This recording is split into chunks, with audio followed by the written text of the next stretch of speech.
It's not his God that I will go. I know in 5 years' time I will graduate. You are going for till death. Do both of the partners parts.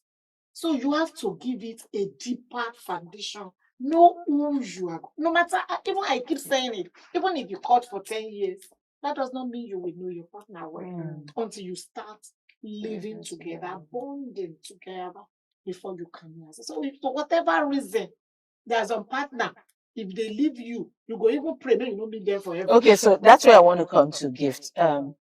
If the divorce was as a result of domestic violence, and you got married to a man who was always maltreating you, beating you up, and all of that, would you want to remarry after some time?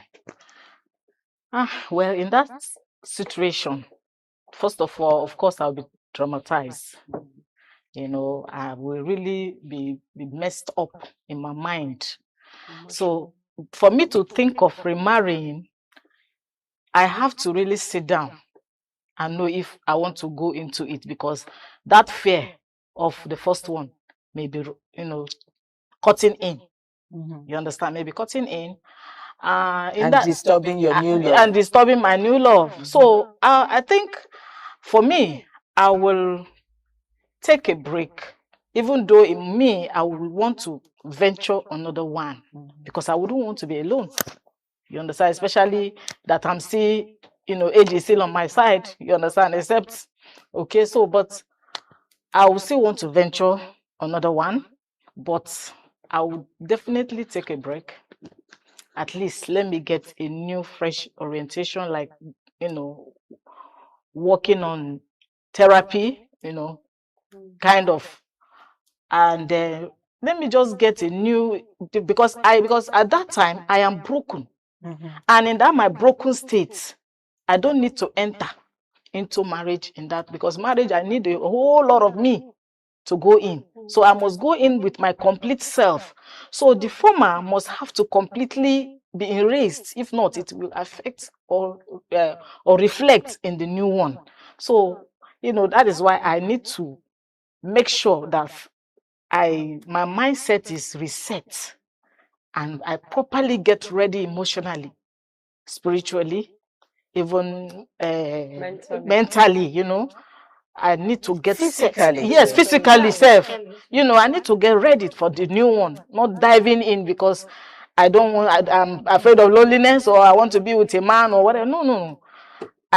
Because it's good, because it should be a whole new thing again for me. Okay. Yes. Then, Toyin, you heard her say that she will want to give it another trial, but she has to be ready physically, Yes. mentally, emotionally, and all of the lees. Yes. Yeah? All of the lees. Okay, so now she also said she has to be prepared and be sure of what she's getting into.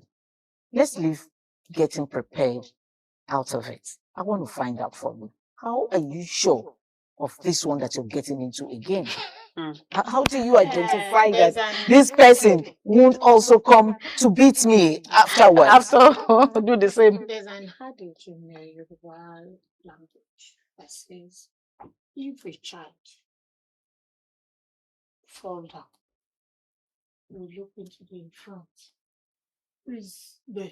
You start running again. Because let me tell you why I asked this particular question. There's also an adage that says, now the king will then take flog the first wife, and they go take flog, they wait for the second wife. So how do you now identify this person you want to, try out again? But if the elderly person fall down, you first of all look, what's making me fall?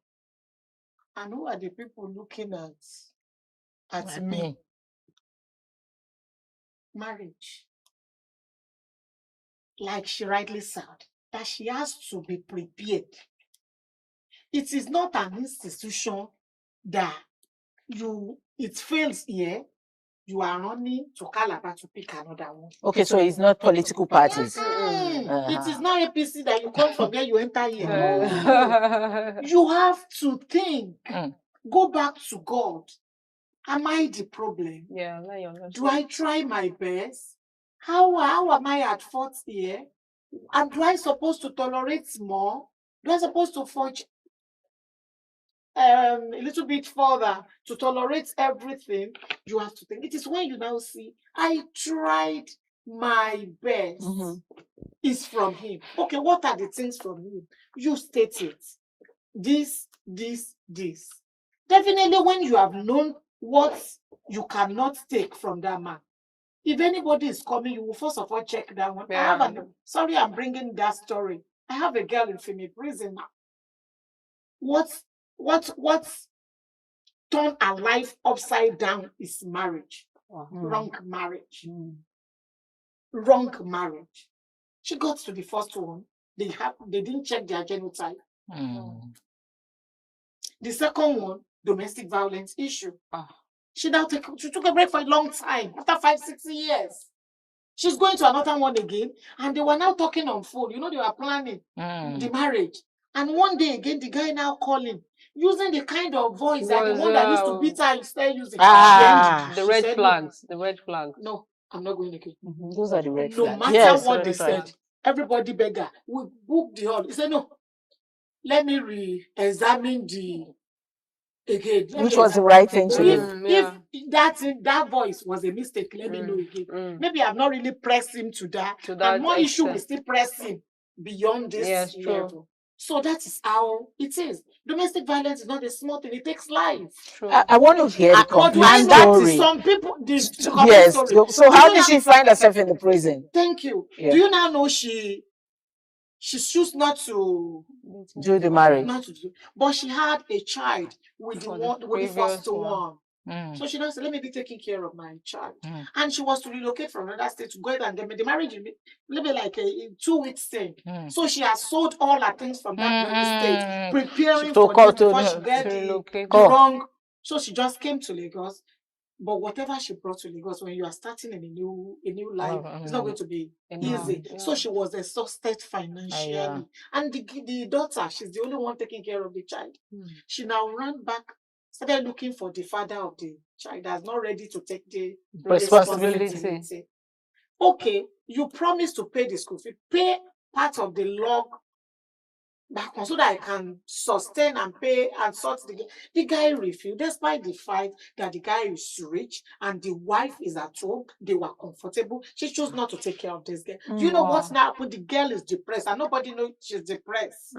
I learned a lot from that lady because she started reaching out to people to talk to people and nobody is picking a call. Nobody's ready to listen to her. Nobody's ready to help. They'll see her as a failure. Yeah, they see her as a failure. Even her father rejected her and the child. Nobody to come, no friend come to her head. She started telling the guy that help us now. Don't let the hunger kill us. I'm like a failed mother. I can't be watching my daughter going through this. Send us money. If you don't do this, I will kill myself. I will kill the child. I will hand everything. And the guy is reading the text message, replying.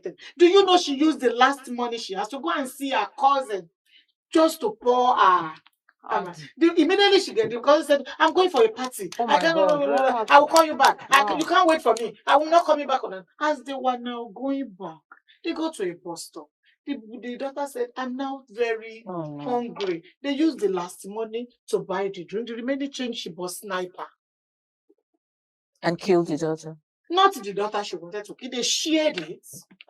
She told the daughter that we can't go beyond this level. I can't be watching you do all this.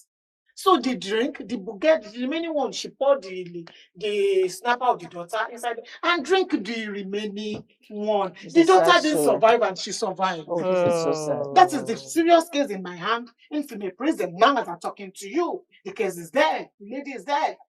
Because attempted murder is an offense. It's an offense. Of course. It wasn't attempted. She killed the guy. No, what I mean is she killed the guy and also attempted suicide. She does not even. She has not even forgiven herself because she thought she would die. She would be the one that would die. But for her to now come out to see herself alive and the daughter, she has not get rid of it. That is the one of what these marriages can cause. Oh my God. Well, this is a very sad story. Really, we're going for a very short break. We'll be back to continue this conversation. Please sit. Don't go away.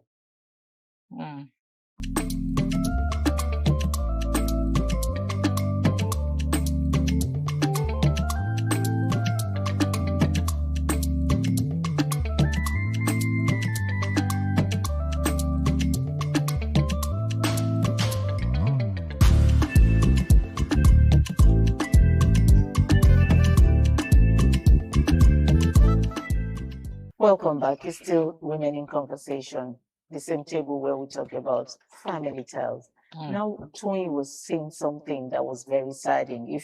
If you see how low my voice had come, it's a very sad story. We're talking about divorce. Can you get married again after divorce? That's what we're talking about. And then she brought the story of a young lady who is currently in the prison, and she concluded on how she got to the prison, because I wanted to hear the end of the story. She started by saying it was marriage, a wrong marriage that brought her there, and she wanted to end it there. No, we needed to know what she did that made her to come there, and she ended it by telling us what exactly the lady did, and she is in the prison right now. So let's leave that alone, because honestly, I am saddened about that. It's emotional. So we're talking about, can you marry again after divorce? That's what we're talking about. Yeah, because truly it's good to marry again. Because these days, even with how the entire world, the country is, nobody can do it alone. Except we are just deceiving ourselves. Irrespective of what religion and doctrine are telling us, no man can leave it alone for now. We need to remarry. But it's for us to go back to go and pray for the right person to come our way. When you meet the right person, you will enjoy marriage. Toyin, that's where we came to get to the story of this young lady.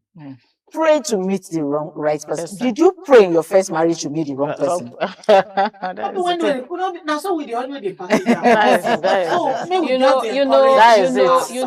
Let me hear from you. I think at the first stage, when you want to get married as a young person, the youthful exuberance, the love thing shocks you, and you don't pay attention to the red flags, the details. Now that leads you into a bad marriage. But when you want to get to the second marriage, you pay attention to every little details. Every dot. Every dot. Every dot. You might not know it all, like you said. You might not know the person you get married to, not even in the next five or more years, but there are some things you would see and you will know if you're to go into it or not to go into it. And also, like you said, you pray that God gives you the right person, because God has your best interest at heart. He knows what you have gone through. He knows where you are.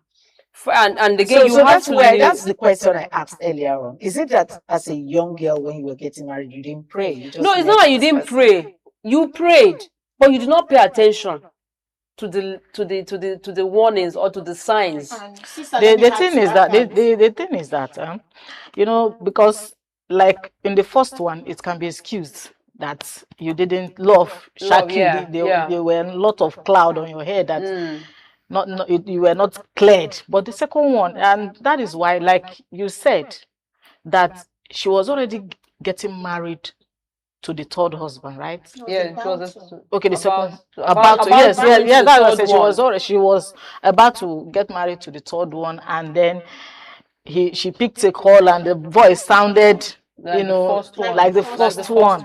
You see, that is where the problem is again, because when you experience the first one, when you're about to go to the second one, it's not a mountain before you, because everything you are suspecting everything. You are just being careful, over careful, and you tend to miss out even in the real one. So that is another issue again. You understand that one has to I want to answer the question. The question is, share we didn't pray. One problem with us in prayer is many of us in relationship, we have picked our choice before taking it to God. True. So even if God is speaking, you are not hearing. You're not hearing whatever it. God is saying, you don't hear again. Especially when you have seen the desired, you are attached. When you have seen the desired figure you want and the things you want. That, you've even connected yourself. Yes. You have attached yourself. You have the feelings has grown already. So if you are now praying at that level, it is good to pray when you just meet. Before you say, I won't go think about it. Before you say yes, pray. That time, whatever answer God is bringing is clear. You will hear it. Everybody can tell you. But when you connect, you have already emotionally connected. Even God is saying, even God sent Abiara said Baba Joseph Bayo Babalola from CAC. We don't that. You don't go here. Okay, all right. Let's go to red flags. We hear women say, this man has a red flag, or this guy there's a red flag that I identified in him. What are those red flags? How do we identify them? Red flag. Red Now, flags. plenty. Plenteous. Let me start with you. Name the ones that you can remember. When you just shout, Red flag. or when you cannot even respect me anywhere in Eh. the public, you talk down. My ideas are, there's some response that's always negative. When you can't even appreciate anything about me, even in the public. Mm. No, it's a red sign. It's very red. I'm talking, instead of you to correct me with love and calm, you are shouting as if you are talking to a 2-year-old girl. Mm. No, when you are addressing me the way you are addressing your cleaner in the office, I always say it. Any man that cannot respect his own mother and the sister cannot respect the wife. Forget it. Mm. Because you cannot give what you do You not don't possess. have, yeah. It comes from the upbringing. Of course. True. Some men, they worship their wife. It's not as if the wife deserve it, but they were trained to do that. It's from the upbringing.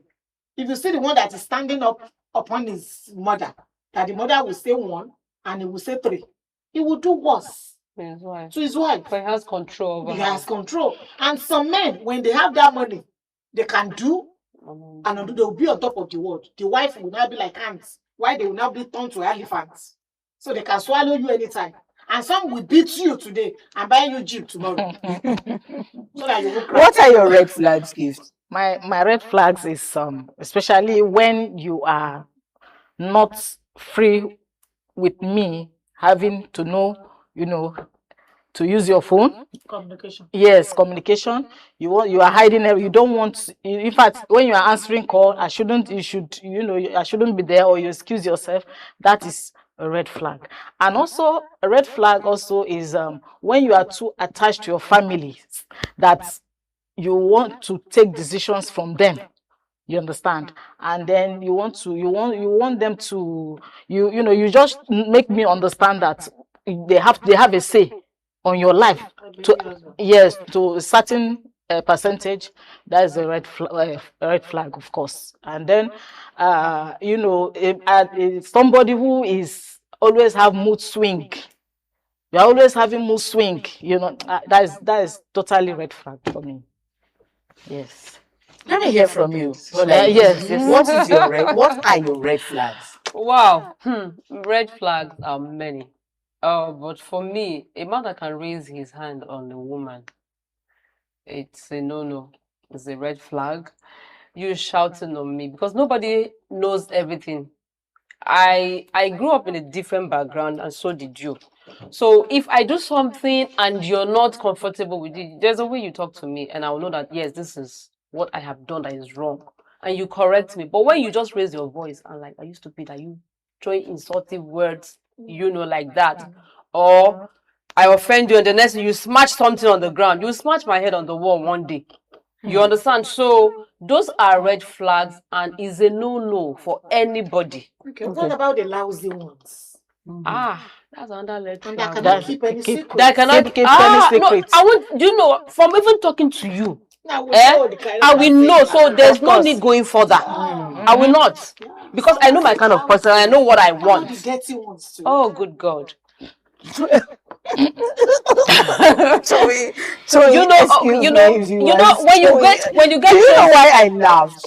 Toyin, you're always bringing this other side of me out. Toyin, I am the TV presenter. Okay, so this is the reason why I laugh. I was watching something on the social media one day, and there was this.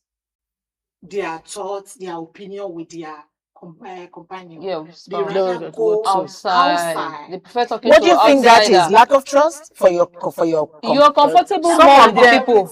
Lack of trust. lack of Lack of everything. lack of everything. So there's no need even being Because there. why am I at home? Why am I at home? Yeah. You cannot share your privacy with me. Then, Some of them, they could be introverts. and some Introvert, but you can talk to somebody to outside. talk issues over. And you know, women, God created us. We are the talking time. Want to know? You will know the best marriage is the marriage of a good listener. The man is a listener. You'll be able to wake up anytime and talk. Yeah. But when you don't allow me to talk and I keep button up. I make one woman to kill him. What's that? Okay, ladies, don't come there again because you're going to make me very emotional. Okay, don't come there now. Okay, now that we have identified some of these red flags, and some of the women, or rather, some of us have made mistakes with these red flags, and we find ourselves in this marriage. How do we help to resolve the issue of some of these red flags that we now are identifying so that we can keep the marriage going? How do we go about that? One part of my gender that I don't like is we keeping too quiet about issue. But these days, I think because of social media, God is helping us. Many of us are coming out to talk now. When you see some things that are not good, those are the things that make you fall. Come out. Every parent should go back to the base, to the root. Train up a child in the way he or she should go. That when he is gone, he will not depart from it. So, This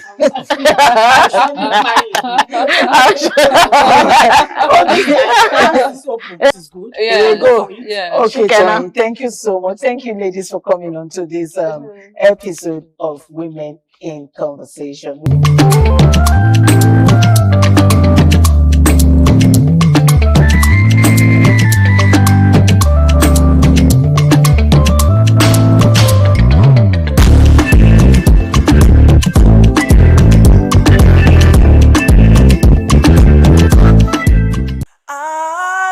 ITV, certainly the best.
It's always an exciting time to have you join us on the program Heritage with yours sincerely, Oloije Oikohai. Getting you closer to your custom and tradition is what we know how to do best. Yes, letting you know about individual tradition, letting you also know that it's always good for us to associate ourselves with our tradition. Now, talking about tradition, today we will be taking a ride down to Enugu State to go see Obolo Masquerade Dance. I tell you, if you are not energetic enough to dance this, I tell you, you ought to just, leave it down for the professionals. So let's go over to Enugu State to go see the wonderful and colorful display of Obolo Masquerade Dance.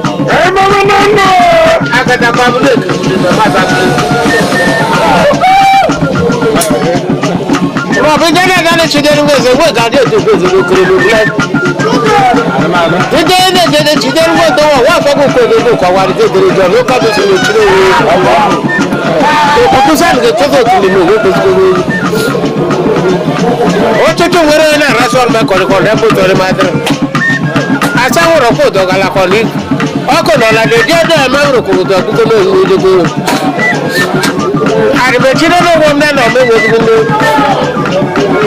cover in the bed of we went on no purpose in a college. You go to Greek or Paco.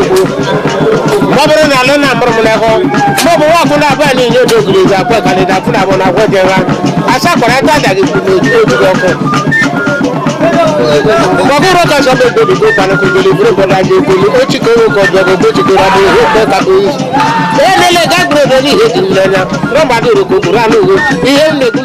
This is Obolo for masquerade dance that originated in Udeno local government area of Enugu State, Nigeria. The masquerade dance is rooted in the Igbo culture and it is prominent in the cultural spectacle and designed to enforce community morality and provide aesthetic entertainment and celebrate icon.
If I know Gaza, can you motraza? Many a Magro Gaza lives to Mogaza Motraza, Gaza lives to top down.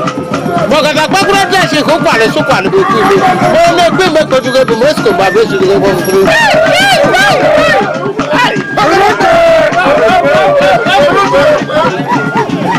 I said, come on, the Kuzana, they were over. But when I thought I said, you must have the room, I bet you my true Monagana, that's what yeah, Morocco was a bag in the question because you can no group back in the back of the bomb. What about Boko? That won't do it. What does I go to couple to watch your Panama? You have our own to get to go back to the Coga. I took on a different and decided to show the movie to the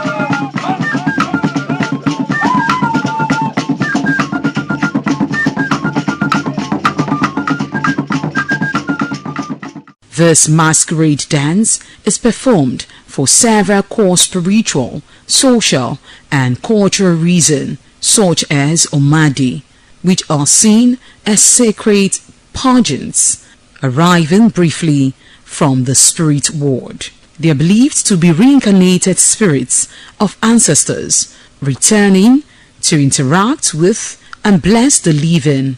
In Obolo Ofo community, these masquerades steps in to maintain social order and discipline during festivals and public gatherings.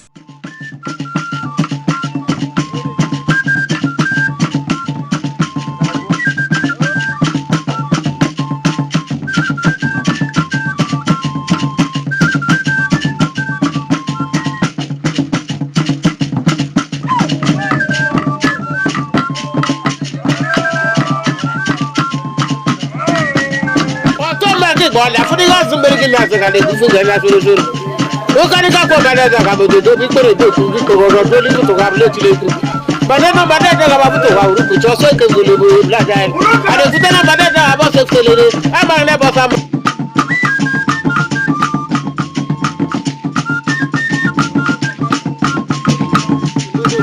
Nara mero lo kauro la lo para pero lo kauro ba lo to ko di me o agara pa mo lo ko mero ko na su me gugu na bo so dira kata ku ri me je ko ko le de me de ga ta na ma ga le se ta su di ko la le na le be gra na ku ko ja na ma ko be mo lo ga ga o ka ta le ja ta ko na fu mo fu bi ga na do nya o fu bi na do e mo ko bi bra bra o fu bi ni ka le to ba le ka ga de wo so ko ni eti le se na me ma baba wa so wa na no ma za de mi na za lo ko na bu ko de de mo na za za ko ni mo ko lo to sa de ma na ne guru ma ma de na guru za ma ni wa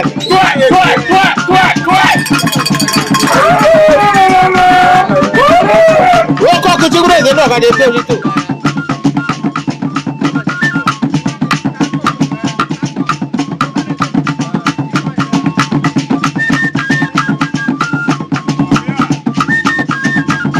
sa bula na ko sura ko ra be bi ko la de ko se no bare ka wa baba wa so wa la pa ti le me ko mi ko fi ko mo ko tara tara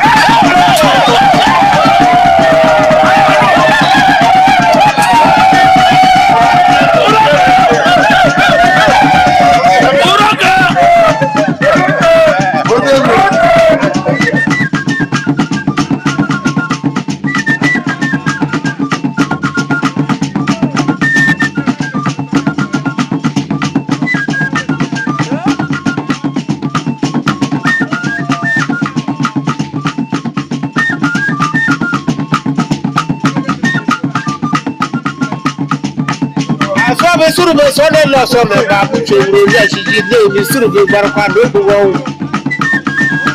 o kere pa ta pa pro o ga bo si ko ta ji to de we go no be ta ko so me ka ku le cho ga ne ma ni ro ni je re fi ma no re ko wa ko e ti le so na be wa ku na ba ni do bi le da pa ka le da pa to ko bi ko no be pa be si do ko na je bi ko ti guri ke ro ko ba o de so ko le la ba sa do wa ti guri le be za sa ro re ese ma mo gbere mo ka duro ba obe mo ka be te do mi ya na pare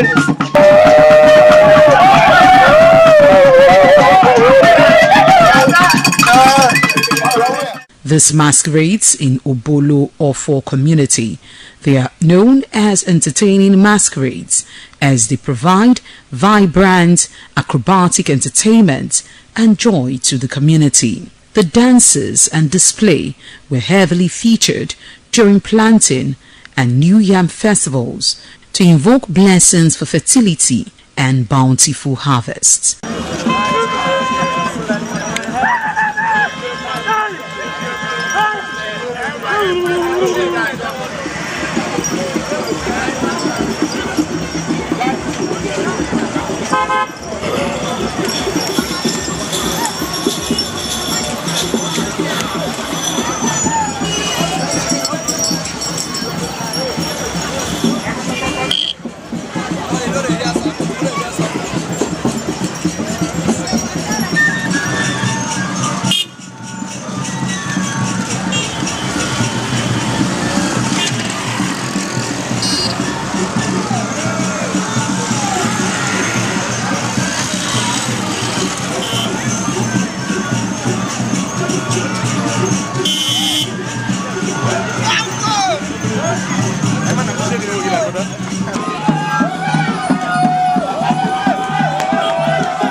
Oga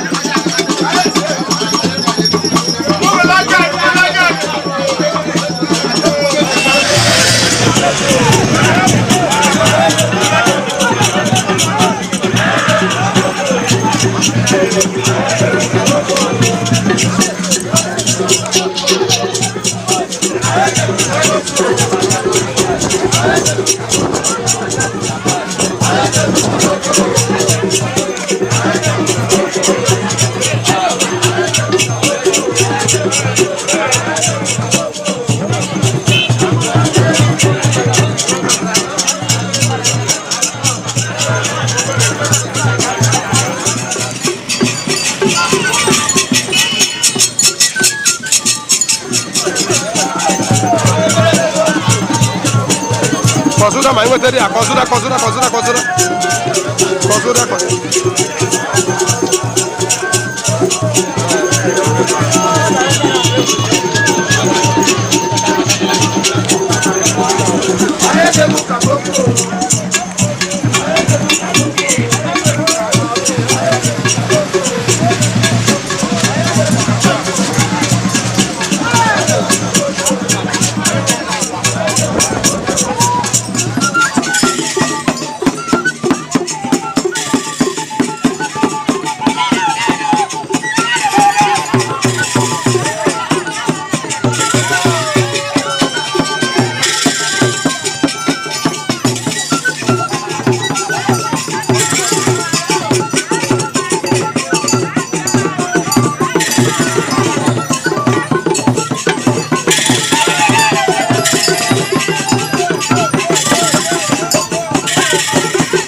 As you don't get them knocking with the code, they do the English. You know who did that. Also, the Western.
From the eastern part of our country, Nigeria, I sure do know you had an exciting time today watching Obolo Masquerade dance. Yes, colorful display and energetic display, I must tell you. So we'll be seeing you again next week for another exciting time on Heritage. Taking you around the world, taking you around Nigeria is what we know how to do best. Till then, do have yourself a blessed day. Bye for now.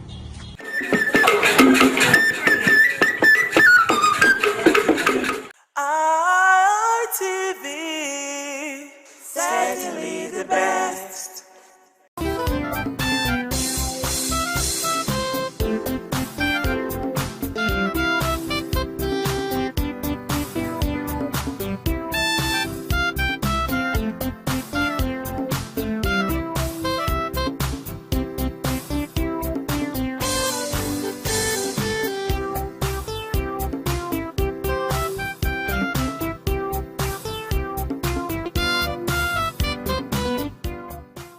Good day and welcome to Tech Today, your trusted technology and digital lifestyle program where we simplify technology and connect it to your everyday life. I am Lawal Momo, and today we'll be looking at something that is no longer the future, but the present we are already living in. Artificial intelligence is no longer a concept reserved for laboratories or science fiction films. It is now inside our phones, our computers, our workplace, and even in our creative tools. And while many people are still trying to understand what AI really is, it's already reshaping how the world works. So today, we are breaking it into two important parts. Part one, I will talk about the 10 AI tools that are changing the world right now. And part two, we'll share the 10 tech trends that will dominate the next 5 years. By the end of this program, you will not only understand where technology is today, you also see where technology is heading next. Let's begin. 10 technology tools that is changing the world right now. Number one on the list is ChatGPT. Yes, a lot of us know this ChatGPT. Is that artificial intelligence, conversational, revolutionary, platform that we always use and all the time use at the workplace. So ChatGPT is one of the most widely used AI tools in the world today. ChatGPT is more than just a chatbot. It is a digital assistant that can help you write essays, that can reports, that can also explain complex topics in simple language, and also can generate business ideas, that can also assist programmers with their coding, and even help students study faster. So what makes ChatGPT very powerful is not just what it does, it is how naturally it communicates. For example, instead of searching endlessly on Google, users can simply just ask a question and receive structured answer in seconds. This is changing how people learn, work, and even think. A lot of us use ChatGPT. I know it's not new to you, so we're just listing them. Number two on the list is Google Gemini. Otherwise, I call it the AI integrated search. Google Gemini is pushing search into a new era. Traditionally, when you use Google, you type a question and you get a list of links. But now with Gemini, you can summarize. Gemini can help you to summarize that information instantly. You can explain topics in a conversational format, and also you can combine text and image, and it also does reasoning. For example, instead of searching for, maybe you're going on Google now, you search how does electricity works. When you can ask Google Gemini and get a full explanation broken down step by step. It is turning search engines into answer engines, so to speak. The third on the list is Microsoft Copilot, what I call AI inside the office work tools. So Microsoft Copilot is built directly into tools like Microsoft Word, Microsoft Excel, and Microsoft PowerPoint. This means artificial intelligence is no longer a separate tool. It is part of our everyday work software. For example, using Microsoft Word, it can help you to write a full report for you whilst you're using Microsoft Word. In Excel, what Copilot does, it can analyze data automatically. You can see that sometimes when you're using Excel, maybe you now highlight a particular region, Copilot will tell you, do you want me to sum this for you and give you the average? Copilot is that chatbot embedded in Microsoft Excel that's helping to do that. In PowerPoint, it can help you to build an entire presentation just by giving it a prompt. So it is reducing hours of works into bare minutes. The fourth on the list is Claude. So Claude is a deep thinking AI. So Claude is designed for deeper reasoning and longer, more thoughtful response. It's often used for research analysis. It's used for professional writing. People prefer to use Claude for writing than using ChatGPT or Gemini. It's also used to summarize long documents and make it, what makes it actually different from other different chatbots is that its ability to handle complex conversation without losing the original context. So Claude is a powerful tool that is used by professionals when dealing with large information tasks. So you see the difference. The fifth on the list is Midjourney. Midjourney is an AI image creation tool. So Midjourney allows users to turn a simple text description into a highly detailed image. So, for example, say you are, you want to, if someone is maybe types on Midjourney now, okay, give me a futuristic Lagos city at night with flying cars, and you have tall buildings and blah blah blah. So the AI chatbot will generate a realistic visual interpretation of the text you just prompted. So this is transforming graphic design, it is transforming advertising, it is transforming digital art. Even people without design skills can now create professional visuals. You can see we have some content creators, or all those persons that talk on using YouTube to create content. Those are also content creators. They now use Midjourney to also put a thumbnail on their videos, so that you can get a representation of what they are going to talk about. So Midjourney is that AI. You can prompt, say, I want you to give me an animal that has wings and also has fangs, and also just whatever you can imagine. The AI chatbot Midjourney would represent that for you. The sixth on the list is Runway AI. So Runway AI is an AI video production. Runway AI is changing filmmaking, it is changing video editing. It can generate video scenes just from a text. It can remove objects from videos. Yes, you heard me. You can tell Runway AI to remove objects from a particular video. It can also help you to enhance or edit footage automatically. People now use this to produce different kind of content. This means that small creators can now produce content that once require a full production studio. People now even use this for musical videos. You see some musical videos now, they're now AI related. Yes, it's one of those AI tools that is being used, and Runway AI is one of those tools that people now use to do short videos and short content.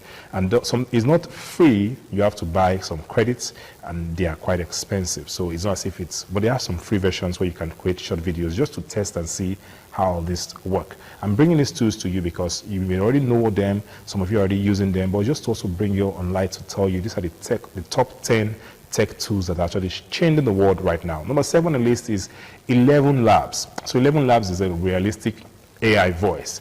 11 Labs is that tool that helps you to create a very natural sounding human voice. It is used for dubbing movies into different languages. It's also used to create audiobooks. It's also used for voiceover for content. You're watching a video on TikTok and you see that there's a voice behind it just telling you what is describing what the content is. 11 Labs is what is being used. You have a speech, you write a speech down on a prompt, and you give it to 11 Labs to say it in a female voice, so it can sound more appealing to the female gender, or say it in a male voice, so it can appeal more appealing to people who want to listen in that particular tone. 11 Labs is what you use to do that. So what makes it powerful is how realistic this voice sound, almost indistinguishable from what humans sound like. When you hear the voice, you rarely know that it's an artificial intelligence voice you're hearing. You just think this is human just talking to you. That is why 11 Labs is among the top 10 on my list. I'm going to tell you about the next on my list, which is the 8 tech tools that is changing the world right now when it comes to tech, is Notion AI. Yes, Notion AI is a smart organization tool. I used this tool one time for a freelancing job. It helps you to organize your work and your ideas. So it can help you summarize meeting notes. It can help you to generate documents. It can help you to structure your project plans accordingly. Instead of starting from scratch, users can now build from an AI-assisted framework. Notion AI. You can search it on Google and you get to the site and you get to explore more on it. It improves the productivity for teams and individuals. I'm going to chip in one other tool right here that is not on the list. It's known as Napkin AI. Napkin AI, I use it sometimes when I want to create presentations I want to put some visuals into my presentation, my PowerPoint presentation. When you write out PowerPoint, you want to put those visuals, you want to put pictures, you want to design a particular kind of picture. I use Napkin AI. Yes, Napkin AI is very easy to use. Where you just put it, you can start from scratch by typing out what you want using the prompt, or you can copy the already prompted or the text from whatever PowerPoint or document you must have created it from and put it in Napkin, and Napkin will regenerate it with different AI pictures also you can use those pictures, you can tweak the pictures however you want it. You can prompt on that pictures and say, no, don't use a white person here, use someone from this particular color, or no, don't use children here, use adults. No, I want the classroom to be this. It can be done using Napkin AI. See how it makes life easy? The ninth AI tool that we should be using is Perplexity AI. So Perplexity AI is an answer-based search engine. It is different from the traditional search engines. Instead of giving you links like Gemini does, and I'm sorry, Google does, it gives you direct answers with sources. So it reduces the time that you spend on clicking through multiple pages. It is becoming popular for people that are doing research and people that are doing quick fact checking. The last but not the least on my list, the 10th AI tool that is changing the world right now is Suno AI. Yes, Suno AI is an AI music creation tool. So it allows users to create full songs using AI prompts. No lie.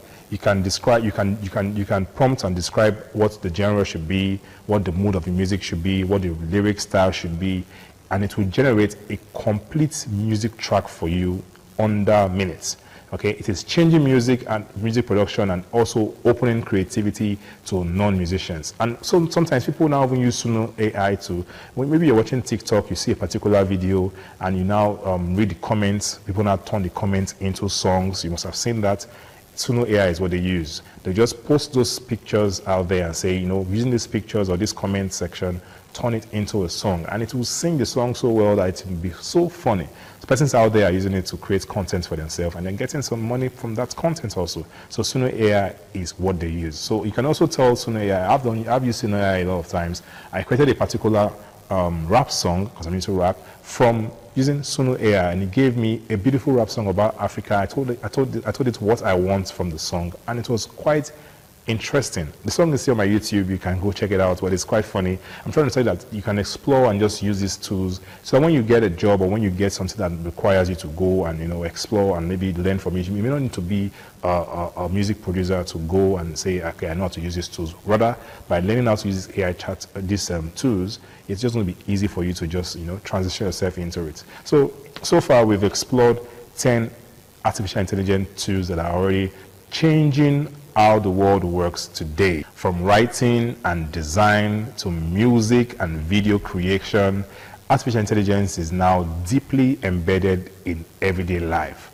But while this is happening today, the bigger transformation is still ahead of us. So when we return from this short break, we'll explore 10 tech trends that will dominate the next 5 years. Don't go nowhere, it's still Tech Today. Stay with us.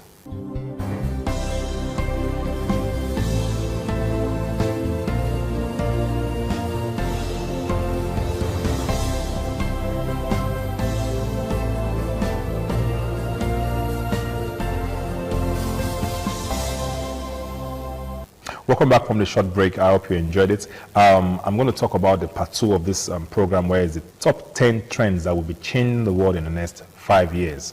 What do we expect to see in the area of tech in the next 5 years? One of them is AI will be everywhere. So in the next 5 years, I believe that AI will not be a separate tool anymore. It will be built into everything, whether it's your phone, whether it is your car, whether it's our school system or the banking system. AI will become invisible, but everywhere. All right. I am already seeing it happen in some countries right now, where AI is now used in all of these sectors I just mentioned, whether it's a bank, your phone. We now have, you know, this artificial intelligence embedded into them. Number 2 is next 5 years, we are expected to see cashless economy expansion. Digital platforms will continue replacing physical cash in many countries, and increasingly in Nigeria, transactions will become fully digital. Even small roadside businesses will adopt to mobile payments. It's already happening with our points of sales. Now, in every corner where you go, people want to, you know, do business digitally. They want to say, pay into my account, pay into my, point of sale, using point of sale system rather than just give me cash. People would rather just say, okay, just put it, where's your ATM, and let's just make this work. And it works very easily. It's no longer cash all the time, you know, but it's not integrated everywhere. Maybe in the future we may not start seeing bus drivers or taxi drivers going around with their own POS machine. We don't know, but then this is what we are, you know, expecting to happen in the future. Number 3 is we would expect to see smart homes becoming normal. Yes, we know smart homes, it's only restricted to some persons now in Lagos or Abuja, but we are expected to see that in the next 5 years, smart home will start automating daily tasks. Smart home, that's what they do actually. Smart home help you can just tell your smart home to turn on the light or turn off the light, and it does it automatically. Your security system will be learning the behavior of your surroundings. Your appliances will be responding to your voice command. You know, smart home will now begin, when you're using smart home, it's like your home now beginning to think. You will just walk into your house and you just tell your lights to turn off and the desk turn off. When it's observed that the cool room is too cold, the air conditioner will turn off by itself. By itself, automation also works in smart home when you now see your vacuum cleaner just goes around at a particular time period. When you're not at home, it does the cleaning in the house and it works and it packs itself by itself. You don't need to come and operate it. You have cameras, you have security system that is checking around the neighborhood for you and giving you reports in real time on your mobile phone. That is smart home in reality. So we're looking at in the next 5 years, we're going to be seeing smart home almost everywhere. Okay. Next, we envision to see on the list is the rise of robotics. You know, robots will expand beyond what they're having in the factories right now. We'll see robots in healthcare. We'll see robots in delivery system. We'll see robots in agriculture. This will assist humans in physical tasks, not just the digital ones.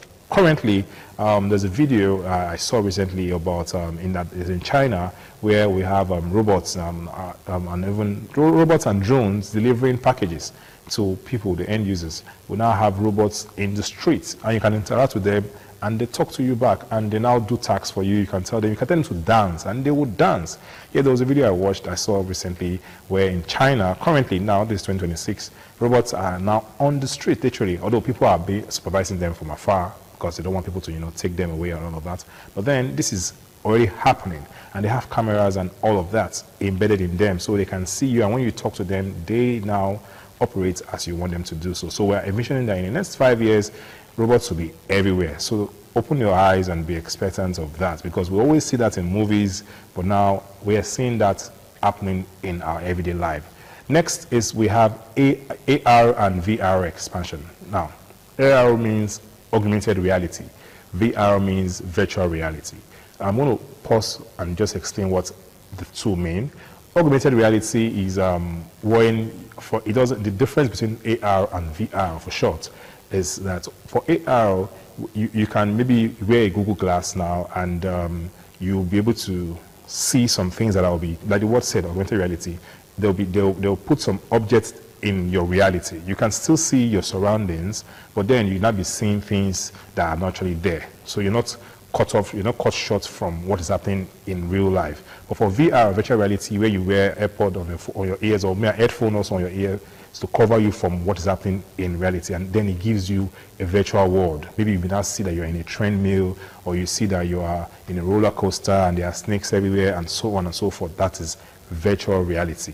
So augmented reality happens in real life. People use it, and VR people use it also. AR people use it now with the Google Glass, Google Lens. You have Google Lens, and then it tells you things. You move around, and it just starts writing things out for you and telling you this is what this is, and this is what you can now change what your reality is. That does not cut you short from what you are seeing in real life. So you see the difference. So we are envisioning that in the next 5 years, reality will transform education. In education, we are seeing we are going to have more virtual classrooms, while in gaming, we are seeing an immersive experience. We're also seeing that trainings will be, we'll have simulations for trainings for professionals. We're already seeing it now, where people will be doing trainings and you just see something just pop up from a machine. Yes, that is an augmented reality there. So learning will become more and more interactive than ever. Next, we would experience in the next 5 years, what we hope to experience is cybersecurity becoming critical.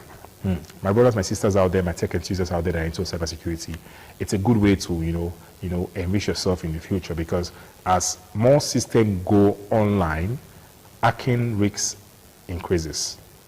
Cybersecurity will become one of the most important global careers. That's what we're envisioning. It's not easy. You know, governments and companies will invest heavily in protecting their system. They want to protect their system. So if you're doing a course on cybersecurity or you intend to do a course on cybersecurity, it is not a lost cause, so to speak.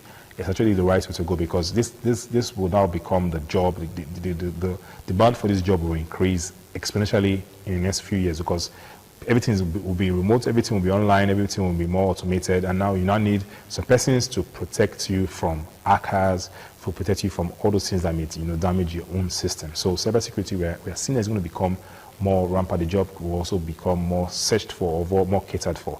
Another aspect that we are on that trend that we are hoping that will evolve in the next 5 years is remote work. Remote work is where persons stay in the comfort of their home or anywhere, maybe in an office or an enclosed space, and they work without actually physically being where the office or the company may be. So remote work will continue to expand. Companies will hire talent globally without physical offices. This will change how people view careers and location. Already we have remote work up and down. We have many persons, you know, working remotely from their homes at their comfort zone, and they deliver this job and they get paid in real time per hour, or as the case may be. So this, we are seeing that in the next 5 years, this will become so rampant. Yeah. Another area is the digital identity system.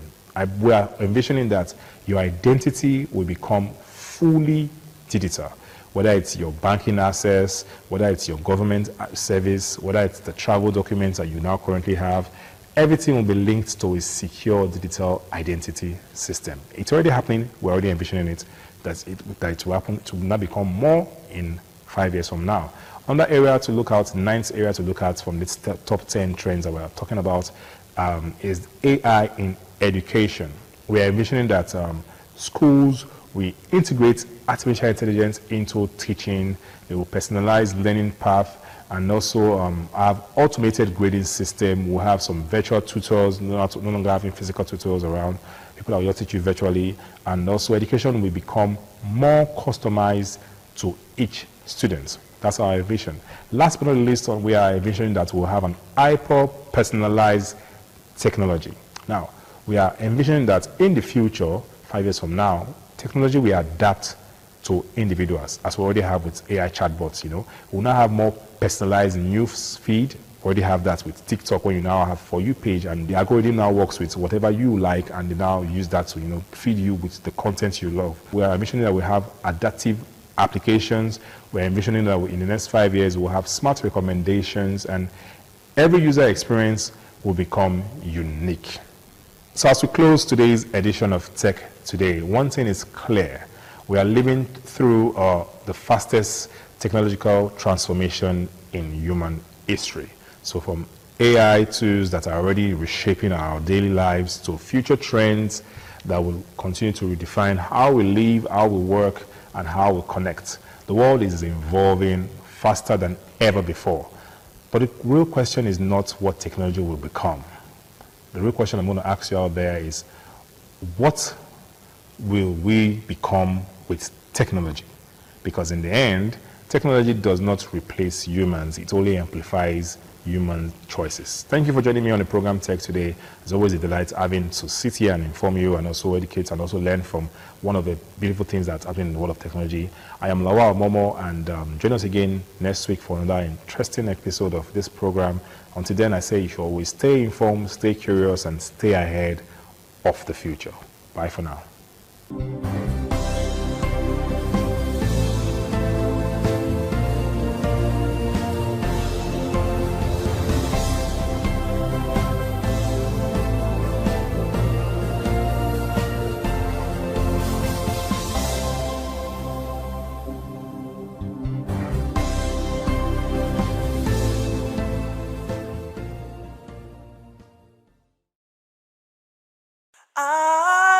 ITV, certainly the best.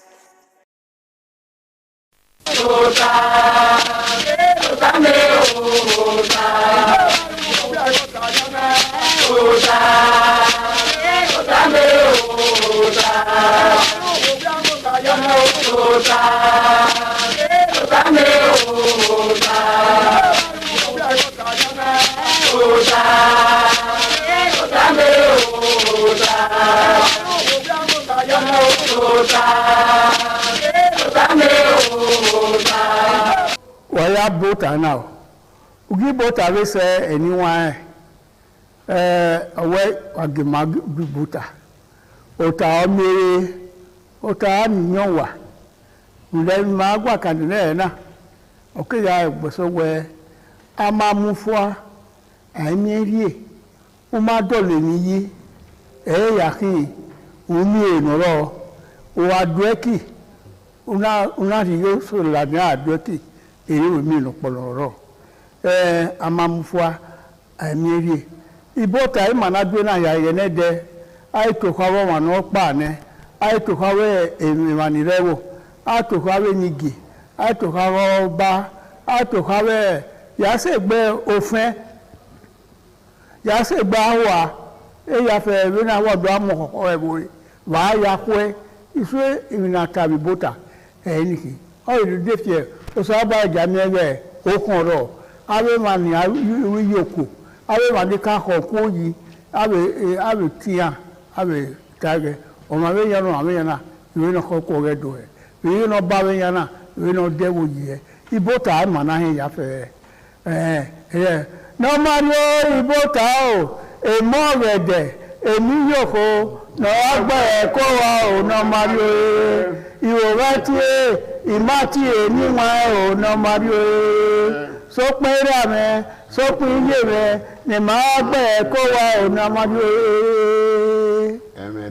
emedoya ta ibeka ido akugbe no kwa no adari ho be ni ya ye amamufwa ma ye na ni wa no ma dole ni yi iwo we ami no ma oda no dole ni yi o mi ma oda ma mi ya gwa amamufwa ki wa ye ni kere inyare kere gwa inyare kere wa mi wa ye no koko gwa yo be no nwe na ya dole gbo ma yi no amamufwa amiri ba ni agun egbon ye na utana ode la otana Victor Ibisugbe obokia baba ato ipo ewo lauda ma ya kan mi se ma ya mama na we adu gina ni ma ota me do ni ro wa community when I free we dey gare dagbe ma ya ni ma me ke na yin me no dere wi le wo ya go gi ma e go no gbera de e go gi ma ma ye o sa ba gege Maria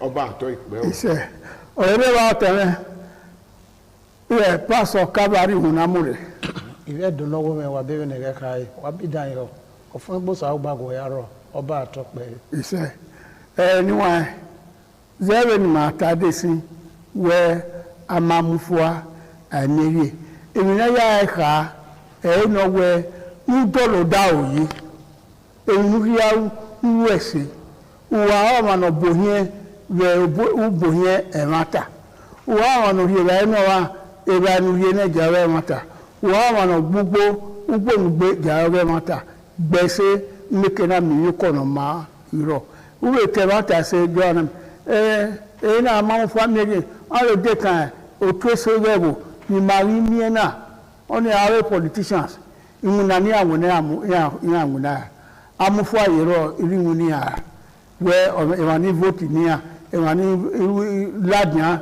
ya wi twese osegenia ya yewu ya se no mami no ya wini no ya me komo bonye kega oni ayeri ne no mo keke ari do amuye no roka wani ya wina he wo se ti wina he wo tuwe ya se ti wina he o ha no re aro ne eni bon na no mamufua amieri emi petro no wa gbagbon ya gbe se ti we ma me yi no aseti arioba yete mo ina le lo ogba na ya aye mi gbo ya wo to boy mo gba yo wa wo to boy we mi aye mi do mi o yo ogba mu yo wa eye agbon iri ase ero iri yen se o sa ba de ja mo lo ma yi amamufu amiri otenwe Ibisugbe amamufu amiri yegun ayo yi lo ka ni bunewo ekene kenakana awe adona wuwa wa ya wese wa magele mufua amiri ni o ikobo we wi nu mu pise fua oni amamufu amamiri na ewi na ya kara amamufu amiri o no maru emiesi ege ka ni si wodawo we ga we emiesi yoto we amwe we emiesi ka be suru dada gbo we umyo biye oge vawu de amegbede we me kara una be ame roba na ya gwe una mo pane emiesi we uneni onye gwewo ọmọ imu gwewo usagba dego dinu e inu ka sunu dagbe wa ko odigba no bogeva de yana miewe ọmọ so are moto ekena na la moto ere gi moto egbo la moto egbo aba oyi yan do iwo ri ne begere ya re park ọmọ yin yin fegere ha asa mo mi wo bi igo no ike obuwe o gba ogeni una haile ino uwe mu fuani so pon inu sabo aya ha we gberegbe o ti gba so ni me yere ikayo we awe igiri ila la di awupo pe Lagos road na wi je ba la moto ibi e ka di ke school di yan si yan han yan rugu moto ni ina ka mo paro da ina we pagbe ya mo ye kwa we ona gede pagbe ina mo tuta pe gbere ayi mu mese kiri na turi ina wo ya di wa ye school di wa ri bo tin enyi hasan wa ya ne wa ni go na di driver I will buy all of it. I wear your money, make 20 naira away. I want to give you as change. I don't get it. You know this change. No, not to talk about without. You know we yarn. Only no to try power. Ati mu emu na money in your body. Ira tamawe ori pede va. Ina pa ina ari ogida. Ina la moto. O ma pa na rugu moto ni. Ma ri gbera kena che ogida junction. Boy ina wa to the moto. Awa okpia ehwe ha ni ya ni yekeni. Ala wa di go ida o wi ha ta ni aya. Awe the chair we carry go. Ala wa pa lo pa toke. Ije. Ina ni me wa hu na eja na. Ọba ko ri hadi me ni be na. Oh my God. Be amamu So ro bua. Ayi ya mi imi ami e de ni. Na wa age keka. Yi. Awa ri hata ni me ni. Me we ha no ma na edia. Ama na wa hadi me we na ina we so. Hu do ni. Take ma ri na. Ma mi abi o seja wo ni ma gba gbina yi na.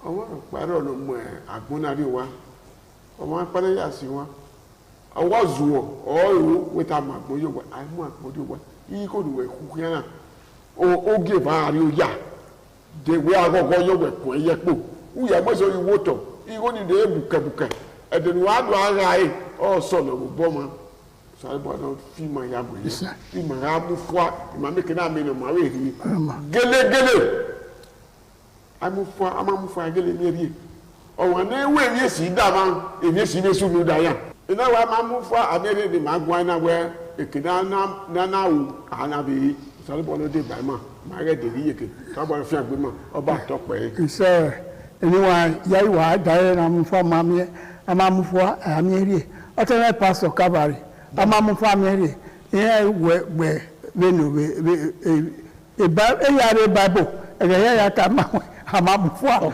ameri emawo no recover do ba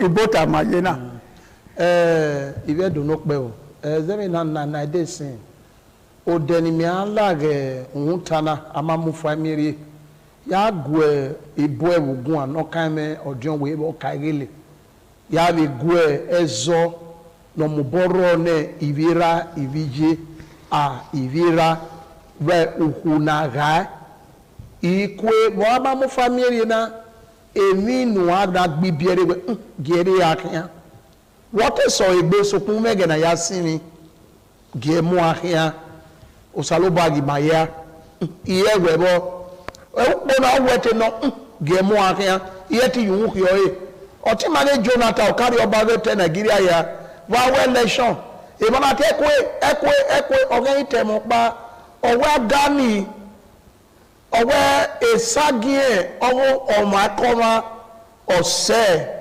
Agani. Yes. Yegi amu de sagyan opa no to yo to nu da ye o ni e o ta. Ona mo si ona madara na mfua. Oma soa e o egbeyo agwa na ya mi Agani e bo na iwa ligi. Na ya mi de otinye mo to ni no do de reservoir na aba mi we magi obi ra ma obi ya wa ligi egbe na e ri o. Wege grenori agberi agbe amamufua amerie eri wa no o mani meri adu wona ni wuyo bono ido mi e mo do e wo yu ku yo e o ko no amani o mo ni wuyo e ko o kan be yu ke e we bo amamufua amerie mami o mana wesi ni ona mi we mi no e ko no say e o sa do ya e no e ba gwa kan e bi no wan e ba no kan me opopa na la te e Jefta bebi no wan ka tai era na te gile do oyoko ga no oyoko ona meko ni iye na bi ejokun yo ga omodin ne Jefta ne e gile di yaso ha bi omo so plan ye gi kokoso wa ona do ri owo ona do bi ele omo ni ge Jefta na bora ado bora ade do ba mo ni e bi e yo wa ori se ko mai pekere okpe ani ge egiled ona do wu ori wu idira na gbagbe we iwe ti gbe ma dori hu ora me nda ba mu iwo yi yo hu wu se ti yana gbe ma yana ku e no ru ahun no mo pe ya mu fua yo ya mu fua yana ku e fua ye na gba o ma gun ya sini yo ti o mo dion so ko ma sini ona de po ra zozo la wa gbo ori se bu na te mo abona to ta bona agbe zob so ko ni egwe ni na lileri ye o da wo ko be so ogwa agbina ona do so e otu esogia yere do e mani buna do de ba na mai enwi na mai eni ori se we oko gare do na do na ga tie no ka o ye na e pegere e bo na ku ye fa oko na de ana la gwa lo wa no ka o amamie ara we be gwale ga de e so na wo he mo le lu wa ya yin ye unda ni we otu agbe Okay. ye na ewe ọmọ náà tẹ́wé nẹ́rẹ́ ra ọ̀rẹ́ nẹ́rẹ́ ra rojúpò ìdòrá yìí ni ẹ ní edu ọ̀ka ìwò ìyáfẹ́ ní ọ̀ka ẹgbẹ́ ọ̀ka ìwò ayíra yìí ni ènìyàn yé ń dẹ́ ẹgbẹ́ gbẹ̀rẹ̀ ẹ̀yà bùfù àbẹ̀gẹ́ ni yẹn ìyá mi náà sẹ́ eré yẹ bùdá o agbọ́nàdó máa yẹ ṣayọ òdùpò lọ́kọ̀ọ́kọ́ yẹn ìra yẹ amámúfọ́ àbí ẹrù dọ́wọ́rọ̀ pọ̀lọpọ̀ yàwó ẹ̀bọ gbẹ́tù mi òun yé mi náà mi ẹ̀wọ̀n ẹ̀ ilé tù gẹ̀ ẹ̀yìn ni yé ìnáwó ẹ̀ wẹ̀sìn ìgbẹ́wẹ̀ rẹ̀ ọjọ́ sábọ̀ yẹn iye le ma go e ojo we edun nu da igbina no ro na ebo na no kai mu hu no pa wo ni oluko se we na we e o we wo more o we se unu no na me mu aneje na ro da e vi osisi ye ige lo bo wa gboza iya we ya gbo ba dia ara gbezo akedo gbezo e police station aya Abuja ibo na ebo ni emuria nu de so wu normal say ni alado bokye kenagana even waye zeye police station igo ni egbai bagi sinina dagi mwe na zio wema since man no wagaga na sedike ani na eberezo na gbeme na okedo ma doge so kun gbe e yikweyo aya atie ma no ro otu ekoko ya fe ni ya fi osisi aga ligi ogo na mi ewe owo ri ore like na mojo rebo ogo mo mu no sunu na ni a ibi ebo mo boro Ọwọ́ ibùsẹ̀ náà ni. ibi ebo mo gbe fi osisi na lo ya gbinu wu ya ka gbe oko ya gede ma we wa lo dezo na la do si esi otie wa mi papa no bo wa ye egbuje o wa me go ibi e sound re we wa ya do mo re wa dari pe Wa bèbí mẹ́wò. níwọ̀n amamufu ama àmìrí Ní gẹ́gẹ́ wa tọpa yọ, mọ́mọ́ ìwé wa gùn àkànnà bá ní àsìmí òtọ́ náà gbìdìgbìdì. Ìmọ̀ àdó wà tọ́ náà, ìwà màkà rẹ̀ sí àyí. Èrè ìmọ̀ àdó wà tọ́ náà, èyí àṣẹ àyí. Ìrì màá náà dó báyìí, màá náà dó báyìí, màkà mú àrí wà. Ilé máa ẹ̀gbọ́n, ìbí kábẹ́tù, ìbí ìkólé, ìbí ọ̀fun egbè, ìbí ògbà, wàkùkù, wàgẹ́ ìgbìnà, wàgẹ́ ìkàn, dọ̀lẹ̀ ìwé nìyí. Nù dá Wàrọ̀. amamufu Amamufu àmì ẹ̀dẹ̀. Kẹ̀lẹ́ ó sọ wẹ̀gbẹ́ wẹ̀dì ẹ̀. Nọ́mà dọ́wọ́ ní fìànẹ́ náà fún gbẹgbẹ́ máa yá ara rọ̀. Ọba àtọkùn. wẹ́sì àwọn náà yìí dẹ́ ta ìyẹn wẹ́ ìwọ́dà ìrùnú yọ náà ọwa redefi amamufua amiri eniwa edonope do wa he dahe matana esoro we orima watani eninya wa domu emire owe ne mata we tani we na mu emi we no iso egbe so pa we no ewu ma yan la boy you want wait by force la boy na mi en so be matana na owe wu na se anima enu ma ya amu uda owe we ni udo mi we ito a la we ere ebe oro inu ma yan ya se gbo inu ka pastor inu ka ba ya se gbo yan we ni ayisin na we ya fe o wa no e ga ma bi yen obi ewo odo asin ojo we ewo edo ni na sunu ese si lo te wo bi agbawa be ni na obi ewo mo wa sunu mo do wa yan bo ma mo ni ni na do pa mo yi ni ko te Yoruba ko te Igbo ko ta Hausa ọmọ na bi ewo na no nya ewo era ma bi era ewo ana bi we wa era won amupari ewo we ewo no kere ya bere we yere ba odun we se ti su egbe awa igobere ba igogbe were ba o to na bere la awo tare mo ra we ye ba ye we se rai egbe so pa obi we ibu hi oredo omi ti so wo egbe we na ngari owo na ana we nu wewe era mo epa so pa we amu we ye ba ọ̀wáwé yàrí ọ̀wáwé yìí yan olúwẹ̀ ẹgbẹ́ sí ìyẹn wọ́n sọ ẹgbẹ́ a máa mú fún wa àmì eríyè nígbà ọmọ ìrìn náà mú fún wa nígbà èmi sọ̀rọ̀ rẹ̀ dó ní màálù ayàgbẹ̀rẹ̀ mi èrí ńlá gbẹ̀rẹ̀ mi èrí èmi náà wọ̀ ẹ̀ iyekẹ́ ẹ̀mà nígbà ìmà tánìyàwó no horror arewo but mama hawe eni no we nu yesisi yeti ya mi wai nu ye udeko de ya mi wai nu zigo ya lo de fe ya ze ne awe ulapa ya ze ni ya fe arimu uto mero ala oda ero my god no yero eye wo kugbe eye wo lawo da ya mamufua amiri oruwebo ten oruwebo rawiye yobo na uno wa amamufua uga owana ruse useso ogwaleni ohamegbe unari ene era ni wori ni tu wa lo mufa umaide mufa yeye owana yo wehia ugbera uwe ni uyobone yobonu ne egbe no taba oto ebizugbe umiewe ye school no rie ni mo o ha ri na ni ya o wa ri na do ha ni no mako ede yeye amamufua amiri edolopo ibude mai unu wawe na lao na arubo negbe na emi maya ruje na ya fe na mewe alele e ma ma na mu gbe oyibo tawe de na yoto oba atope ise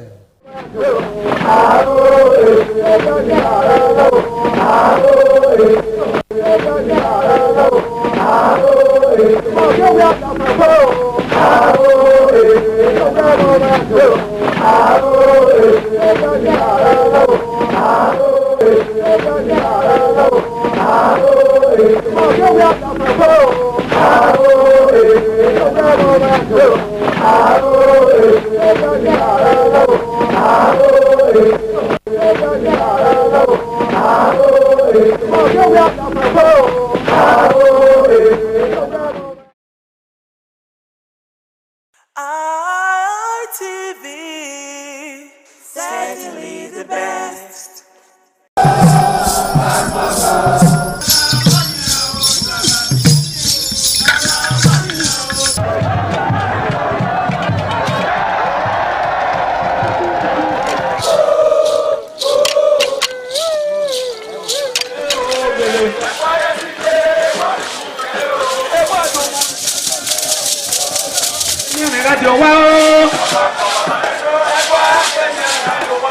Wa o kanya me kerula o akoko banedo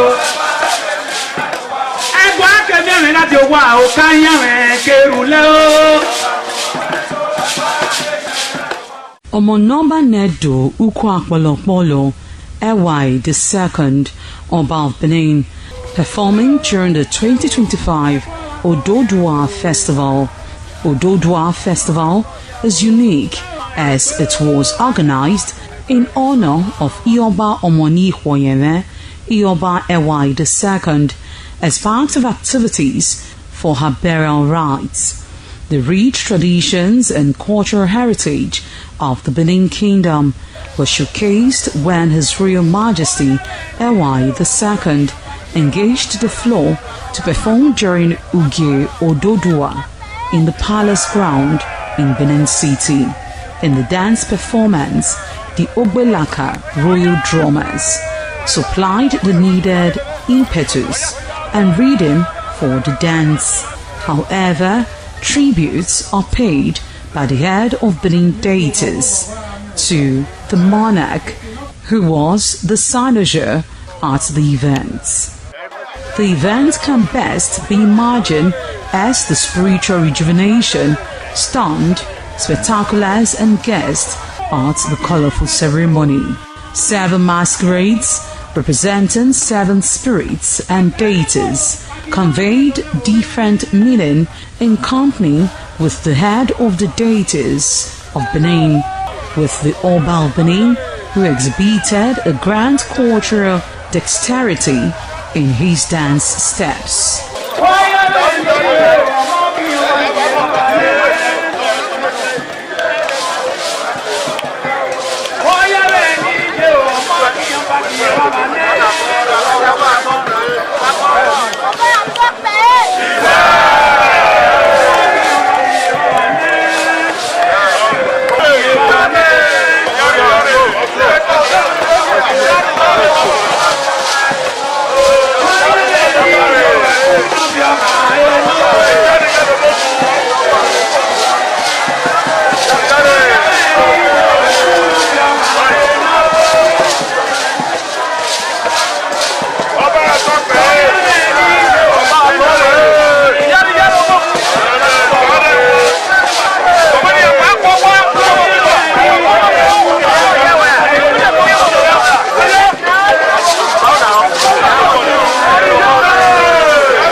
Oh, my son, my dear. You will say, oh, my dear. Oh, where are you here? Is that where you not over? Yes. You not do so much. Yes, my dear. Where sit down, Nisha?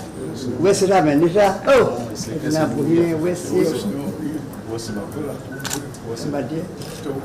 He said,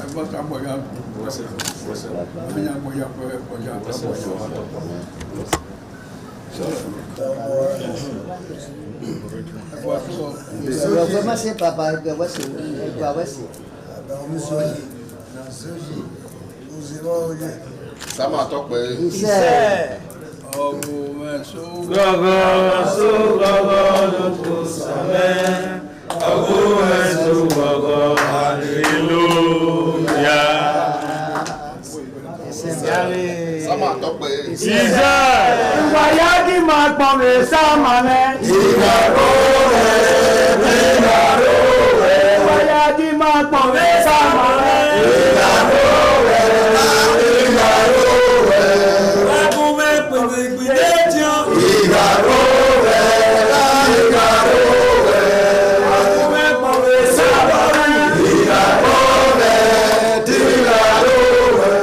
The Esama of Benin Kingdom thanked the new Edion for visiting him and advised them to always abide by the rules and regulations of their new positions. The Esama urged them to indulge in what will continue to bring development and progress to the community. When I say it's your job, I wait to us and I know what I will. Yes, Papa. Caliban was in a cocoa, no, we say, who paid you? Who paid you? Papa. Echo one as ever. Ever had lost the letter than we asked about my former. I will go in it. A joke. But eh, Jonah will. Eh, Jonah Pulu, eh, Jonah Luria, why, go back. But John Way, God didn't and I had the way. Why we were there when I'm no matter of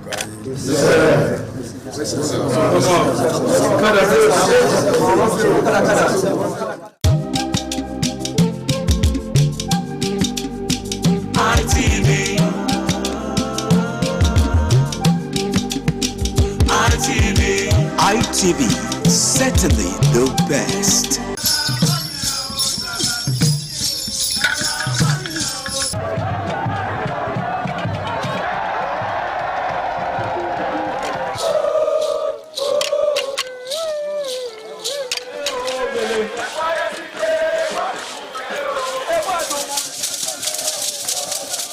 Some days, there comes the Ugemobo Festival, which the Oba celebrates outside the palace gate.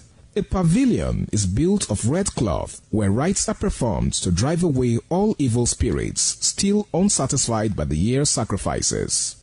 The Emobo Festival is to commemorate an event in Benin history which dates back to 1504 AD.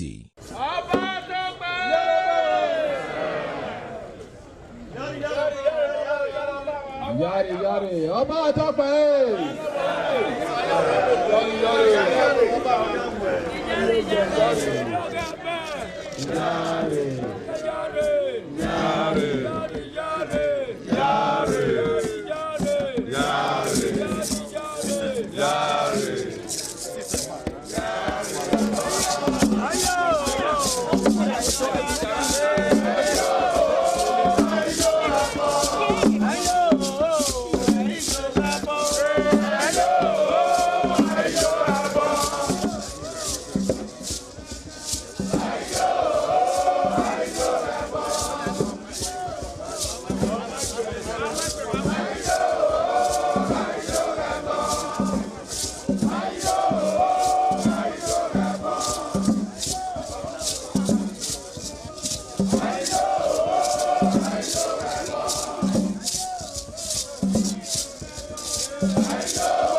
The Oba of Benin added a colorful mood to the year's celebration as he walks round the city center amidst cheers.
ITV, certainly the best.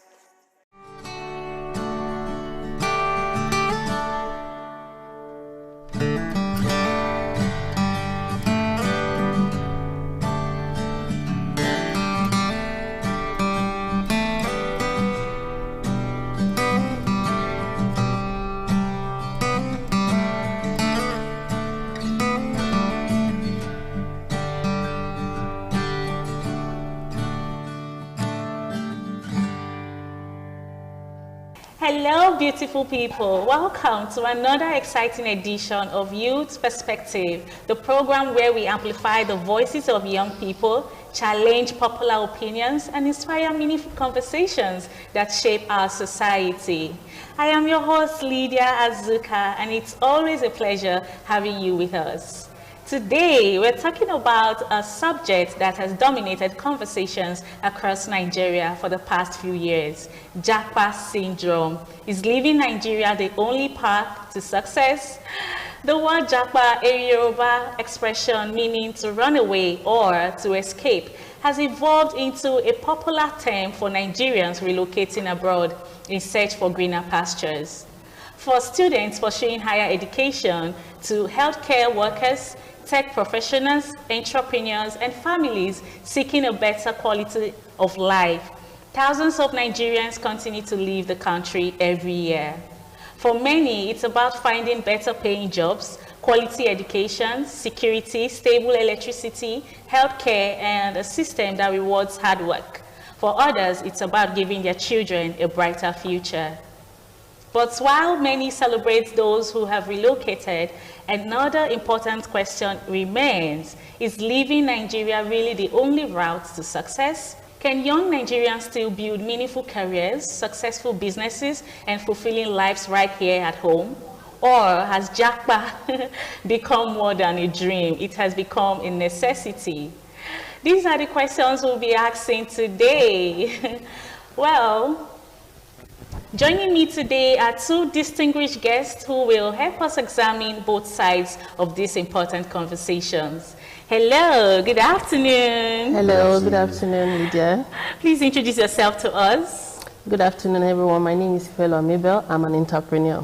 Amazing. Well, good afternoon. My name is Udoka Onachigi, bro. Thank you very much for having me. Thank you so much for coming on the show. Now, the first question I have to ask you guys, when you hear the word Japa, what comes to your mind, Mabel? The word Japa, it has become a common expression I'm telling you. among so many Nigerians. Yeah. The fact that that word Japa does not mean you've arrived, because that's the mentality most Nigerians do have. You get? For me, Japa, it's something that it comes with pressure. Let me use that word. It comes with a lot of pressure. They have this mentality that when they just get there, everything is going to work out smoothly, and it doesn't work that way. Wow. It doesn't work that way. You're still going to hustle. You're still going to work so hard because you have a lot of bills to pay. That's right. A lot of taxes to come. You get a lot of everything about Japa is bills. Expensive. I'm telling you the truth. So Japa, majority of Nigerians, they are like, it's like a god to them. Let me just use that word. It's like a god to them. So I don't see anything. Some persons see it like, oh, it's a choice or an option. It's either a choice or an option. That is Japa. Wow. You might have the option to travel. I might have the choice. You get. So I know there's no doubt that so many of these countries, they offer good infrastructure. That's right. They have good stable electricity, quality health care, jobs opportunity. Yeah. You get. But that shouldn't be a yardstick for Nigerians. Most Nigerians, let me use the word most Nigerians. Yeah. That shouldn't be a yardstick for most Nigerians to feel they have arrived when they Japa. You get, because they're still gonna work. If you are a lazy person in Nigeria and you think Japa will make you become so rich, so wealthy in a twinkle of an eye. It's a lie, because if you don't go there and hustle and work, you're still going to remain a lazy person there. Wow. And you know the word hunger will finish person.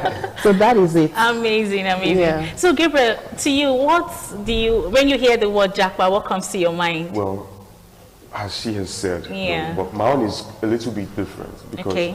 when we talk about the word Japa, it's very common amongst Nigerians. Yeah. Like when they say Lydia don't Japa now, from my understanding, it's more or less like Lydia has gone to find a greener pasture. Lydia has gone to a place where she has better opportunities. I understand that, yes, the place that you're going to, the country where you're going to, you would have to work. Yeah. But you're not for wanting to, go to that country. Maybe there are countries whereby they pay people that don't work. Wow. There are actually countries whereby they give them little token to survive. To survive. So, yes, Japa syndrome is, the thing, Japa, Yeah. when it comes to mind, is a matter of people going to other places to find greener pasture. pasture. Sometimes it doesn't necessarily have to be abroad. Going to, which country should I use? Going to Ghana. Surprisingly. Okay.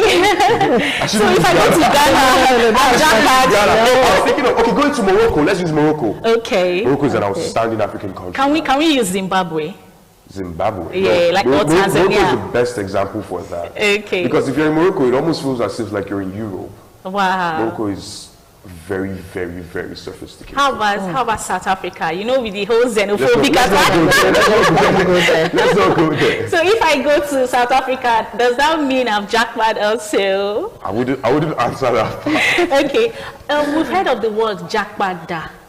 Jackpot. Do you want to talk about that? What does that word mean? Jackpot is a Yoruba term.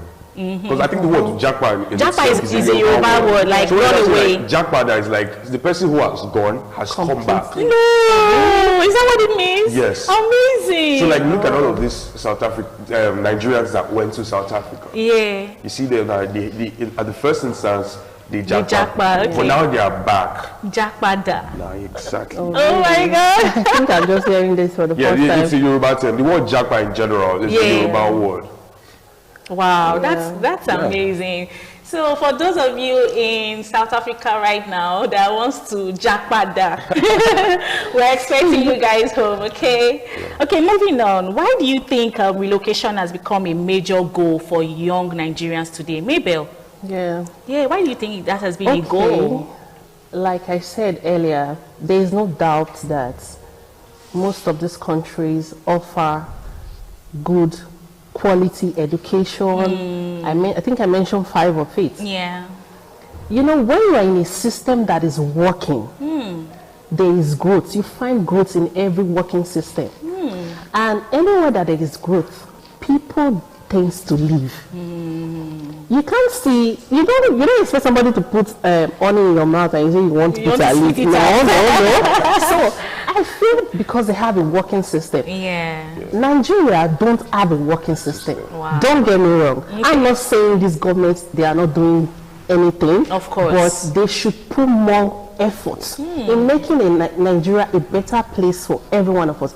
If we have, let's just say, okay, out of the 5 qualities I just mentioned, if the government of Nigeria can just pick just 3, just start with 3. I don't think 70% of Nigerians won't want to leave this country. That's right. Because they are okay.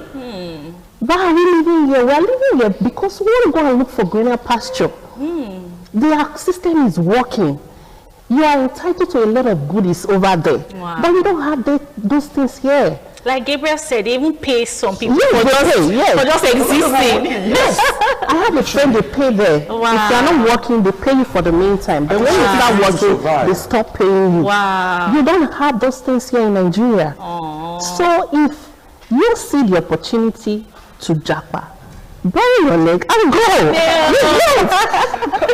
Okay, so Gabriel, this Japa syndrome, do you think is an economic issue or a government issue? What do you think is going on with that? I think it's both. Okay. Because I wouldn't want to outrightly come out and say like we have a failing government. Yeah, of course. Right? But people who tend to, want to go to another country that has greener pasture, have a working system, just like she mentioned. Because you sitting here now, you would love to be under a working system, a working government that knows that, okay, they have my best interest at heart. Look at countries like Canada now.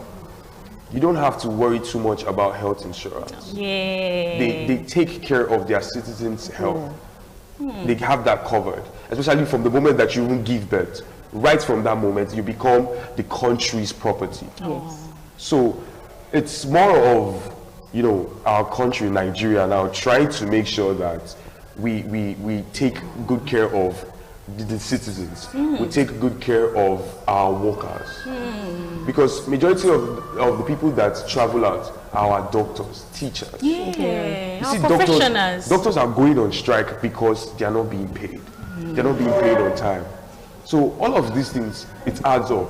Even that still falls down into the economic bracket. Because I'm here, I'm working so hard to save people's lives, and then at the end of the month, I don't get paid. You delay me without any tangible reason being put out. So it's difficult to just point out whether it is an economic reason or a governmental reason. I think both factor actually stands out. It actually adds up to the Japa syndrome. Amazing. So now we'll be talking about greener pasture. Is success location based? Can we not still have greener pasture in Nigeria? Mabel? That, like I always say, 70% of Nigerians, they have this low mentality. They think leaving Nigeria to other country determines your success. But the fact still remains, if you want to, I'm not saying they shouldn't leave, but before you leave to somewhere else, you have to study that environment. No, like this place, this environment, is it going to favor me? You don't say because this person is there, you want to go to that same place and feel you're going to make it there. We have so many wealthy Nigerians who are into business, legit businesses in this country. They are making it. They are striving in businesses. So Japa does not really mean you are going to make it there. You can see, I have somebody that went there, the person spent like 2 years, and he went back to Nigeria. Wow, Jakpada. He said he's tired. That's Jakpada. He came back. He said he's tired. It's not like I thought it is. You see? Everybody, I've been opportunity to travel. I've seen how their system work. Wow. I, for one, I cannot relocate. Nigeria is sweet. No, I don't want your money.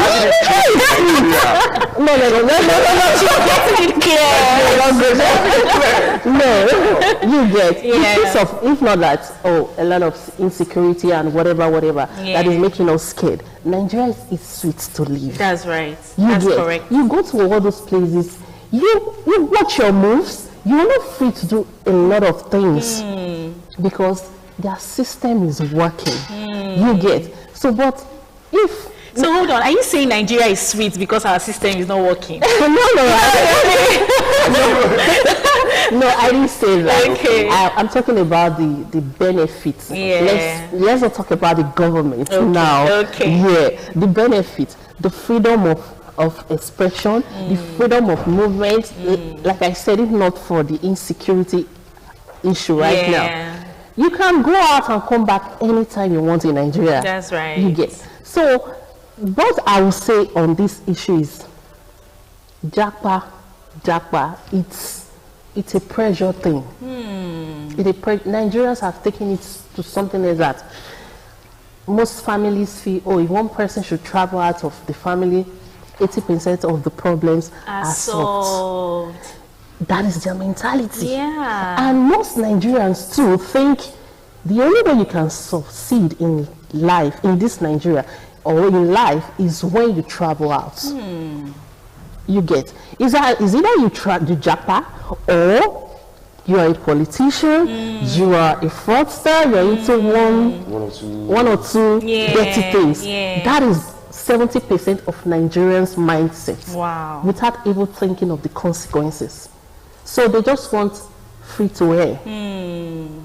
at a platter of good. You work for it. Yeah. That is why when one politician said Nigerians youth are lazy. It is true. Are you for real? Yes. So I don't think I would have. Are you lazy? You're youth now. Are you lazy? Nigerians. Okay, are you a Nigerian youth? Are you Congolese? Okay, the person generalized it. Maybe that was a mistake the person made. You get. So, but 70% of Nigerian youth, they are lazy. But you know, even when they travel out of the country, they work so hard. Yes. Nigerians work so hard. Even when they go for academics, when they go for their masters, their PhD, they come at first class. So we are not lazy. I don't think Nigerian youths are lazy. Because they know they have, if you go there, you don't expect me to send you money from Nigeria to pay your bills. Oh, wow. You pay for your water, you pay for electricity, you pay for everything. But yeah, once you can have a borehole, you can use water the way you like. Yeah. So when you have that mindset, oh, I'm going to pay for this, I'm going to pay for this. It's not like here when you're hungry. And my neighbor, did you cook? Yeah. Yes, so come and eat. There. You can't do that. that. You can't do that. Yeah, so when you have that mentality, you're going to pay for eventually everything. You work hard for it. You work hard for it. Amazing. But when they are here, they are lazy. Oh, my mom is here. My mom, if I'm hungry, I'll go to mom's sister's house and eat. That's true. You know that mentality. That's true. So Gabriel, do you agree with this mindset? Is success location based? No, I do not think success is actually location based, because we have people that are actually making it in Nigeria. Amazing. You see, people who end up doing the Japa are people that I believe have weighed their options. Okay. They've weighed it and they see things are not working just as good for me here in Nigeria, for example. So automatically they believe that if I go to the UK, if I go to Canada, I believe that something better would come out of my hard work. I believe that at least I would be under a working system. Okay. So for some people, it's not ideal, it's not 100% ideal to want to base success on location. Yeah. Because some people still have their way, they still have the way to, mingle around and get, their way up top. So no, it has nothing to do, success has nothing to do with location. So thank you very much for that. So Mabel, what do you think social media has done to the young people of this generation wanting to japa? You know, social media influences a lot of things. Yeah. So do you think social media has influenced this japa syndrome? Oh, social media.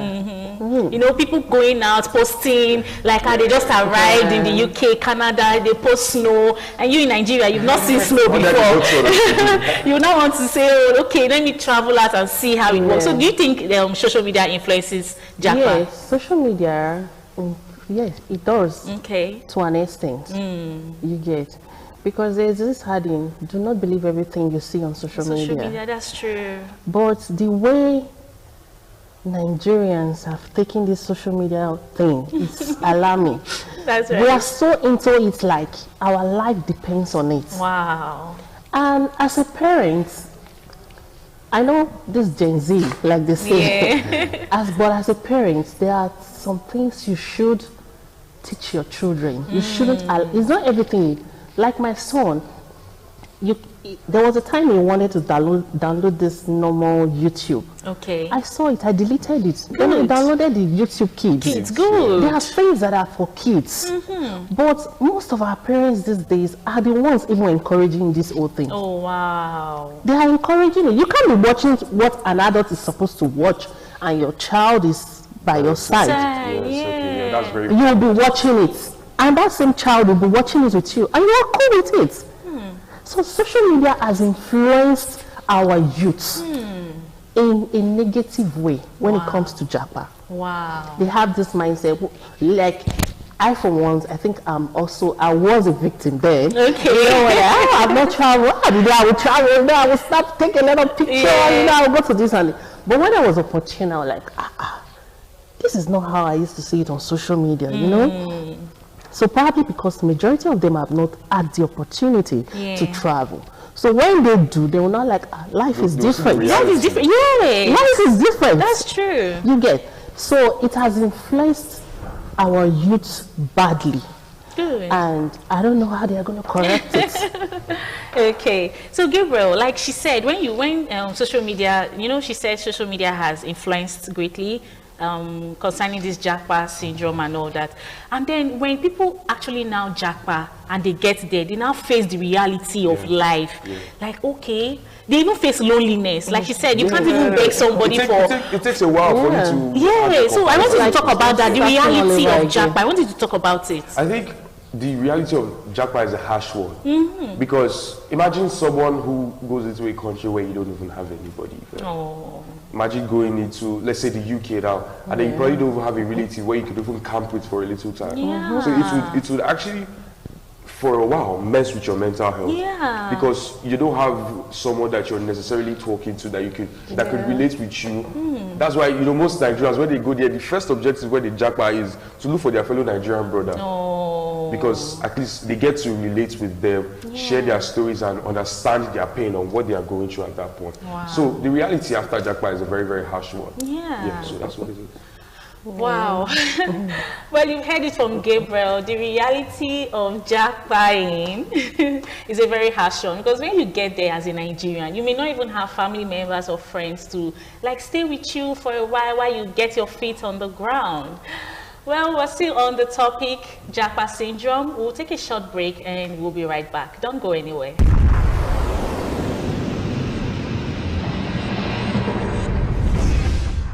Welcome back to Youth Perspective. If you're just joining us, we're talking about Japa syndrome. And I have still with me in the studio 2 amazing guests helping me to unpack this important conversation.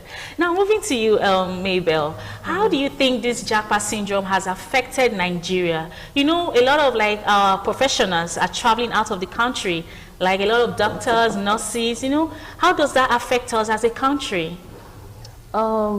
Professionally, those professionals, like you said, they are opportune to make it very fast when they Japa. Wow.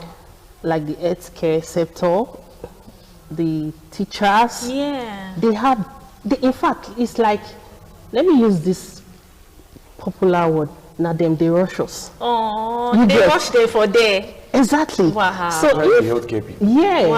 So if you are into one of those professions, and you're like, oh, come over there, you get a better job, you live good, you have to leave. Because our country, they are not encouraging them. Wow. They go on strike every now and then.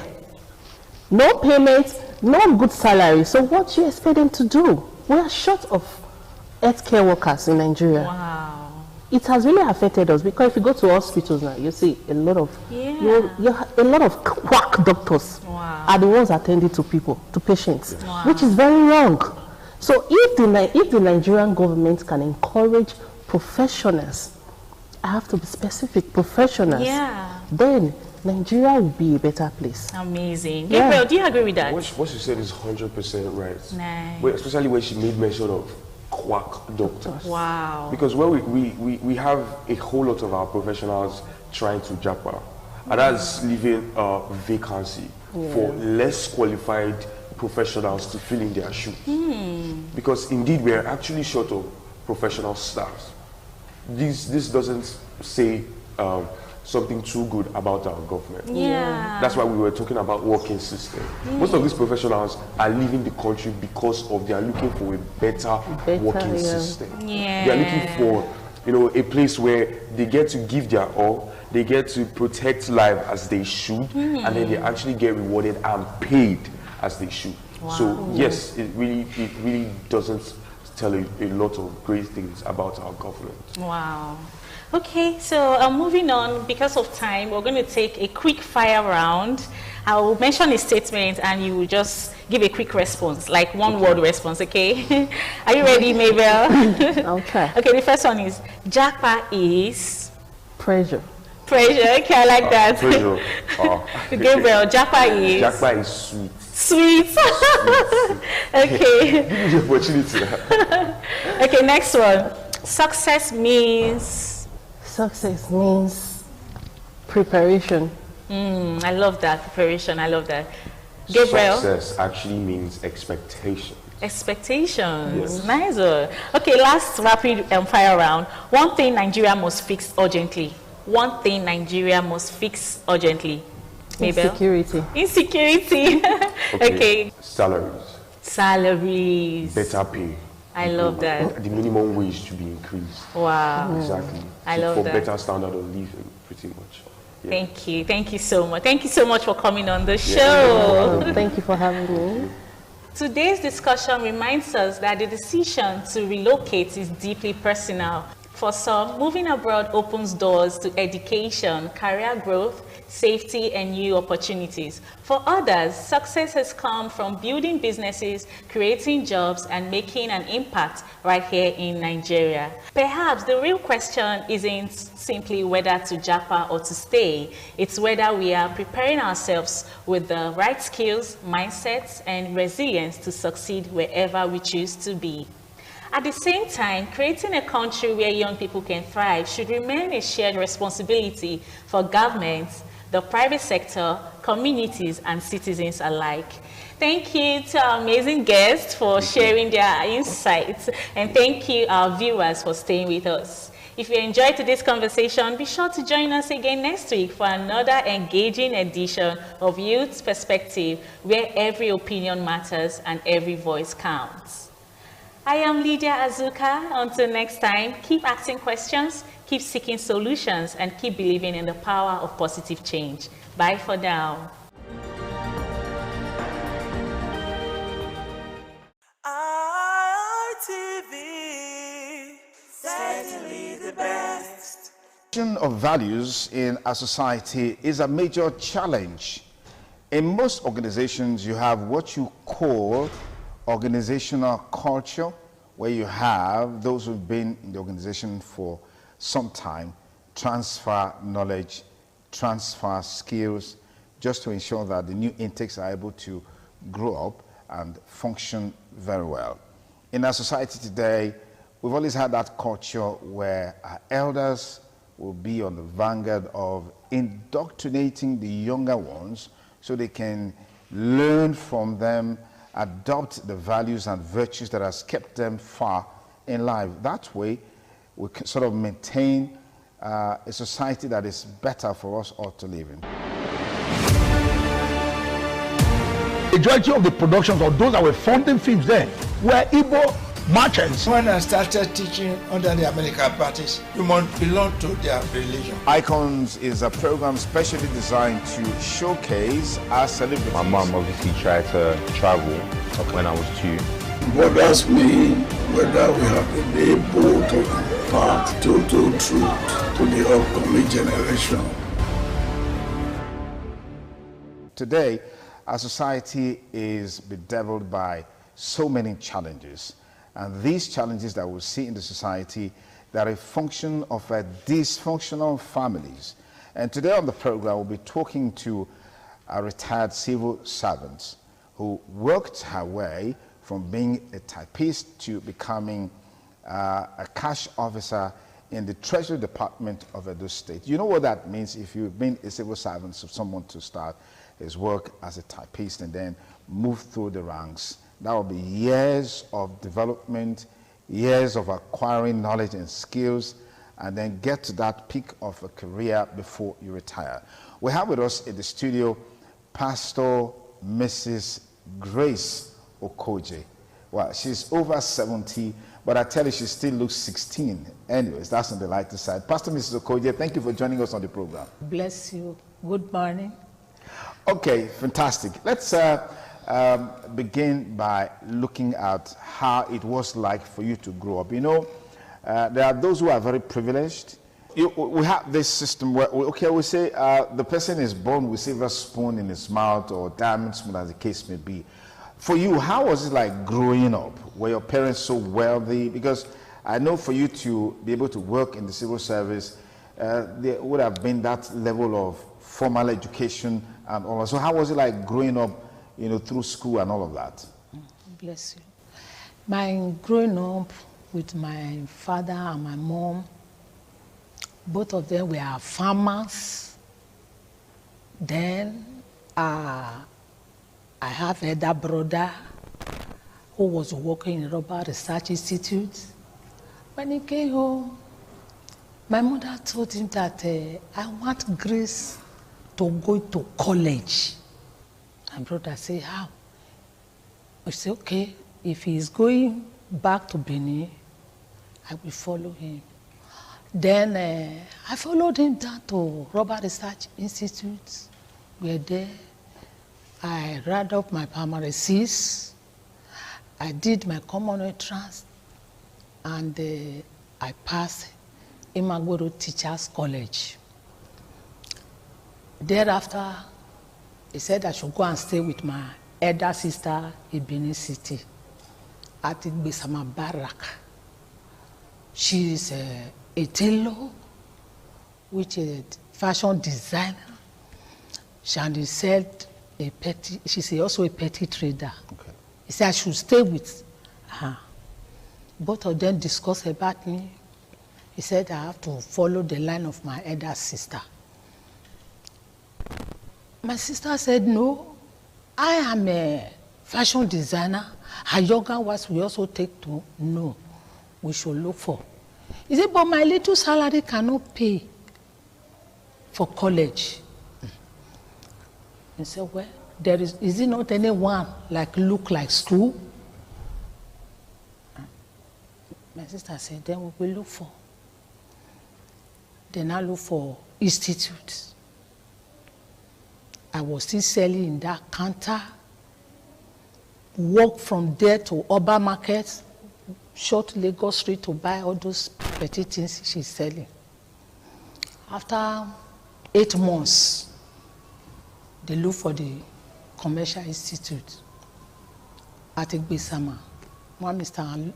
Aloha Institute. So thereabouts, they transfer the husband. I go along with them to Sapele. Reach there, stay with them for 4 months at home. My sister was trying to reach my brother. He said he has no money. He said, okay, myself and my sister, we were now looking for, we get a institute. It's a commercial school. Just continue. Then we back to follow them to Sapele, they transfer the husband. Reaching there, we look for a commercial school. Then we got one at the Sapele there. I started schooling. Thank God, he later called my brother and settled the man that operated the institute and start. Before that 1 year, they worked their transfer to Benin. So you went from Benin to Sapele. With my elder sister. Back to Benin again. Yes, they now come back to Benin. In that place, my brother said, I don't have money. I called my brother, I said, I cannot stay at home. You know, by learning, it's just like a shorthand. Okay. As you learn shorthand, 2 days you forgot what you wrote down. If you are not practicing it. Okay. And I said, okay, look for. I said, for the typing, I'm okay. He said, okay. I enrolled ROC, I passed. But I still let him know I cannot just sit at home.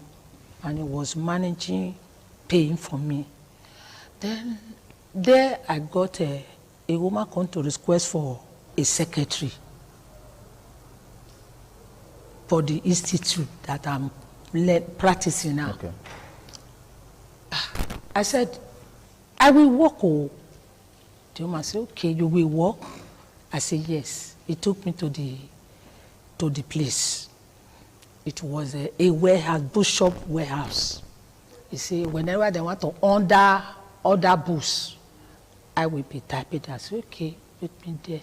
I spent 1 year plus there. Then I sit down, I said, the money is too small, 800.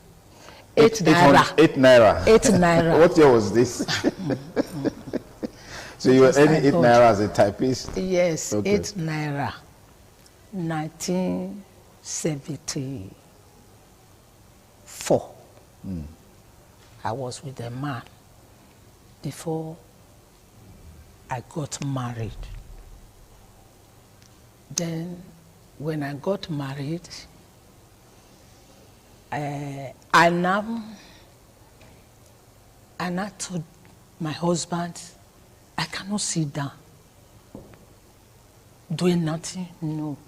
The uncle that was working in UBA, he said that somebody is looking for a typist. He said I should go for interview there. When I got there, the man employed me, which is a motor company. Okay. I was with them. How much was your salary then? Because I know the first salary is 8 naira. I'm sure it would have been better by this time. He still say it, what to do. He said, I will increase it. I said, okay. I said, there 12 naira. I said, okay. I started working. In 76, I got my first son. And I sit down. When I resumed, he didn't pay me. I said, well, let me. Then he now employ the security man. The security man look at me and say, say, lady, you are very intelligent. So this will work. You are not the type to work in this kind of company. Look for government job. I said, how will I enter government job? He said, don't worry. If they used to buy newspaper, he said, when they bought newspaper and there is an advertisement for vacancy.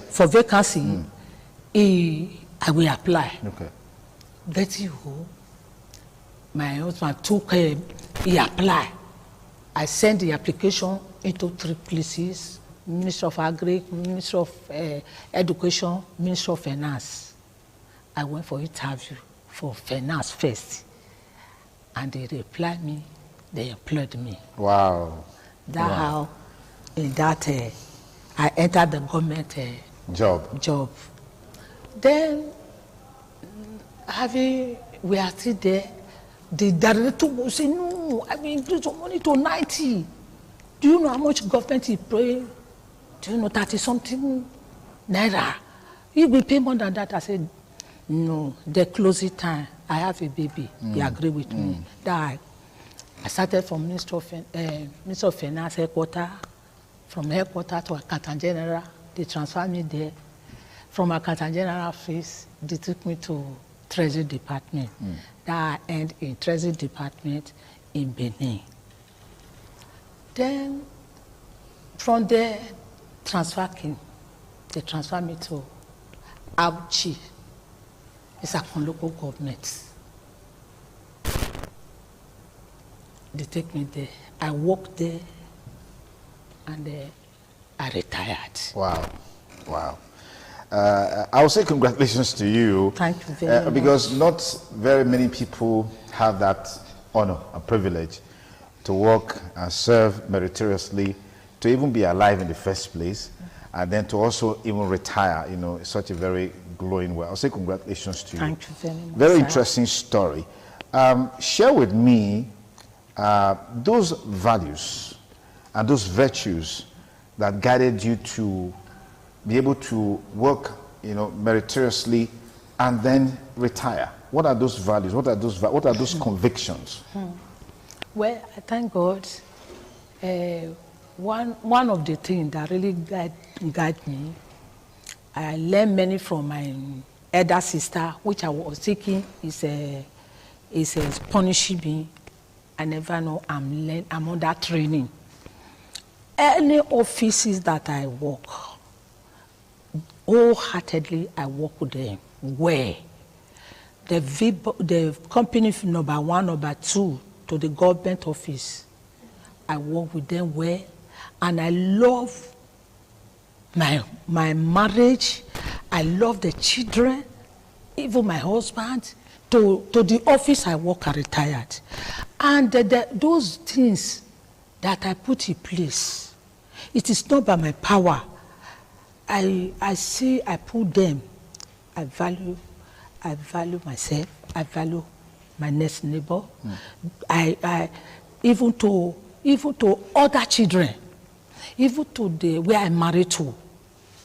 So there are things I do that one of them was saying it. It's not that you put as a pastor. You have been a pastor for us the day of my celebration. He said you have been a woman of God when you come into our compound.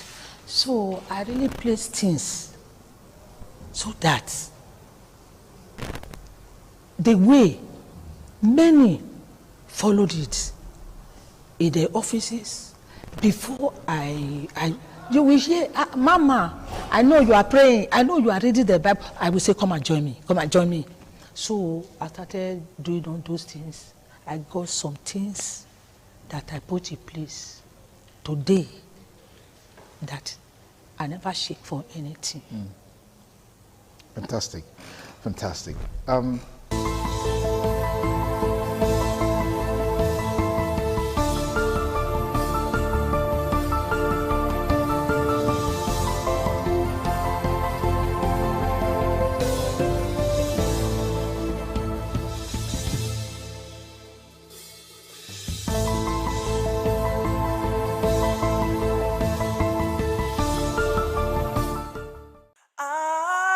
RTV, certainly the best.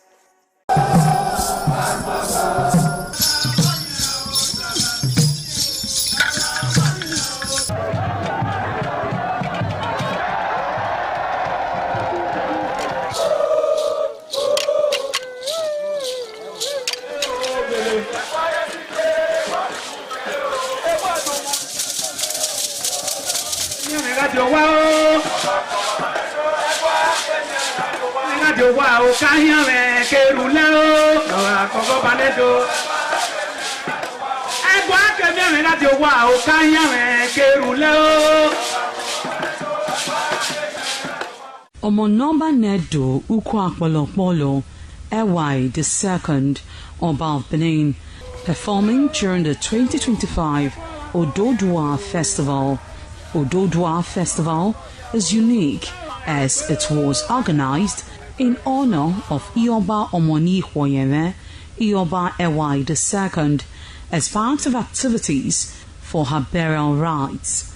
The rich traditions and cultural heritage of the Benin Kingdom were showcased when His Royal Majesty Ewai II engaged the floor to perform during Uge Ododua in the palace ground in Benin City. In the dance performance, the Ogbelaka royal drummers supplied the needed impetus and rhythm for the dance. However, tributes are paid by the head of Benin deities to the monarch, who was the cynosure at the events. The event can best be imagined as the spiritual rejuvenation, stunned, spectaculars and guests at the colorful ceremony. 7 masquerades representing 7 spirits and deities conveyed different meaning in company with the head of the deities of Benin, with the Oba of Benin, who exhibited a grand cultural dexterity in his dance steps.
ITV, certainly the best.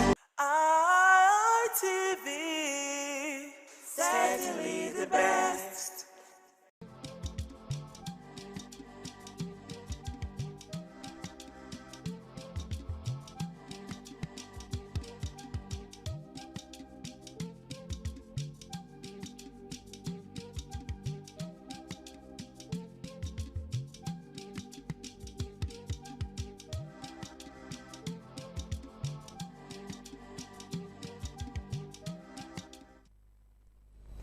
Hello everyone, thank you for joining us today on the program Woman to Woman. I'm Adesuwa Osa Uwagie.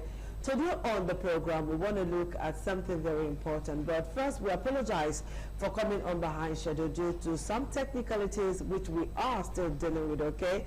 So, you know, a lot of things happen backstage, all right? But never mind, we're here, we're going to serve you and make you happy. So this dish today is very hot and spicy. Yeah, and I have two beautiful women in the house who are going to be talking to us on this issue. So I have Pace Erubami, who is a counselor from the Great University of Benin.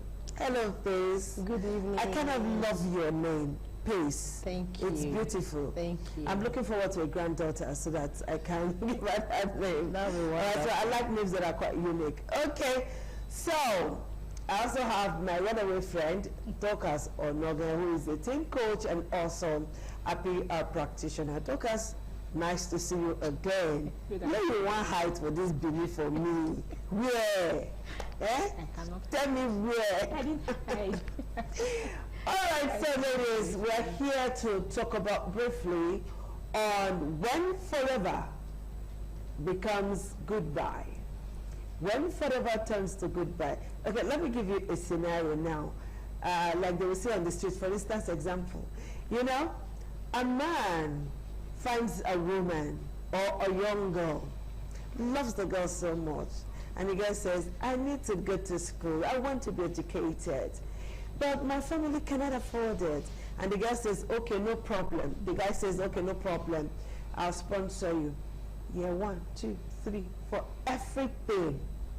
From tuition to accommodation to food to clothes, you name it. When the guy not be your papa, and then he has done all of this for you, and you wake up one morning, you know in your heart of heart that you don't want this guy for anything, and then you wake up one morning to say that you're not my spec. I don't think no, they have a way of doing their hair. I don't think I can continue with this. I can't deal with this. How much did you even spend, self? Now, if you were the person, how would you feel? And there are some women too, after invested in a man, there are women who invest in men, done everything with the hope of forever, and the guy is giving you assurance of forever, and all of a sudden you're getting a goodbye. If not you, you go agree. Dorcas, please, I leave it to you. Let me start with Dorcas. Dorcas, talk to us. When forever becomes goodbye, some evil that people do. Like the example you just cited. You see, when one is educated, it's expected that the person will grow. When you grow, your social circle will change, your perception about life will change, and your view about the world, about things, you see things differently because you're not enlightened. Now you have grown more in knowledge, in the sense that you've come across a lot of persons with different character, and those who have also influenced you, and you feel that where you're coming from, you're never guy in that level. And when it happens like that, certainly it's going to happen like that. Because most cases, these guys that sponsor this lady, they fail to train themselves. They fail to upgrade themselves. And you know, by the time they will come together, the lady will fail to train themselves. Yes, they fail to train themselves. And you, as the guy, you remain in one place. And the lady has moved on to another level of societal influence, of social style. Then the compatibility between the two of them will not be difficult. It will disappear, yeah? Yes, the lady will say, I cannot cope with this person anymore. I want to reason with somebody who is the same level with me. You know, you don't force people to marry you. You cannot force somebody to marry. But when things like this happen, it's painful. My own, I'm not saying the lady must marry the man, but as time goes on, you know, emotional withdrawal is not something that comes overnight. It starts from somewhere. You know that this person, you no longer have feeling for this person. Somebody else is giving attention elsewhere. You already build another relationship there. The best thing for you to do as a lady, in quotes now, that is being sponsored by a guy with the promise that when she graduates or when I graduate, I'm going to marry him or he's going to marry me. When you know that you find yourself in that circle, that you're no longer interested, tell them. 100 level, 200 level, 300 level, things are beginning to change. Instead of keep collecting money from them and giving them hope from them, giving them hope. So the worst is when you even get to final year, you will increase everything higher. You say this is the opportunity to collect. When you know fully well that you've already built your emotional area, you've already protected your emotions, and giving that person false hope, it's going to end the disaster. It's going to end. All right, please, you work in the university community, you've had ample opportunity, or you talk to young girls all the time and every time. Has anyone ever come to you with this kind of scenario? Oh, ma'am, a guy is sponsoring me in school. I don't want the guy anymore, but I want his money. I just don't know what to do. You know, that kind of a thing, because they will never come straight up. Well, thank you for the opportunity. Fortunately enough, we had a group counseling in school yesterday. Wow. And I was assigned to speak on the cost of premarital sex and cohabiting. Okay. And when you sent me this topic, my mind went to that presentation. Okay. And After the presentation, students were given opportunity to ask questions. Okay. And this was one of the questions they wrote on the paper. After talking about cohabiting, a student wrote, what if the person I'm cohabiting with is the one sponsoring me in school? They didn't write their names. Of course. So we just ask that that particular student should see a counselor. Now, it looks funny, it looks painful when you train somebody and at the end of the day, the person no longer loves you. I think the issue there is intention. Somebody that really loves somebody should not put a tag for assistance. If you really love... In a world of nothing goes for nothing, you're asking a man not to put a tag? No, but that's the real thing. Because you are not supposed to put a tag on any benefit, on any service you want to give to somebody if you genuinely love the person. Just the same way when a man or a woman, maybe a man genuinely loves a woman and the woman say, I'm no longer interested. If you genuinely love the person, you give the person space. The person might have a turnaround because of the way you reacted.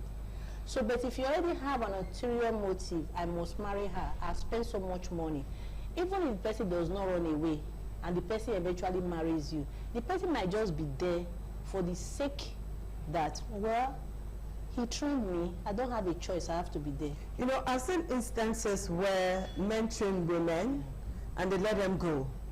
You know, nothing attached. Oh, I like you. I want you to be better in life. Since we are together, let me do the little that I can do for you. Yes. We know that one. But this one, the girl knows that she does not want this man, or maybe she loved the man at a point. Maybe she loved the man at a point, because sometimes what most of us call love is actually infatuation. Yeah. It's not love. We just say, I love you, I love you, I love you. But when the chips are down, that is when you know somebody really loves you. Okay. Now this guy has come up to say, okay, so what do we do? Are we, you know, sometimes they engage, they marry, they do blood oaths, they do all sorts. And then afterwards, the girl just wake up one morning and say, guy, I know they do. And the way they, you know, if we just from what we hear, what we see, what we have watched, you see that the girls, they usually come not with clean hands. All right, a guy's been taking care of you, and then one day you say you know. So what is the man supposed to do? Should I try? What is the man supposed to do? Please go ahead. I've seen very bad situations. Sometimes they fight, they go to family, they go to court.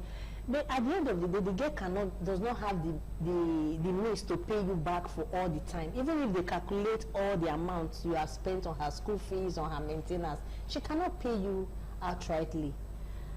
It's painful, even at that. If the girl did it intentionally, knowing fully well that she doesn't love the man, I would tell the man, I would suggest to him that however painful it might be, let her go. Because even if it results in fighting, maiming, or maybe assaulting her, it won't return all the time and years you've wasted. It's not going to return the money. Do you understand? So I will tell the man to let it be. And secondly, we'll be talking about, in case such situation wants to happen next time, what is the best way? Don't make promises. And for ladies, don't make promises. Okay, let's quickly take a short break. We'll come back. We will come back. Let's take a break now. We'll come back after this break. A short one, please.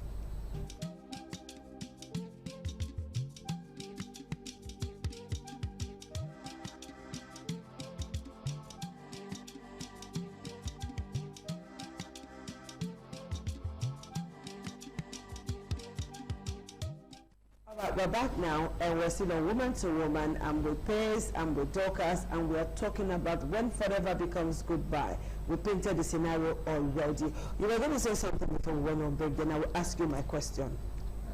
Just ask me. Okay, I should just ask you a question. Okay, now, a young girl knows in her mind that this one is MAGA. This one is MAGA. I want to use this one to collect.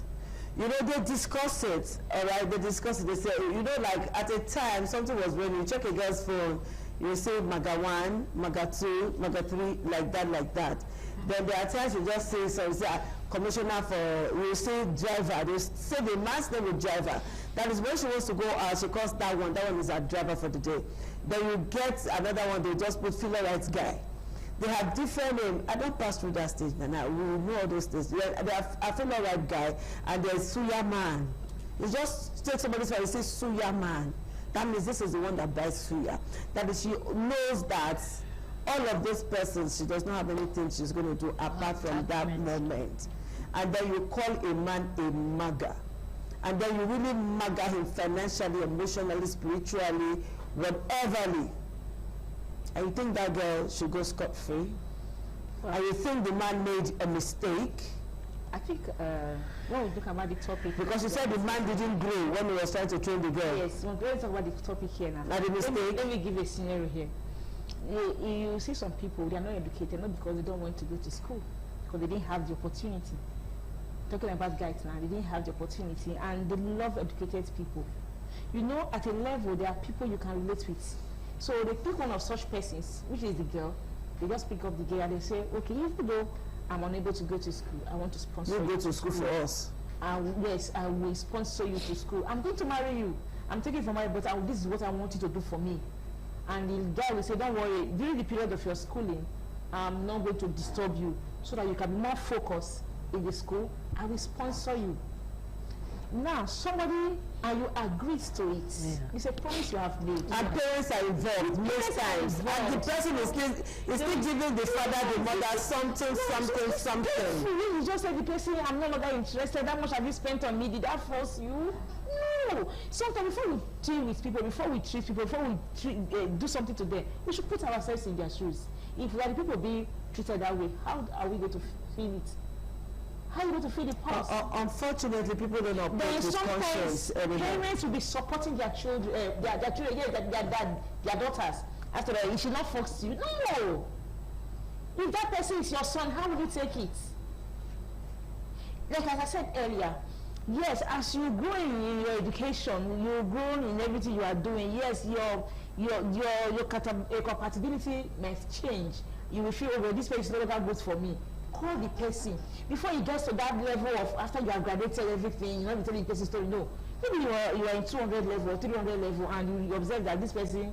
Just call the person, seek the person, and please. So as we are going, I don't think this relationship still go to lead us to marriage anymore. Long truth, no, let them talk. But that is it. I will advise every young girl to do such thing when it gets to that level. Not the one you will deceive the guy. Now, yes, 100 level, yes, you were faithful to him. 200 level, you were faithful, you still keeping to your promises. Then 300 level, you're beginning to waver. 400 level, you have settled yourself with another guy by the side. By the time you're already serving, in short, he has even gone to introduce you to his parents. So you must have even brought him to your parents, and you're still collecting money from one maga, one corner. Telling the guy, don't worry, everything will be there. The guy is not calculating days. Yeah. When are you going to finish serving? Okay, when you finish serving, you know those kind. The guy is making plans, imagining building castles in the air. I'm not educated, but thank God I have it. I've seen parents. Yeah, they'll be proud. My mother is not educated, but sometimes when people want to insult her, you tell look, I don't go school, but I get picky when we go school. And people will follow you speak. That's true. You know, they didn't go. These are the people that wanted to go to school, but they didn't have the opportunity, and they are happy when they see that children go to school. So also find me in that category, and such thing there, and then they just come up to say, "How much did you spend on me?" So some of them will just kill you for nothing. So we even go as far as doing something, killing you and killing themselves. That what will let us just lose. Yes. So mothers and fathers should discourage their daughter from doing that. So now some parents have come up to say, I've had cause to talk to the parents. I said, I didn't know he was spending money on my daughter. You don't pay school fees. Your daughter is in the higher institution. You're not paying school fees. You don't know. Sometimes your daughter drives a car home. Other times your daughter gives you money. Girl will not the work. And you are not the one sponsoring. And this thing is usually something that happens in families where they are struggling to survive, or families that are, let me call it, humble homes. this thing happened in this kind of homes, and then the father or mother will come out to say, I didn't know, I don't know the man, even though I see him around my daughter, I think that I thought they're just friends. You know, they pay school fees. You don't do nothing for that girl.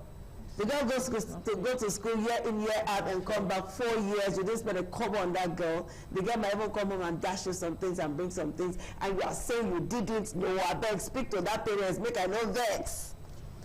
Speak to that parent right away as a counselor. Who are we blaming in this instance? Because the scenario is clear. So this discussion now is for parents. And the girl.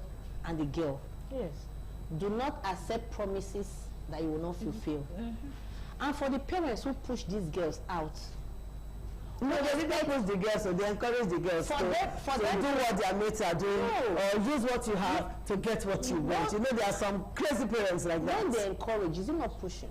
No, they did not push you. They encouraged their Okay, so they did not push, but they are just encouraging them. So to those parents, they should know that the life of that child is very, very important. And that they should not push their daughters to do such things, because assuming that man is their son, do you understand? If the table turns around and their own son now trains a girl, they watched their son train a girl through high institution, and at the end of the day, the girl now turns around and said, I'm no longer interested in relationship. How would you feel as a mother? How will you feel as a parent? So those are the things they should look at before making decisions, because all that glitters is not good. Yes. At the beginning, you might see it as good because at that moment you don't have, let him spend the money. Are you getting it? And you're collecting from the guy as well. As time goes by, you now discover that, no, I don't think I can spend my life with this man. Okay, how do we address this now, Dorcas? We're running for time. How do we address this? In one sentence, how do we address this issue? You know, make promise you cannot fulfill. That's it. If you know somebody is spending on you with a promise of marriage, and you know that you're no longer interested in the person, quickly inform the person. Talk to the person. If the person is not listening, call people you know that can talk to the person. Explain to them and solve it, rather than keep collecting money from them when you know fully well that you are no longer interested. Okay, so please. Yes, parents, teach your children right, and help them to have self-awareness. Let them not make promises that they cannot keep, because it starts from home. Okay, and if your girl must be educated, you can also advise your girl, go to Open University where you can work and then continue with your education. You go bring the certificate home. She does not have to go to the conventional universities. Open universities, the certificates are recognized everywhere. All right. Time is not our friend, because I was going to ask if it's okay. Just give me a yes or no question, yes or no answer. Is it right for the man to say, all the things I bought for you, the earrings, the jewelry, the, how do you say it on the street, the pants, the singlets, the all of them, the phone, bring them back? Is it right for the guy to say, oh my thing, give me back? It's his money, it's his decision. Those ones come out of anger. Out of anger. But is it right for the man to say, give me back? It's not matter of being right. For me, the guy has been hurt already. You will bring me back. I've seen a case where the man emptied the room and took out all the property. Everything. You know, and he was the one paying the rent, you know, it was horrible. So I've seen the one that the man removed the roof. Remove the roof of the parents' house. So what is bad. Please, let's teach our daughters right. We know that the economic situation in the country is biting on everybody, but don't be part of something that may harm a man forever, or a woman also, because women suffer it too. Don't be part of those things that will harm somebody. All right? We'll see you again next week. We are going to collect my tinsel. All right, bye-bye for now. Bye.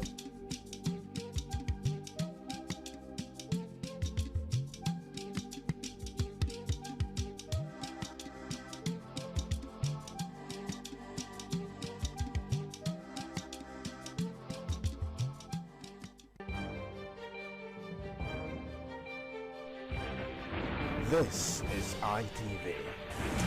Certainly the best.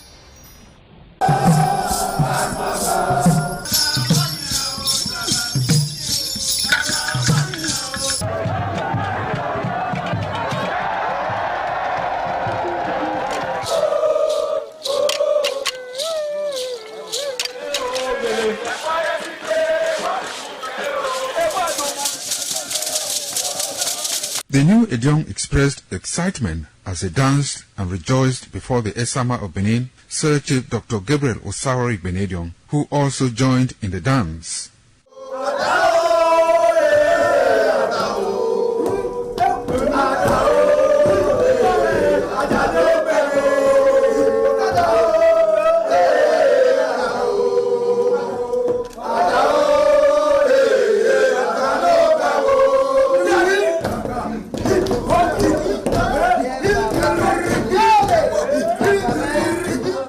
As visiting and paying of homage to various homes of senior elders continued, the initiates spent 7 days performing diverse kinds of rites as required by tradition. They were furnished with rules and regulations regarding their new office as Edion.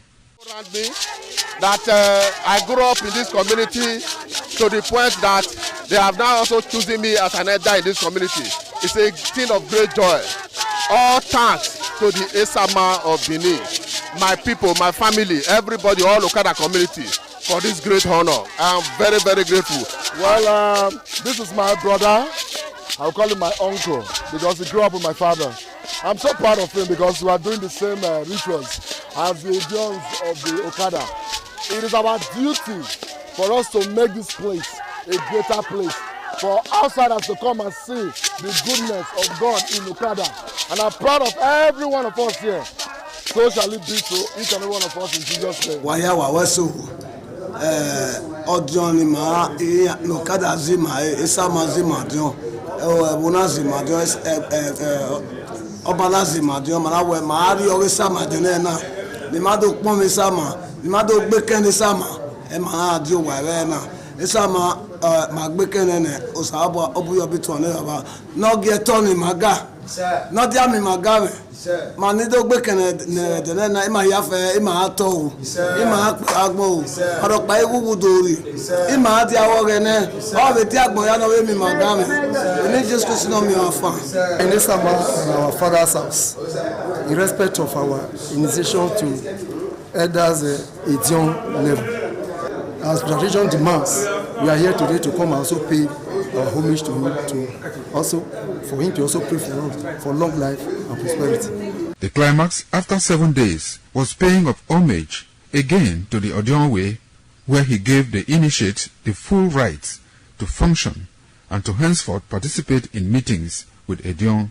It will go down in the history and minds of Okada community, Ovia people, Edo State, and Nigeria in general. The ambience, style, and the colorful ceremony associated with the 2025 initiation into the Edion Council of former Governor of Edo State, Chief Lucky Nosagari Igbinedion, his brothers Bright Ayamakwe Igbinedion, Honorable Charles Osenwige Igbinedion, Peter Osawori Igbinedion, Dr. Fred Osanwi Igbinedion, Barrister Mike Osane Igbinedion, Executive Director Operations, ITV and Radio, Chief Elder Gbedio Wonse, Honorable Efosa Douglas Igbinedion, Ukbonwa Igbinedion, Osawe Igbinedion, Edosa Igbinedion, Dr. Daniel Omorige Igbinedion, as well as Agbong Steve Igbinedion, among other sons of Okada.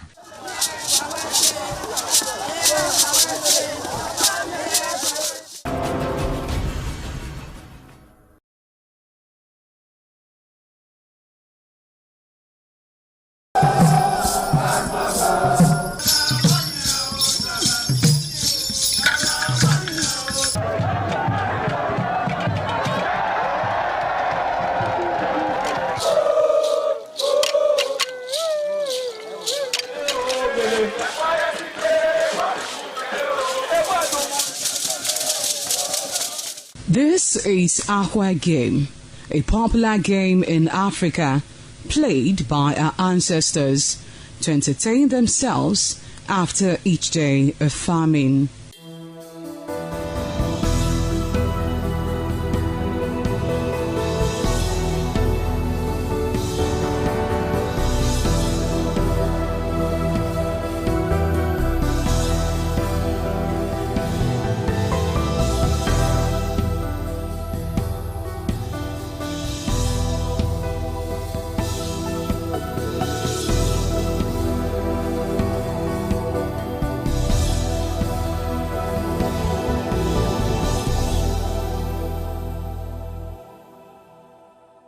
It is also relevant in our coronation in Africa.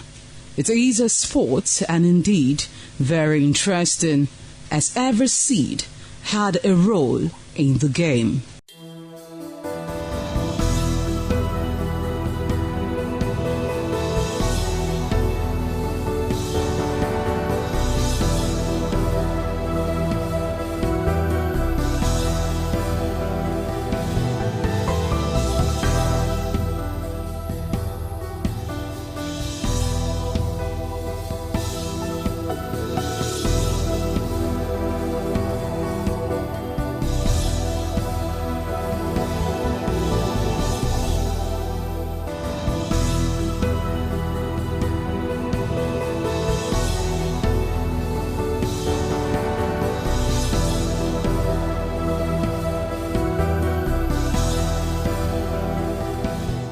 Playtime is 45 minutes per set. There is no age limit as long as you can spin aqua seed. Ayo or aqua game, known as the game of intellectual. This game requires a lot of mathematical skills. Aqua game is played with carved wooden box containing 12 holes.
Welcome to another edition of your program, Hitches and Voices. On this program, our conversation centers around persons with disability.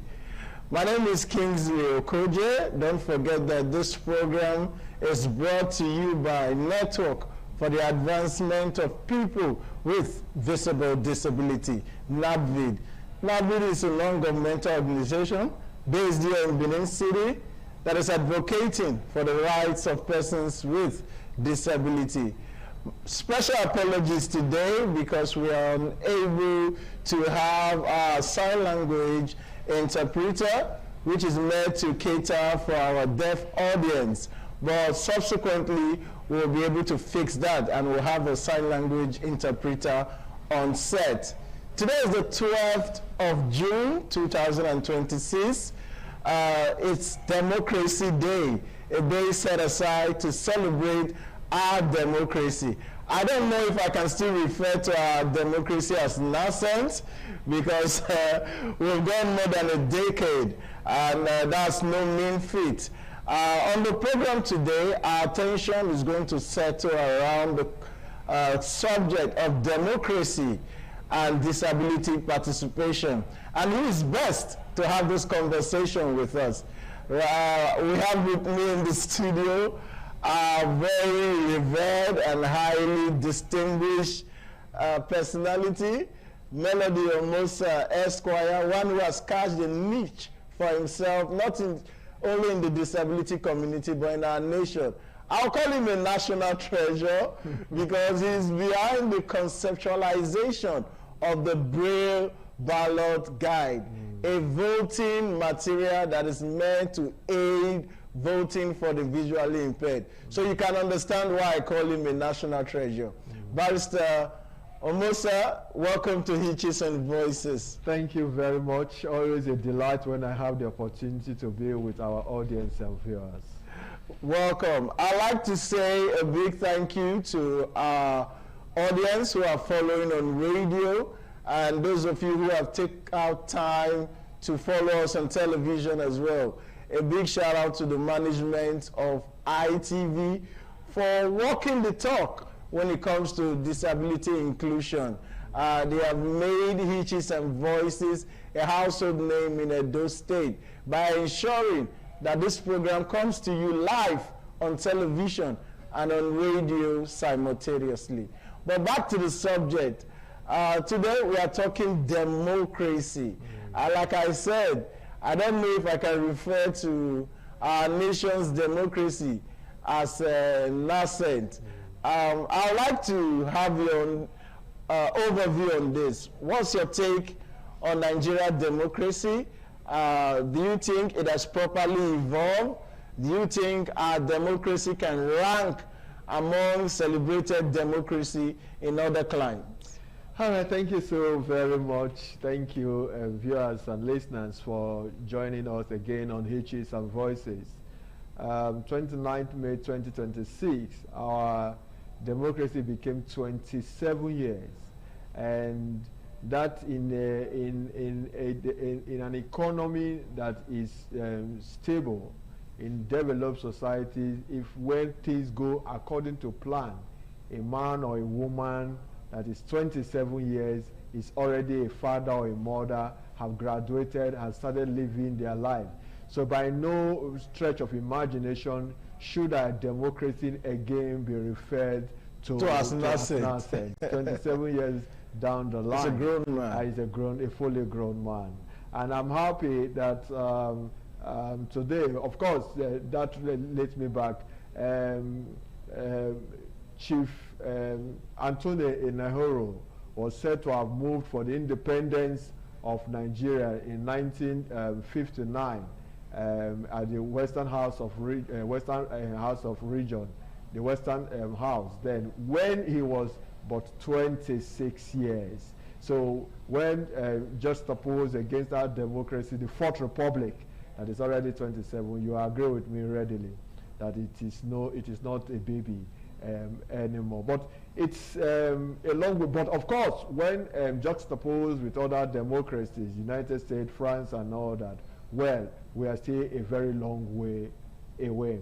But we're talking about June 12th, the 12th of June, and I'm sure many of these present, the Gen Z generation, they call them, except they do a little bit of history, may not have known why June 12th. But unfortunately, history has been taken away from our curriculum. Very unfortunately. You recall that on the 29th of May 1999, the military handed over to a civilian elected government, and President Olusegun Obasanjo became the president, and that day was set aside as democracy. But down the line, there was a clamor that before May 2029, there was a June 12th, where MKO Abiola, Moshood Kasumu Olayiwola Abiola, was elected by an election that are then adjudged to be the freest and fairest election that was organized, where he won, had a landslide victory on the way to become the Third Republic president on the 12th of June 1993. Unfortunately, that process was cut short in that the elections were annulled, I think on the 23rd of June that same year, by the then head of state, General Badamasi Babangida. And of course, a year after, he declared himself in 1994 as as president, saying that the military under Abacha was unwilling to hand over to him. He was incarcerated, and in 1998 he died. The first from his own part of the region, Ogun State and the whole of the Western region, continued to clamor that he should be recognized as an elected president, even though that process was cut short because he was sliding to victory very comfortably before that whole process was stopped. So for the Western states, they continue to recognize June 12th as Democracy Day. That for them, that is the proper day of democracy, and would even declare those days as public holiday. But Mohammed Buhari, of blessed memory, the president between 2015 and 2023, I think a year or two before he left office, recognized June 12th and declared it a Democracy Day. What this president has done now is that June 12th is not, no, I think Buhari recognized that Abiola actually won the election and that he declared him as a former president. But this administration has properly recognized June 12th as Democracy Day. And instead of having a public holiday on the 29th of June, 29th of May, June 12th has now been declared as Democracy Day. However, the handing over day and change of government from one administration to another remains on the 29th of May because it's a constitutional matter. But my take would be that the National Assembly should allow this to reflect. This is popularly accepted to move our Democracy Day by 13 days from May 29th to June 12th. Not, however, this administration or parent elected president and National Assembly, state governors and state houses of assembly benefiting from it. But this administration can do that so that whosoever is elected next will know that the taking over date and handing over date will not be on June 12th. No need to recognize May 29th and also recognize June 12th simultaneously as Democracy Day. So that's the brief history of what has happened. So Nigeria is no longer, we are a grown adult, and we should be seeing some features of an adult who is actually growing and in charge. All right, you said something very stunning, that a 26 years old Auntie Naro moved for the independence of Nigeria. Yes. And I'm wondering where our current 26 years old, where they are now. I'm sure they are out there hustling for jobs, trying to get themselves one employment or the other. Meanwhile, years ago, a young Anthony Enaro had the opportunity to be in an assembly where he could move that motion. One would have expected that we would have evolved to a point where we'll have younger people in position of authority to impact governance. But like you said, a 27-year-old child is a grown man, and there are certain things expected of him. And we are hoping that we'll continue to mature. But let's come back to disability participation now. There's the issue of democratic inclusion. Do you think our democracy as it stands today is more inclusive of persons with disability? And what does democratic inclusion looks like? All right, thank you very much. In democracy, we say there's always a social contract between the government and the people. And that is what distinguish or differentiate the system of government to other types of government. Whether the monarchical system of government that is largely by hereditary, or the authoritarian system of government, or the theoretical system of government, where people take either by religious inclination or by other forms assume rulership position, not even leadership. But any form of democracy, being parliamentary, presidential, provided the people have the free choice, can participate and decide who their elected representatives will be. It is said that the people willingly donate their power to their representative, and therefore a social contract exists between the government and the governed.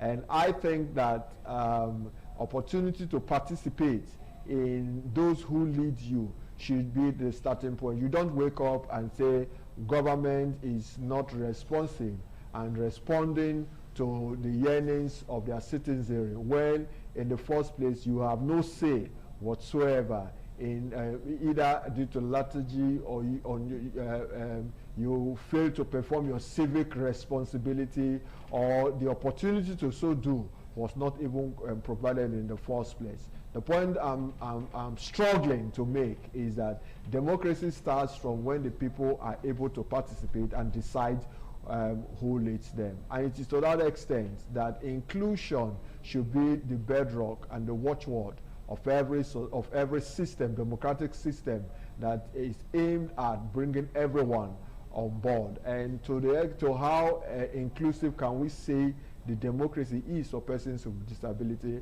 I would say the conversation is on, but we are yet not there at all. We have started because I recall that I and the organization I lead, NAVID, or Network for the Advancement of People with Disabilities, were a part of a process where we campaigned for Access Nigeria Disability Vote Matter campaign, where we engaged the Independent National Electoral Commission, the National Assembly, and other relevant governmental bodies to the end that they would make our electoral process and open enough for participation by persons with disabilities. All right, we'll go to the issue of electoral participation. They usually say that in democracy, majority have their way, and the minority can have their say. And only have their say, yeah. I know that the community of persons with disability, we are in a minority in terms of our population and in our democracy. Would you say we've had our way, or we've been able to have our say, even though we can't have our way? Well, I don't know how much you are in minority. It depends on what your calculations are. We are talking about over 35 million persons with disability in this country. And if we are able to harness that, everyone come together, I think the community of persons with disability as a constituency can sway election in any direction in this country if we properly harness. By what margin, what was the participation of the vote in the 2023 election between the candidate? We had a little over 25 million people participating in that election. And so I wouldn't really say that we have, as a constituency, that we are in the minority. Of course, if in any case, we say that we are the largest minority. That is how we like to brand ourselves. But of course, we know that we are not a political party, and so we belong everywhere. But the point will be that when it comes to advocacy for inclusion of this demography, the women group, for instance, and started long before, even the youth. Certain things were considered for the women and the youth group that we still yet do not have as a constituent. All right, we'll stay on that subject, but we'll go on a quick break now. When we come back, our conversation continue with the Executive Director, NAVID, Melody Omosa. Let's go on a quick break, and we'll be right back. It's still Hitches and Voices on Independent Television and Radio. My name is Kingsley Okoje, and our subject for discuss today is democracy and disability participation. And before we went on that break, my guest disagreed with me that the community of persons with disability, we are not in the minority. Nigeria has a population of over 200 million, and it is estimated that the disability population in Nigeria is well over 30 million. So that is not a minority, or we'll call it the largest minority, like you said. Let's go to the issue of electoral participation. INEC at a time talked about inclusion. It was a big issue within our electoral conversation. But I recall in the last election, it seemed to me, my personal opinion, judging from what I heard from other persons with disability who were in the field, that INEC seemed to have relaxed in terms of their commitment to disability participation in the electoral process. Where I voted, for instance, There were no Braille ballot guide, not just for me, for other persons with disability who were there. People complained that there were no instructional materials for the deaf.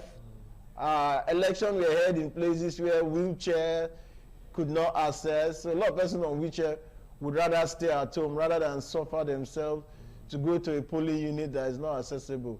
So when it comes to participating in the electoral process, either as voters, let's even stay with voting.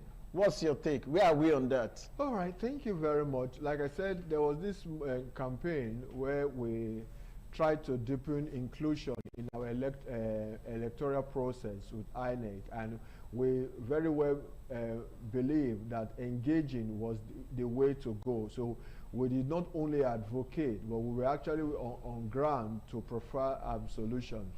That's where the Braille ballot guide you talked about was designed in the first place. First piloted in Osun State in the 2018 gubernatorial election that held on the 18th of September 2018, and thereafter deployed nationally at the 2019 general election. One would have expected that there will be a progressive use and coverage in terms of distribution of the use of the Braille ballot guide. And Braille ballot guide is a system by which visually impaired and blind voters can access the ballot independently and be able to vote for candidates and parties of their choice. Like I mentioned, used nationally in 2019. After then, we continue to engage INEC to find out how we were progressing. Since then, in every election, we have always monitored. I have always been on the field to see the inclusion and the deployment of materials for the blind, the hearing impaired, even those with albinism, the provision of magnifying glasses for them to use. And what I see is that, like you noted, INEC seemed not, the momentum seemed to have dropped. I wouldn't know what happened. I recall that not only did we provide this guide, these materials, assistive materials for INEC, we also embarked on collecting data to know where voters with disabilities, the polling units, they vote, so that with that record, INEC can deploy materials made for the individual voters to use depending on the disability type. And we also ensure that the CVRO, Continuous Voters Registration, that INEC now have, would, in the process of registering, you would have your disabilities type and stated in the form, so that they know firsthand that you are one with a disability, and on election day, seamlessly, you'll be able to participate in the process. But that's not what we are saying. INEC has always had this logistic problem. And I think that for a group of persons with disabilities, for that matter, it should not be much a problem. We know nationally they do have their challenge. But I would say that from what I monitored in the last election, I'm not impressed at the pace INEC is going. I think that, yes, it's fine that we had those problems 2018 when it was piloted, 2019 it was used nationally, and given the obstacles the election, if in the obstacles the election, organizing the election for a state like Edo, Ondo, and all that, you cannot successfully deploy these materials for the persons with disabilities to participate in the system, I wonder what will happen, what happens in general elections. I mean, like you said, this is a 27 years democracy. And one would expect that at this stage, disability participation in elections should be a given. It should not be something we are still urging INEC, trying to encourage INEC to do. It should be a foregone conclusion that persons with disability can indeed participate in the electoral process, because the electoral process is accessible and inclusive. So we can only call on INEC to do the needful. Let's move over to representation. Do you think that persons with disability are adequately represented in leadership and in governance?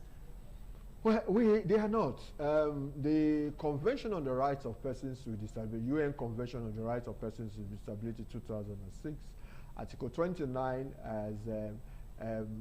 asks that state parties should open their political and public space for the participation of persons with disability. And that was also ratified by the Discrimination Against Persons with Disability Prohibition Act of 2018.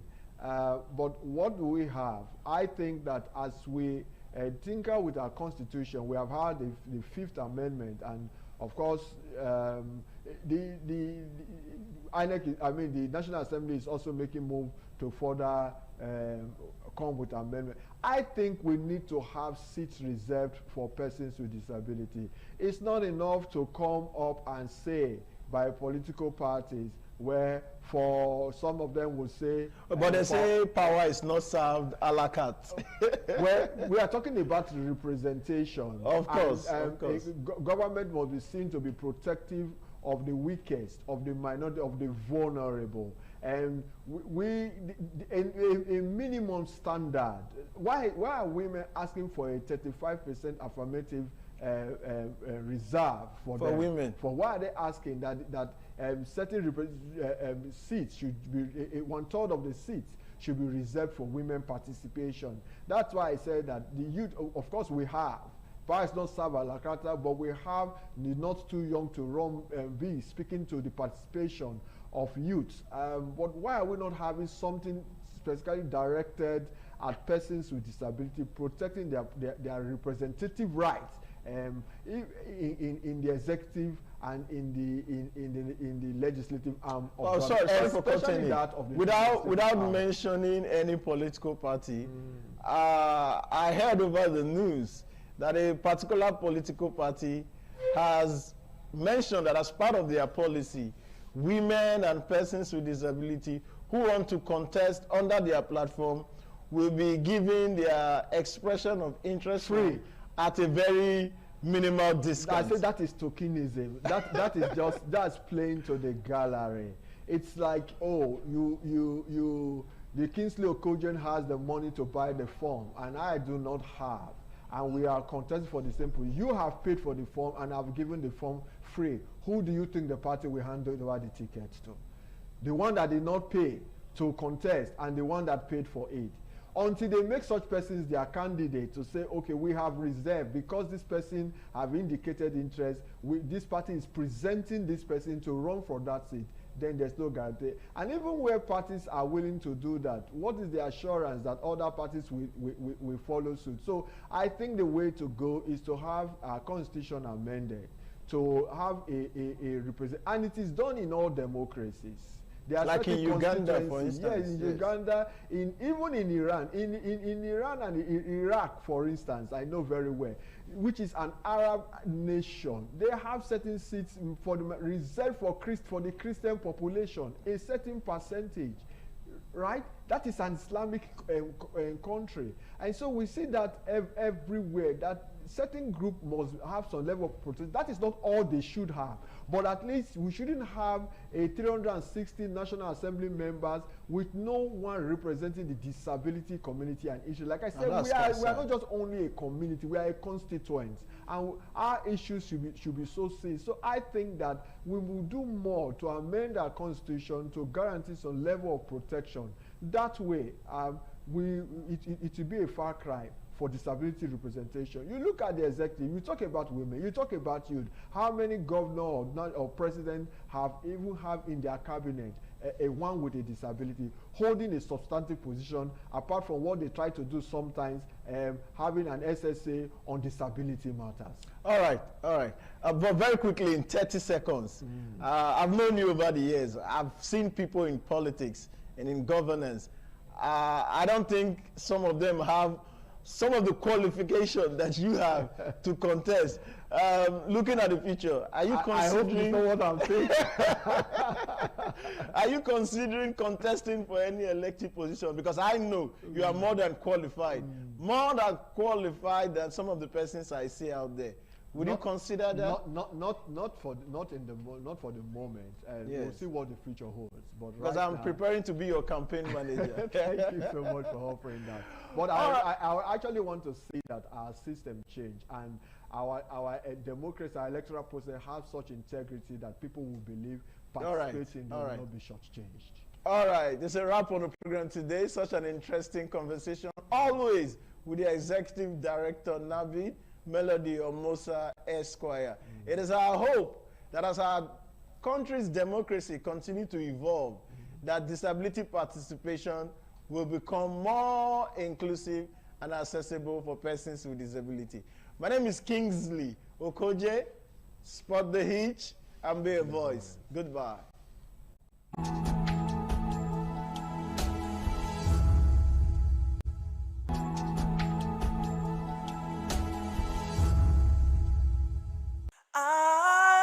ITV, certainly the best.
ITV, certainly the best.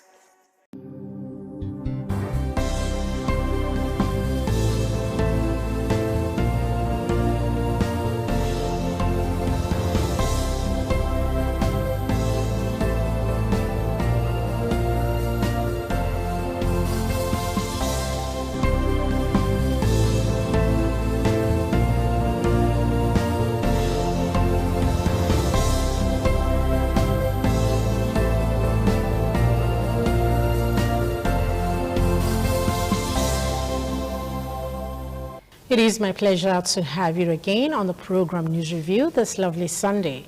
I am Deborah Iviogbe from thanking you so much for joining us on the program. President Bola Ahmed Tinubu January Konda Review inaugurated Presidential Working Group to draft the National Policing Bill that will provide the legal framework for implementing state police across Nigeria. President Tinubu said Constitution Amendment Bill established the framework for dual policing, but it does not operationalize it. President Bola Tinubu was represented at the committee's inauguration by his Chief of Staff, Femi Gbajabiamila, who also chairs the committee. Speaking, the president said the proposed National Policing Bill will include provisions on minimum policing standards, a state readiness certification, federal-state coordination, accountability, human rights safeguards, and fiscal conditions. The president explained the urgency of preparing the implementing legislation while the constitutional amendment proceeds. Following the directive of His Excellency President Bola Ahmed Tinubu GCFR, this working group on the National Policing Bill has been constituted to produce a technically robust, implementation-ready draft National Policing Bill and supporting package of transmission to the National Assembly, following the passage of the constitutional amendment on state police into law. Governor of Ogun State, Dapo Abiodun, speaking for the governors, pledged the NGF's backing for fast-tracking the reform once the bill reaches the state houses of assembly. He described the state police as a response to long-standing calls for community-based policing. This bill has validated the effectiveness of community policing. And I want to appreciate those that we call the unsung heroes, because I know that a lot went into preparing this bill. For his part, Attorney General of the Federation and Minister of Justice Lateef Fagbemi called the timing of the initiative appropriate given Nigeria's security situation. What the constitutional amendment bill comes up with. That is the platform, the window that will dictate how we are going to go about it, because it is only when we have this that we can know the real extent of what will follow. From Abuja, Abigail Adiremi, ITV News. There was drama on the floor of the House of Representatives on Wednesday last week as lawmakers were sharply divided over a motion seeking to summon President Bola Ahmed Tinubu over an alleged fake agency linked to the presidency, unpaid federal contractors and worsening insecurity. Honorable Yusuf Gagadi Adamu from Plateau State and Honorable Mascot, in separate motions of urgent national importance, called for thorough investigations into the issues causing concern across the country. Proceedings became heated during plenary as two lawmakers presented motions of urgent national importance.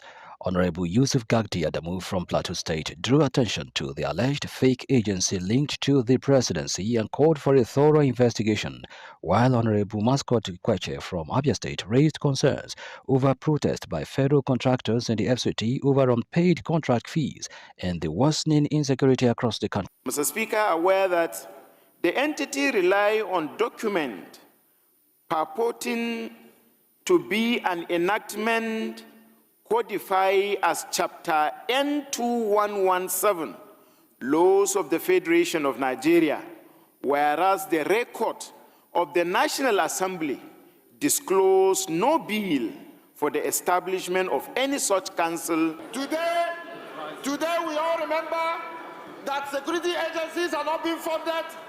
Our people are kidnapped every day. Heads are being chopped off on national television.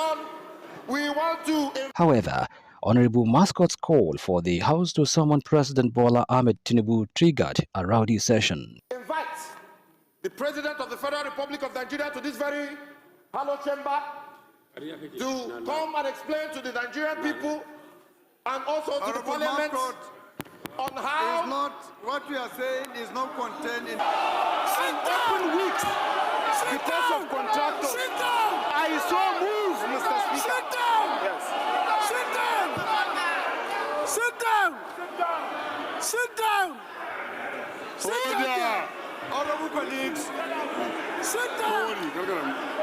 Honorable, what we saw today is a complete direction of our tradition and practice. What Honorable Mascot read was a complete deviation from the motion that he gave me. Mr. Speaker, how do we now put that in the motion that is already before you? The House resolved to refer the matter to an ad hoc committee yet to be constituted. From the House of Representatives, Ogani Victor, ITV News. In a related development, we brought you this report during Weekend Review that the Senate on Wednesday last week rejected a motion seeking to investigate its alleged involvement in the budgetary appropriation for the purported Presidential Foreign Intervention and Promotion Council. The Deputy Senate President said the Senate will await the outcome of the Independent Corrupt Practices and Other Related Offences Commission investigation before taking any action. For days, the media have been awash with the reports of a fake Presidential Foreign Intervention and Promotion Agency established by one Prince Adeni. The agency, which the presidency denied its existence, has a budgetary allocation of over 1 billion naira in the 2026 Appropriation Act. To this end, Senator Smaila Kawu, representing Kano South Senatorial District, is calling on the Senate to investigate the matter. According to Kawu, the matter, if left uninvestigated, will cast a shadow of doubt on the budgetary process of the National Assembly. Concerns that inclusion of purported non-existent or unauthorized entity in the national budget undermines the credibility of the appropriation process, expose weaknesses in international budgetary scrutiny, erode public confidence in the National Assembly, and subject the federal government to avoidable domestic and international criticism regarding transparency, accountability, and fiscal governance. However, the Deputy Senate President, Jibrin Barrow, who presided over plenary, notes that since the ICPC is currently handling the matter, the Senate will have to wait for the outcome of the investigation before taking any action. You could have brought it to the Rules and Business Committee to be listed as a substantive motion.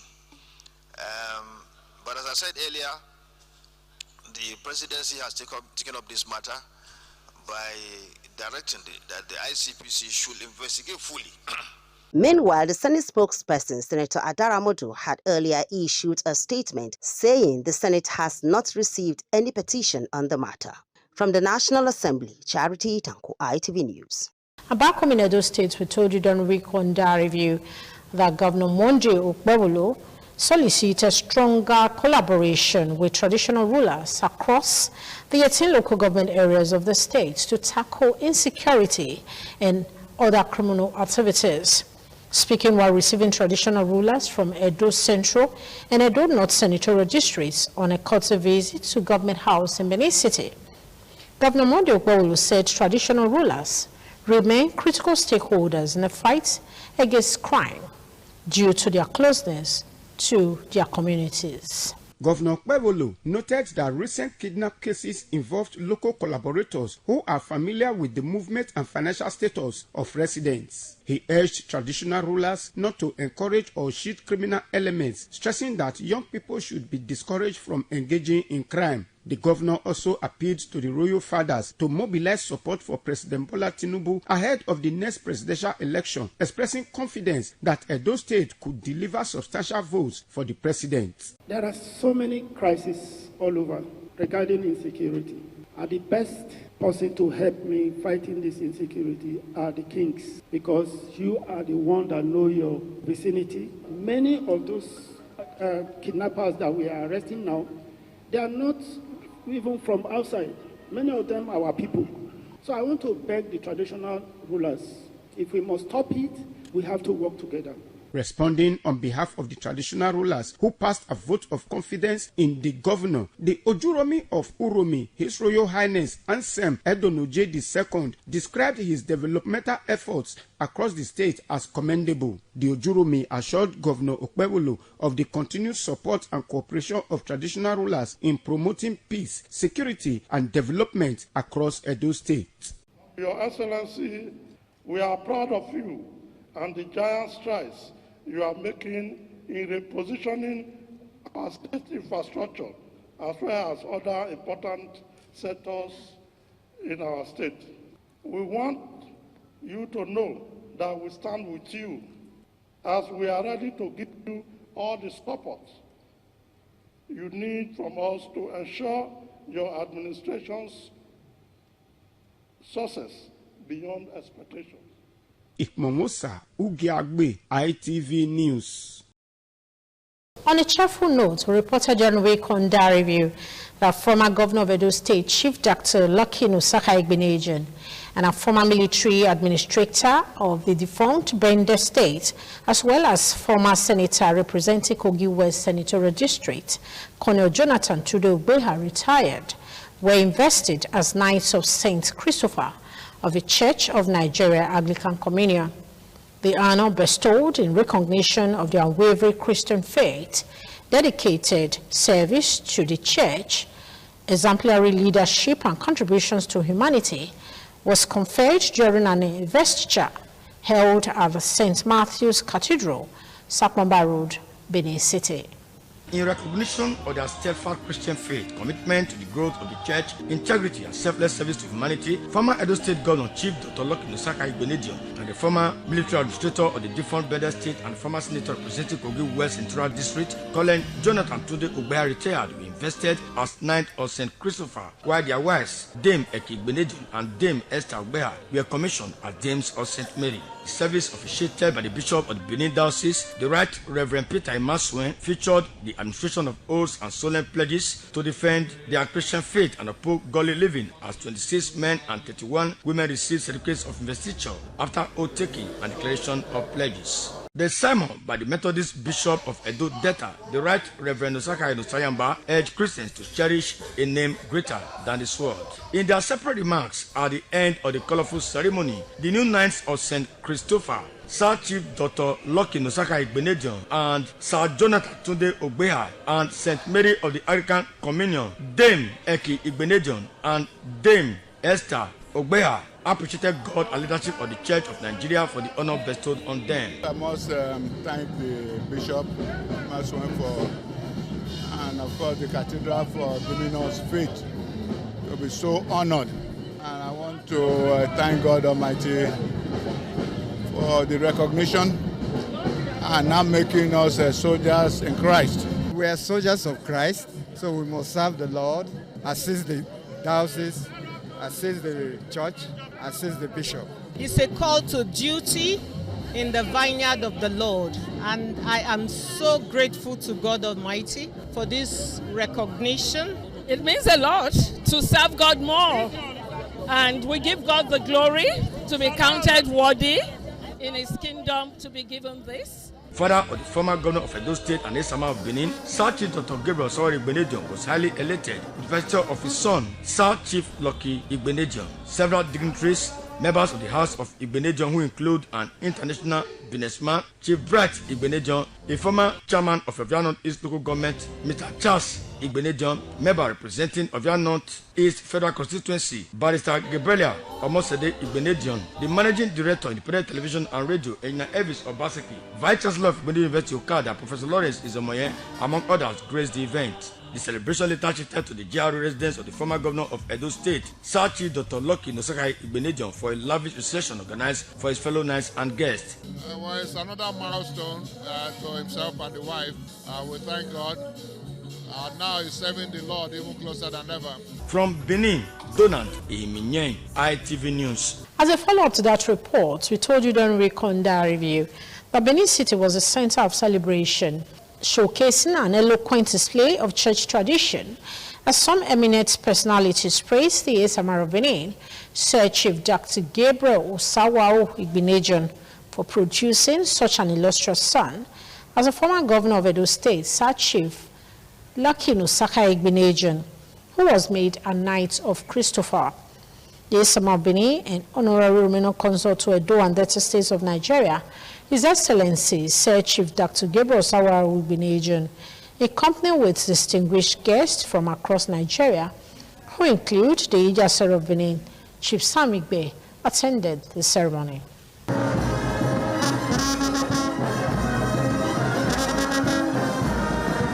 It was a day of honor, thanksgiving, and enduring family legacy as the Esama of Benin, His Excellency Sir Chief Dr. Gabriel Osawari Igbenedion, joined an array of religious leaders and prominent Nigerians to grace the investiture of his son and former governor of Edo State, Chief Lucky Igbenedion, as a Knight of St. Christopher. The atmosphere came alive as the Esama of Benin arrived at St. Matthew Anglican Church, located at Sakumba Road, in the company of his longtime friend and Iyase of Benin, Chief Sam Igbe, the Laure of Osen, His Royal Highness Oluogbe II, as well as some respected friends of the House of Igbenedion, amongst other notable dignitaries. A wonderful occasion, unprecedented, well done from beginning to the end, no doubt, and thank my God for seeing today. The Glamour Limited Orchestra and the church choir delivered inspiring renditions of hymns and gospel music.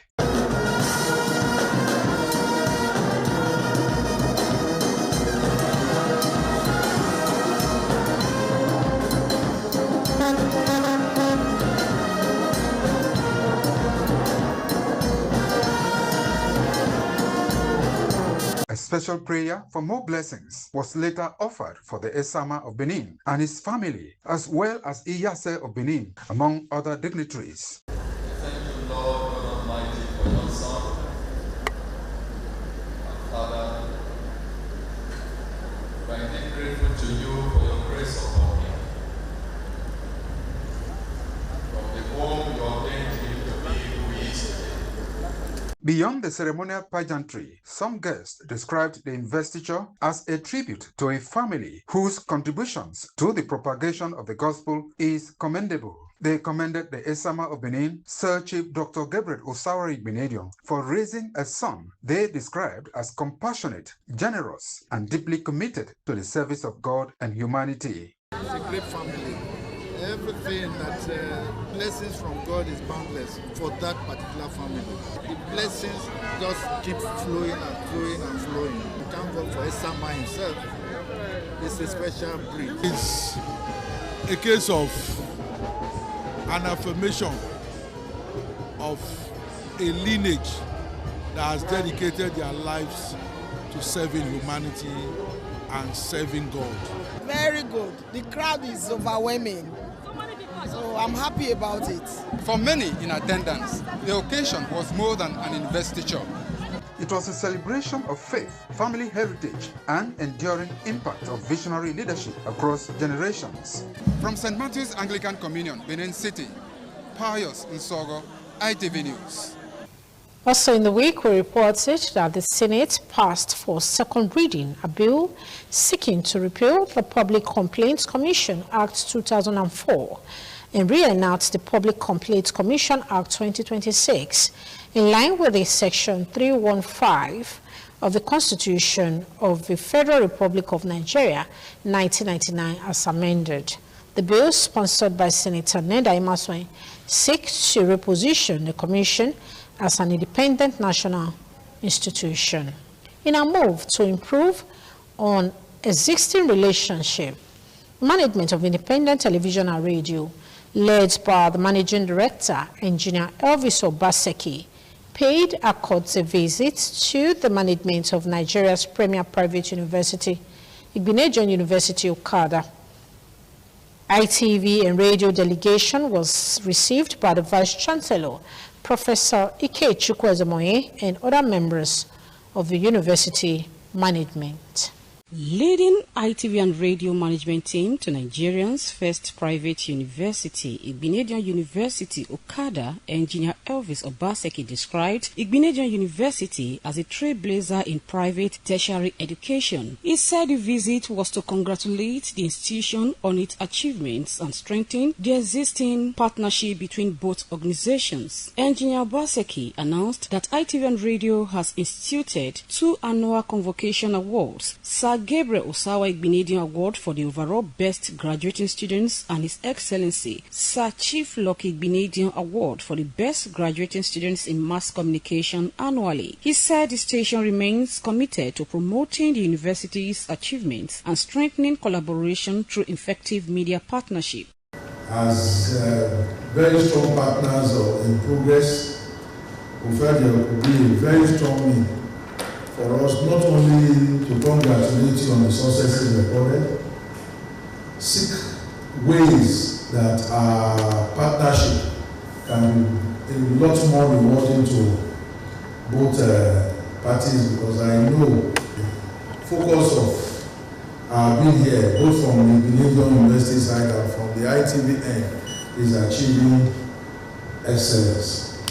And that we see as our driving force in ITV. Responding, the Vice Chancellor Igbenedion University, Professor Ikechukwu Ezemoye, thanked the management of ITV and radio for the visit and described the relationship between both institutions as cordial and mutually beneficial. He commended ITV and radio for the academic awards, describing them as a landmark initiative that will encourage excellence among students. Professor Ezemoye also highlighted recent achievements of the university, including the establishment of an independent power plant, an ultra-modern poultry facility with a capacity of 10,000 beds, and the outstanding performance of a graduate, Miss Chiamaka, who emerged as the best female graduate at the Nigerian Law School and second overall best in the country. ITV had played in the advancement of the cause of Igbenedion University as the first private university in Nigeria. We also appreciate the understanding in publicizing our events internationally. He assured the station of the university's readiness to provide specialized training programs for members of staff and reaffirmed its commitment to sustaining the strong partnership between both institutions. From Okada of Via Northeast Local Government Area, Patience Osaugiwa, ITV News. A few weeks ago, fire erupted on the high-tension area at Ego Market, Aziz, causing panic among residents and traders. It is against this backdrop that the Edo State government decided to evacuate people from the area to help safeguard their lives before the demolition exercise. As bulldozers moved in, owners of some stores and onlookers scampered to salvage their goods while the structure were being pulled down. It was a movement of emotions as some owners of stores cried uncontrollably, lamenting that the government did not give them enough time to evacuate their goods and property, while others commended the government for the action. The government, they alert us. We are actually thinking it was a joke, but everything come to surprise, as in, it's somehow, but we are sorry, Sha. A week plus, so the government don't tell the people of Ego Market make the park come out. So they know here, they bring caterpillar come, begin to scatter everywhere for Ego Market. So it's already here, it will not be like this. They say we are trading on that power line, of which is very bad, but we know that. But a lot of people now, their store are damaged, so we don't know what to do. So we just pray that government should come to our rescue. Feeding questions from newsmen after the exercise, the managing director of Edo State Development and Building Control Agency, Mr. Darlington Igabale, said the traders had been adequately informed before the demolition. He said the affected traders made the job easier for each team, as many had already removed substantial part of their structures before the officials arrived. Those who are very stubborn, waiting to see until the government caterpillar rolls in, those are the people who are falling victim to their stores being destroyed. But for goods, I can assure you, no single good was destroyed. From Benin, Fosa Wangwe, ITV News. Also last week, we reported that the Provost, Igbinedion College of Health Technology, added another feather to his cap as he was awarded the African Trailblazer Merit Award in Academic Excellence by the Unveiling African Parliament Writers Network in collaboration, Parliamentary Initiatives, ECOWAS Commission, and Abuja. Presented under the African Legislative Excellence Merit Awards program, the accolade recognizes leaders whose work advances people-centered development. In his citation, Mr. Edwin Ojeo was lauded for transforming health technology education through practice-oriented curricula, upgrading training facilities, and strengthening clinical partnerships that prepare graduates for frontline healthcare roles. Receiving the award, Mr. Edwin Ojeo dedicated the honor to the Esama of Benin, Sir Chief Dr. Gabriel Osawari Igbinedion, acknowledging the founder's steadfast support for education and community service. Mr. Ojeo said the institution's focus is to marry theory with practical so that graduates live not only with knowledge but with the confidence to serve. He said the school will continue to deepen practical training and community engagement to meet Nigerians' evolving health needs. When I thought I was told of this award, I was flabbergasted. At the beginning, I had to communicate with the founder of the college, the greatest amount of the universe, Sir Chief Gabriel Osawari Igbinedion. When he replied and said he wished me well, that I deserved it, I said, he said, I never knew I was doing something because I was just doing what I think I knew how to do. The high point of the award was the unveiling by the African Parliament Writers Network, a coalition of journalists from print, electronic and digital media across 6 African countries, the launch of African Trailblazers magazine, where Mr. Ojeo has been penciled down for an exclusive interview in the magazine's inaugural edition. The award reinforces Igbinedion's College of Health Technology's commitment to producing competent ethical health professionals and to serving communities through training and preventive health programs. From Benin, Fosa Wangwe, ITV News. On a sad note, during the week under review, we reported that Catholic priests and other faithful gathered for a special mass following the death of the Archbishop of the Benin Metropolitan See, a Most Reverend Augustine Obiora Akubeze. It was an atmosphere of grief at Bishop Kelly Pastoral Center in Benin City. The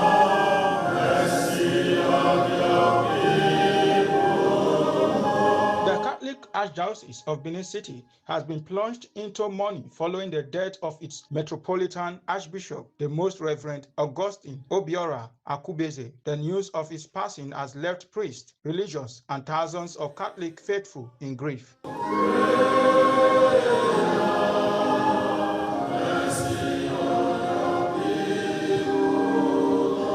Following his passage, a special mass was held at the Bishop Kelly Pastoral Center. The high point of the mass was the narration of the passing of the late Archbishop to the Catholic faithful by the Chancellor of the Catholic Archdiocese of Benin, Very Reverend Father Michael Oyanuafo, and prayers for the peaceful repose of his soul. They had dinner that evening, and he jokingly told them, whenever I'm in Nigeria, it's 11 o'clock, I'm already sleeping. That's already 11 by his calculation in Nigeria time, went to rest, so they all laughed. And they dispersed from the table and went, good night, see you tomorrow. The following morning, the younger sister, as she usually did, prepared breakfast, only to get to his apartment, knock on the door. There was no light in his room. That made them kept surprising. They opened the door, discovered he was lifeless. Archbishop Akubeze was ordained a Catholic priest in 1983 and was appointed Bishop of the Catholic Diocese of Uromi in 2005 before becoming the Metropolitan Archbishop of Benin City in 2011. He also served as president of the Catholic Bishops' Conference of Nigeria, where he was widely respected for promoting peace, justice, dialogue, and the spiritual growth of the church. The late Archbishop reportedly passed away in the United States on Thursday. From Benin, Ahis Nhunamure, ITV News. I am Deborah Iviogbe from See you next week. You have a great week ahead. Bye for now.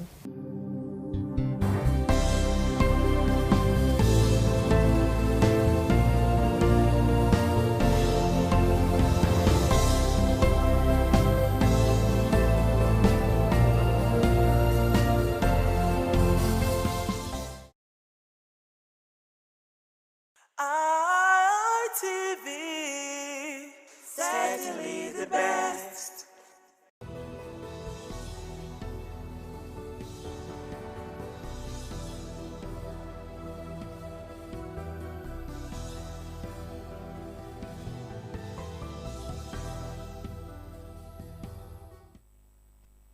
Thank you so much for staying tuned to this edition of Politics Today. I am Wilson Marshall, standing for Dr. Sonny Duke Okosun, who is unavoidably absent, perhaps due to the local government election taking place in Edo State today. Don't forget that there is restriction of movement, okay, till about 3 p.m. today. Well, it's all about the local government election taking place today in Edo State. That's going to be one of our talking points, and it will be followed by, yes, what transpired yesterday. People like, so happy about the cheering news of the abducted pupils and students in a rural local government area. Over 50 days in captivity. Yes, over 50 days. And yesterday they got their freedom. Kudos to security personnel. Kudos also to the government of the day, the state, and of course federal government, and all that have one or two things to do in that particular release of these captives. Well, we're going to talk about that also. When we talk about that, definitely we're going to dive into, yes, the prospect of securing lives and the grassroots vis-a-vis the establishment of state police. A lot of debate has been ongoing about that particular issue, and it's good for us to bring it once more to the fore to really talk about it. With me here in the studio, I have Honoboria Kingsley, political analyst, APC youth leader, and human rights activist. Thank you so much for making our time to join us in the studio, Kingsley. All right. And we're still expecting Professor Anthony Ijewere, due to the restriction of movement, he's not been able to make it to the studio, but I believe that due to the fact that he is on essential duty, definitely they may just grant him pass to come to the studio. We're expecting Comrade Godsent Irmose, PhD. They will join us virtually all the way from Abuja to share his own thoughts on this particular discussion, these three topics. Don't forget to mention Austin Brimer Definitely, seasoned political analysts will also join us virtually in course of this particular program, today's edition of Politics Today. Well, Kingsley, let's put the show on the road. Today, 11th of July, since last year, it's been like in the know, so to speak, that there'll be a local government election this month. No changes here and there. Talk about the political parties taking part in this particular election. We don't know if there are changes. We talk about the number of political parties. But you came from town to the studio. From your own analysis, from what you saw, does it feel like we are having an election vis-a-vis a local government election in the state? Yes.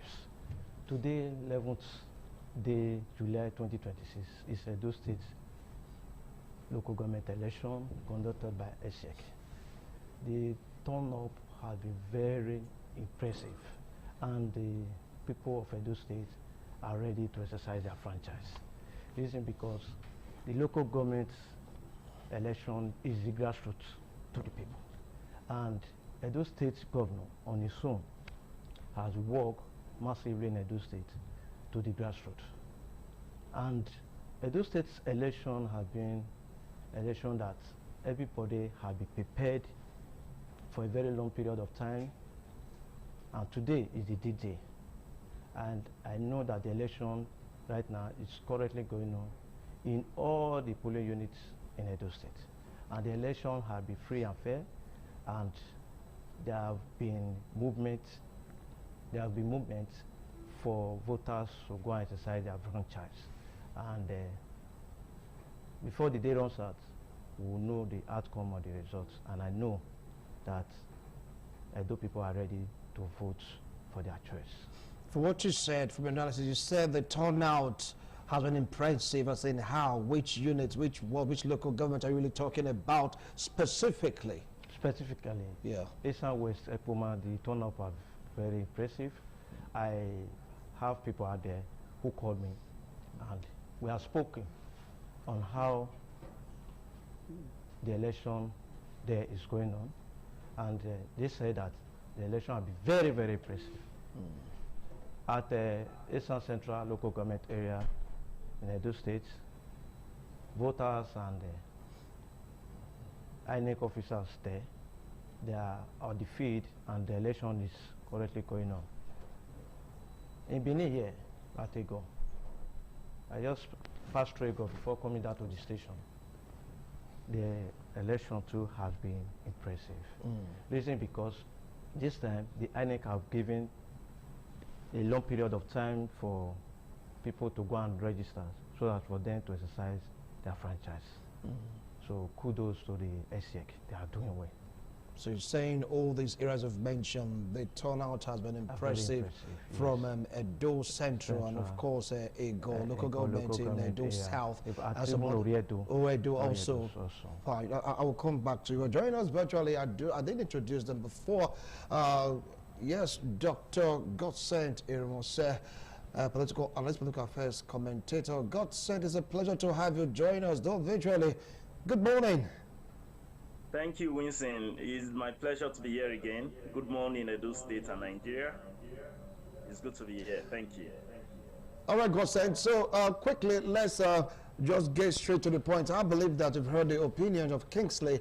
He said the election, the turnout so far from the local government, he has accounted from the information made available to him that the election is going on smoothly and the turnout has been impressive. He talked about Edo Central.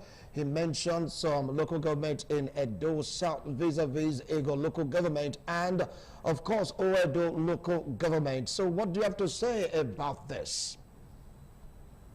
Well, thank you, Winston. I was surprised by my co-discussants drawing such conclusions because, as you know, I'm speaking from Abuja. Some of the information I have and one or two clips that one has seen has not shown too good turnout across board. Remember, this election, Winston, is being conducted across the 18 local governments of Edo State.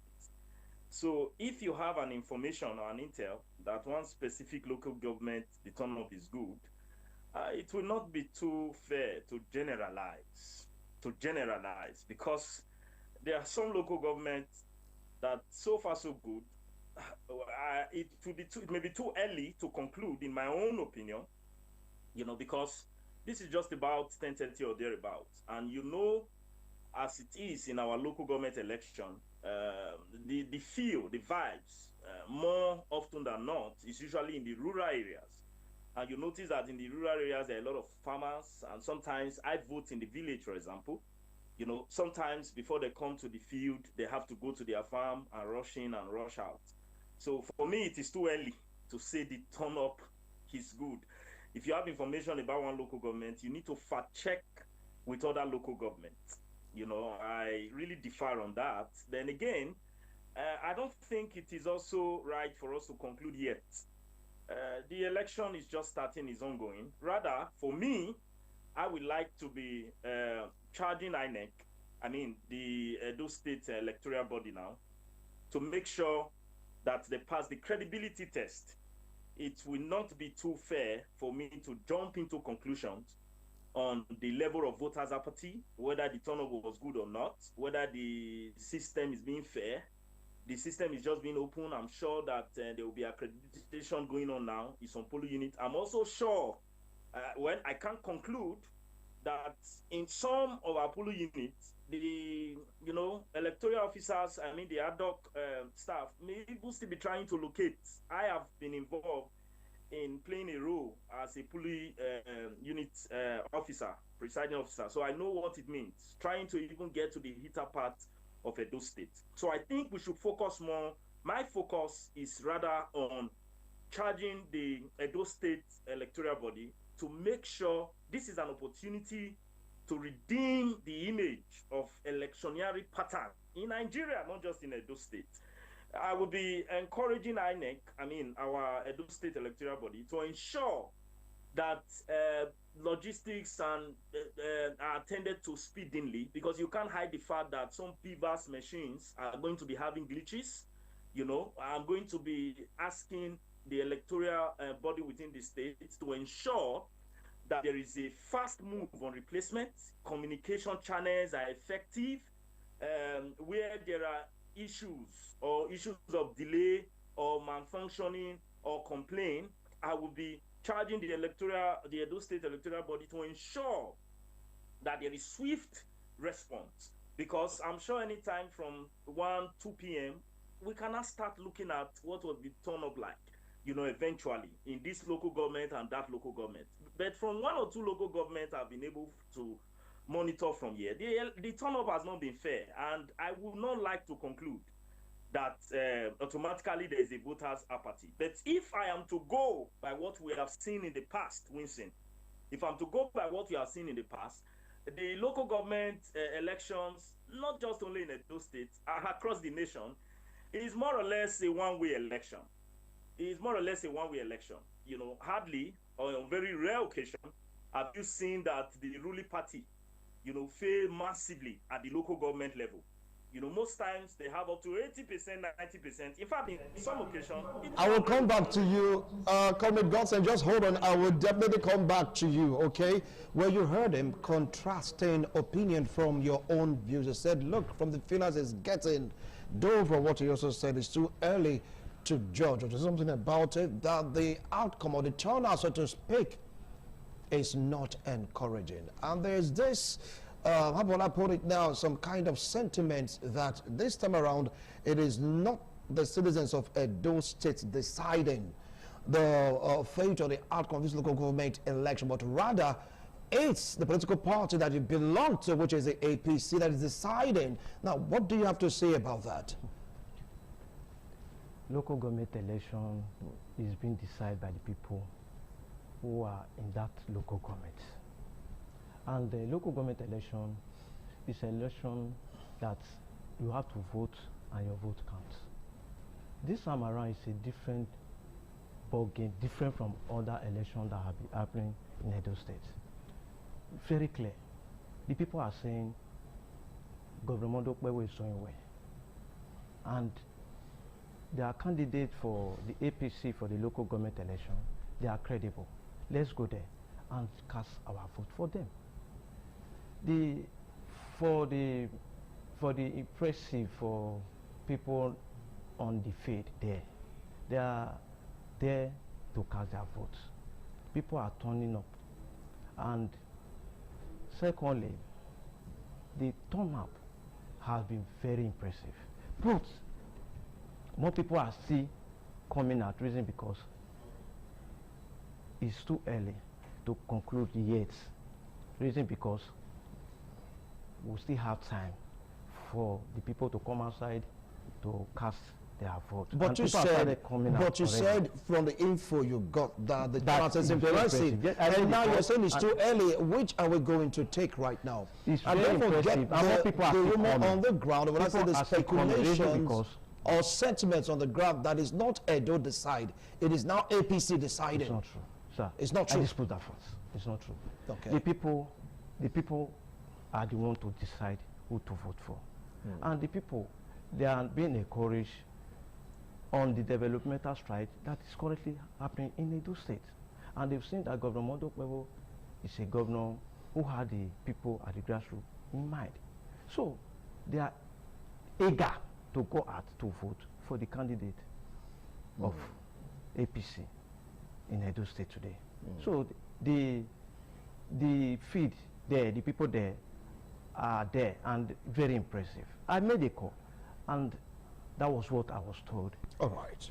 You just hold on. If you just joined us, this is Politics Today. It's all about 3 talking points today. First, the Edo State local government election. Of course, we're diving into the recently released 56 pupils, students, and teachers that were abducted in Oyo. They were released yesterday. We'll talk about that. And we'll not forget also, if time permits, to dive into state police, and we want to go for a short break to make space for one of our guests. Do stay.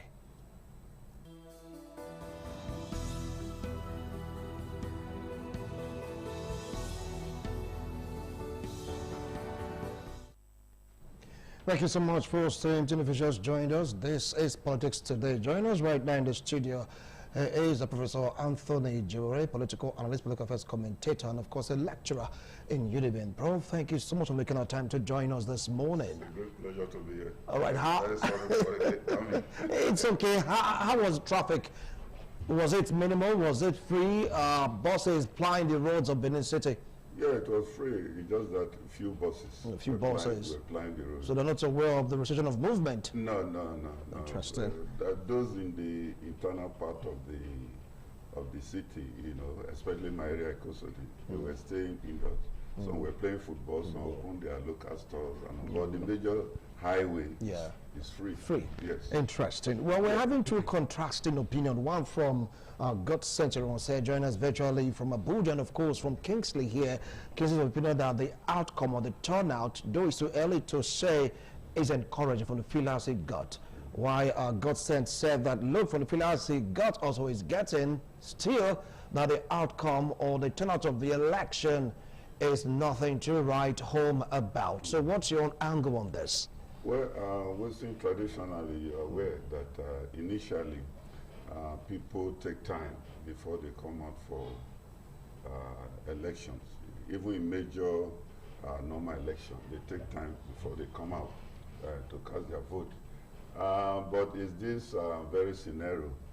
I think people are a little bit reluctant. They have this belief that as long as the party that is in power is conducting local government election are conducted by the state government, so they believe there's just no need, because at the end of the day it will be 24, it will be 18 over 18. So I believe that is what is disturbing people from coming out. But again, all parties are guilty of that thing. You know, I think they should allow some level of competition, because democracy is competition, whereby the electorate will be given the opportunity to choose the best candidate they feel that can represent their interests, especially in an economic system that is in shambles, where there's insecurity, where there's a problem of people consumable income, disposable income is low. People cannot no longer buy what they want to buy. People are really economizing their life to be able to survive the very harsh and unfriendly economic environment they find themselves. And so one would have expected that there should be some level playing ground whereby oppositions will be allowed to also present their candidates, and their candidates will go to the field and compete with other candidates. I think that is the beauty of democracy. And anything short of that, we are no longer operating democratic system of government. Like I said earlier, all the political parties are guilty of it, but the question is that the best? The answer is no, it's not the best. I think there comes a time in our political history whereby we have to look at what is democracy. We have to redefine it. And so it's not a question of Nigeria democracy. I think democracy, the tenets of democracy and the philosophy of democracy advocates that there should be level playing ground, there should be a competition. People should be free to cast their votes and choose the party they want to vote for. So that is the tenets of democracy. And if we say we are copying it from the American system of government, which is the father of democracy of the world, is that how Americans are practicing it? So that is why you see, we're seeing some people even calling for a change in the system of government, because democracy is really not working. And besides, it's also a very expensive venture, especially for developing nations such as ours. So I think with time, the Senate and House of Rep, the lawmakers should look at it seriously, whether Nigeria is ripe, is ready to practice democracy. Because from the look of things over the various elections that have been conducted in this country, it was devoid of democracy, it was devoid of competition, it was devoid of government for the people, by the people. So I think as Nigerians or legislators, you should take a closer look about the system of government we are running, so that if we have to run a system of government whereby we get the best candidate, that we vie for positions and protect the interests of the electorate. Because we see it's very funny, the average Nigerian politicians, they have this wrong belief. They have this wrong belief that, whereas the electorate are the servants, whereas they are the lords. And it's not supposed to be like that. The reverse is supposed to be the case. The electorate are supposed to be those that will determine who will be there. They are supposed to be the Lord and not the reverse. But from over the years, from what we have witnessed in this country, the electorate are supposed to be the master who decides who should rule them. They are not the servants. And it's very bad for our democratic development. You can see the field on the screen. You just saw the deputy governor, right, casting his vote.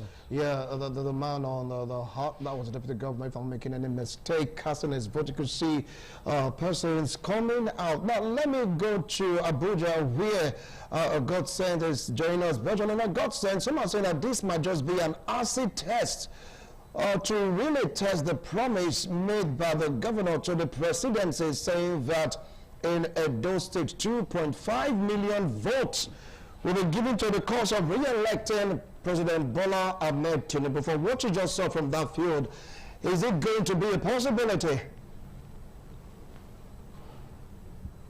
Well, Wilson, you are dragging me into this guy's politics. You know that is just a political talk. Go back to history and check the number of voters we have had in the history of our election, if it is up to 2.5. I'm talking about vote cast now, not just accredited vote or names as appear in the voters register. So those are just political talk as far as I'm concerned. Those are promises gone overboard. They are not really necessary. Presently, we live in Nigeria. I know when we are on media, we are trying to be a big professional and careful with our utterances. But we can't hide from the fact that, the current Nigerian mood when it comes to voting, when it comes to casting of votes, when it comes to going through the stress and the hurdles to electing who represents you. The current phobia, So if the governor is going to give Asiwaju Tinubu 2.5 million votes, I wonder where he's going to get that from. That's why I said just go into history. It's not a spiritual matter. You check the various electionary votes, the turn-up, and the voters. Even when you had high-heighting campaign, when there were billboard and strong campaign everywhere, yet we still do not have a substantial margin of people coming out to really cast their votes. Now, why did I say so? I said this to establish a point that the average Nigerian has lost confidence in the electoral system. And that's why I said, we are Nigerian, we are here, we are seeing what is happening. Like I told you initially, beside this local government election and every other local government election you have across the Nigeria states, both with this present government and also, like Prof have said, with other parties, you can predict the outcomes. You can predict the outcome. You can tell the result. I can guess the result and tell you what you're going to have at the end of this election. Because the truth is, our local government election have always, in the past, tinted towards one direction. And even in this local government election, I didn't see much of a vibrant campaign, on issues, on policies. It's usually a case where the present political party take it all, half the day. So when the governor said, if you want me to speak to that 2.5 million votes, it's just a political statement. I don't want us to drag the governor into this debate. It's just somebody trying to promise his master that this is what I will do. But you and I know that that is not visible.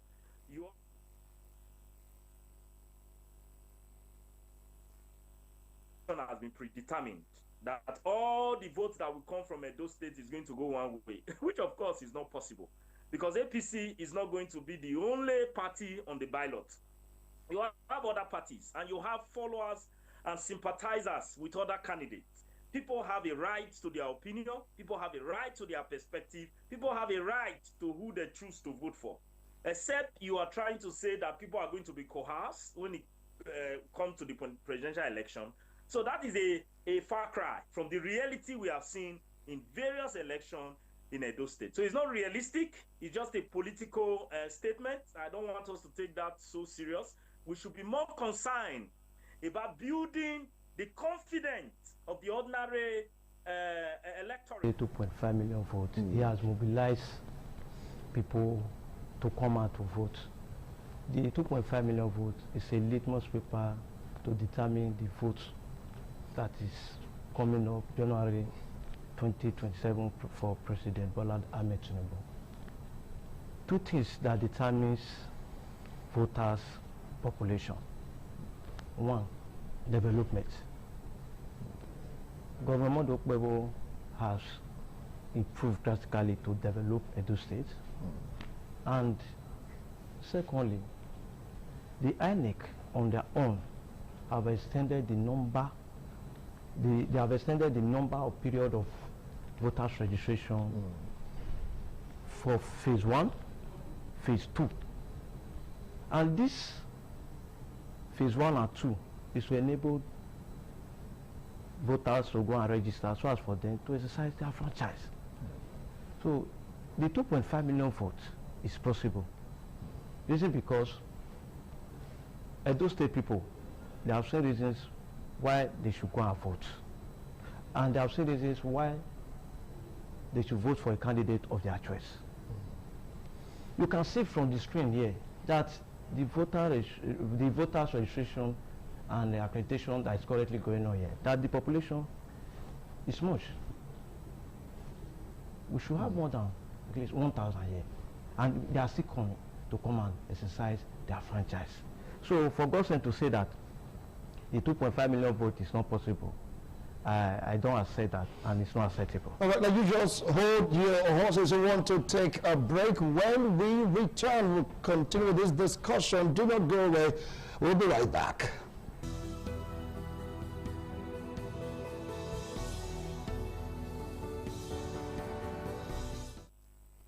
Well, thank you so much for staying tuned. If you just joined us, this is Politics Today. Remember that today, 11th of July 2026, is the day those senators need to go out there to vote for the local government chairman or boss of their choice. Some are saying Edo State is the one deciding. Not people are saying, look, it's not Edo State that is deciding. It is APC that is deciding. You've heard Kingsley said, no, it's not true. That is Edo States that are coming now to cast their vote to choose their local government chairman. And of course, I have Prof also and Godson join us virtually. They've all agreed that really it is too early to really conclude because it's just started. We are still very much just 5 minutes past 11 and the process is still on. But you saw the field getting from the unit of the deputy governor. You get to see, you know, the crowd coming out to say yes, they really want to exercise their franchise. For now, let's just leave it for now. Maybe later in course of the show, time permits, we'll come back again to the election. Yesterday, something exciting, something cherry happened and Nigerians were so happy about it. After 56 days in captivity, students, pupils and teachers were released. Though it was welcomed with so many misgivings, controversies, talking about statement that maybe ransom were like, you know, paid for them to be released, but President came out to say no ransom was given. That was the combined effort of security personnel that saw to the fact that these persons regained their freedom.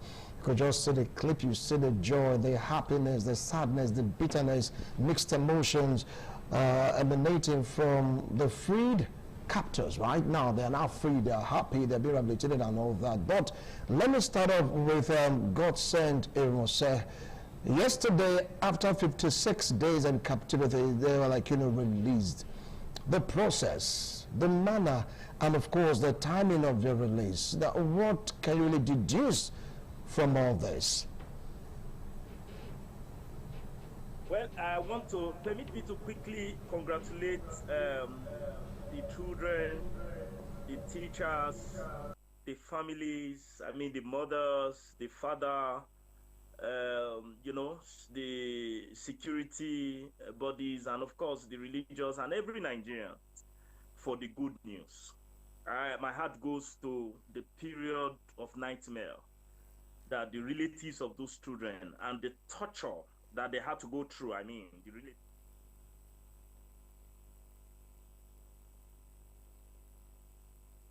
Tears in. If you see the clips and the video, how children were being burnt and all of that. I want to congratulate them. But if you ask me about what this signify or pretend or suggest, Winston, I will be very direct and blunt about it. It shows that we still have a long way to go in terms of our security, operation, and architecture. It is these children have to stay for 56 days of trauma and nightmare. It is sad that, of course, one of the teachers' life was lost in the process, you know. It is sad that at this time and age, our security bodies are still have to resort to crude method, archaic way to lay siege. I mean, what we refer to as siege laying. I mean, in the early days, I mean, in the early 30s and 40s of this nation. It is sad that I have been eager to see a part of that news, that all the bandits that capture these children will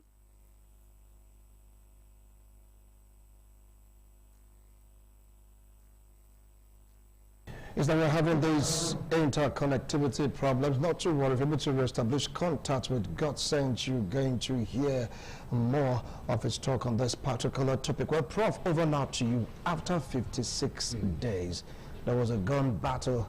Yes, 8 of them of the terrorists, like, neutralized, some of them arrested and all that. Some are saying that 56 days was quite long. Why did it really take them so long to rescue these persons? Were they too slow? Or what God sent upon? They said they're still using crude, a cake method, that as security operatives, they have a lot of things to learn. It's most unfortunate, especially a country that has developed to this stage. I still remember a few days ago, a Malian officer was making a statement, in social media, and particularly with Nigeria. He said, we are not like Nigerians who will start negotiating with terrorists. He said, we eliminate them. He said, we eliminate them. I still remember Trump. That is how Trump also deals with terrorists. They go there and delete them. There's no room for negotiation, but meanwhile, I want to thank all the security agents, especially the army, the police. They were in the bush for close to 2 months, monitoring these social lunatics they call kidnappers, and they made a lot of sacrifice, to make sure that those children, their teachers are released. But beyond that, should we continue in this vein, whereby Nigerians are not safe in their homes, they are not safe in their farms, they are not safe on the streets of Nigeria, they are not safe in schools? Is that the issue? So the government, they don't have a security network, a security arrangement, or what you call architecture, whereby they monitor these kidnappers and monitor our forests, because what stops government from making a law that if you are a cattle rearer, don't go beyond certain distance of the forest, and they now put security in place to monitor these herdsmen going beyond a particular limit in the forest. And those days we used to have forest guards used to be in charge of our forests, so why can't they recarnate the forest guard system, so that they will be there? And government, we are talking about high cost of food production. Why can't they recarnate these forest guards, hunters, then allow our farmers to go back to the land and farm, instead of allowing these lunatics in the name of kidnappers to take care of our forests? Will government say they don't have the capacity to do it? So what I'm saying, they should look for a holistic approach to this insecurity thing. And if you also come to think of it, these Fulani men, or whatever they call them, kidnappers, bandits, they are contractors. I hope you are aware of that. They are contractors. It's politicians and some rich men in the society that engage them and take them to the forest. And we are aware of what happened at those states not too long ago. I think sometime last month, whereby a character was discovered in Ubiaja, who was sponsoring kidnappers. And the wife was cooking and sending food to kidnappers, according to security reports. So if you look at the whole scenario, it's not that these people just came from the north and occupy our forests. It's our people, who are contracting them to carry out those activities. So I think a responsible government should look at that in details. All right. Yes, you look at that in details. Yes, and find the right solution based on what I've just advanced. Yes. Well, on 15th of May, we have Badazolu Primary School pupils kidnapped, and Ele Primary School also from the same local government area kidnapped. About 56 days. 8 of the bandits were arrested, while some of them were neutralized. Now, some of the people that there is no way you could regain these people, or will last say rescue them without a ransom being paid. Though Onanuga, talking about the spokesperson of the presidency, says it's not true. that is due to purely efforts of the security agents. That was the reason why we're able to see these children and, of course, their teachers unhurt. Remember what happened to the Chibok, well, I said, Baptist school children? They were given something. They were welcomed during the time of late President Muhammadu Buhari. We were like, a round of applause and all that. Do you feel that the person speculating this particular assertion, there's an element of truth in it, or was just go by what Bayo Onanuga said as a spokesman of the presidency? Yes, the security, I really want to appreciate them. They have done their good job. But, yeah, and it takes 2 months for them to actually do the job. And I know it will not be easy being inside the bush for 2 months to ensure that those children have been released and they are not hurt. I appreciate them. But the federal government have said that they've not paid any ransom. They've just been released. Now, the security is responsibility of everybody. And the forest guide are supposed to be there to ensure that safety of every person inside the bush are okay. But the issue we have here now is that most of those states, they don't have forest guides. And they are supposed to be there to look at what is happening in the bush, watching out to those kidnappers in the bush and terrorism. Now in Edo State, coming back to Edo State government, and I'm so sure here that he has employed forest guides, and they are there to control security, to Edo State people. And what I have to say now is this: since no ransom was paid, and that was what the federal government said, and to the best of my knowledge, it's true. Why reason? Because it takes a long period of time for them to bring out those children. They must have been working hard the security to ensure that those children are brought out. If the federal government has paid, they probably negotiated with them. They must have, maybe they must have been released before now. But for taking a long period of time like this, the federal government are saying they didn't pay any ransom. That the security did their job. So we should. Can I go add something here? Sure, please, briefly, yes. Now, if the government claimed that 8 were deleted, they were wasted. No, 8 were arrested, 7 deleted. Eight arrested, okay. 7 of them neutralized. Yes. Why can't they show Nigerians the clips of those that were neutralized? So you're having a doubt also? Yes, as an evidence that, these people were really dealt with. Why can't they also show clips of those that were arrested? Because if that is not shown, the implication is that there was some negotiation somehow, and there was some agreement somehow that, hey, don't expose us and all that. Because if negotiation was not done, I know the Nigerian government, they would like, especially this period of election, they would like to claim credit that, see the people we dealt with. And Nigerians will believe more than just saying we deleted, we dealt with, we killed security personnel, killed so much, and 8 were arrested. Where are the 8? Where are the dead bodies of those that were deleted? That is the question. That is why Nigerians are suspecting the more that something else must have happened. Perhaps negotiation and ransom paid. Perhaps negotiation and ransom paid. Perhaps no negotiation was paid. No, you were not there. You took up, you're not there. You're not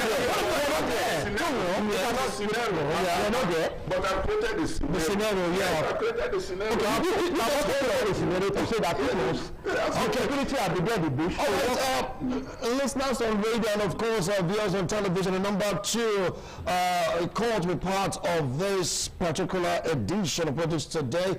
It is right there on the screen, and 070 Just take a look at it from that particular point of view for us to really get to bring out this number for us to let them know. 08077770300. I repeat, 08077770300. I think this will now bring to us the issue of state policing. This is where you come in, Comrade God-sent Erimose.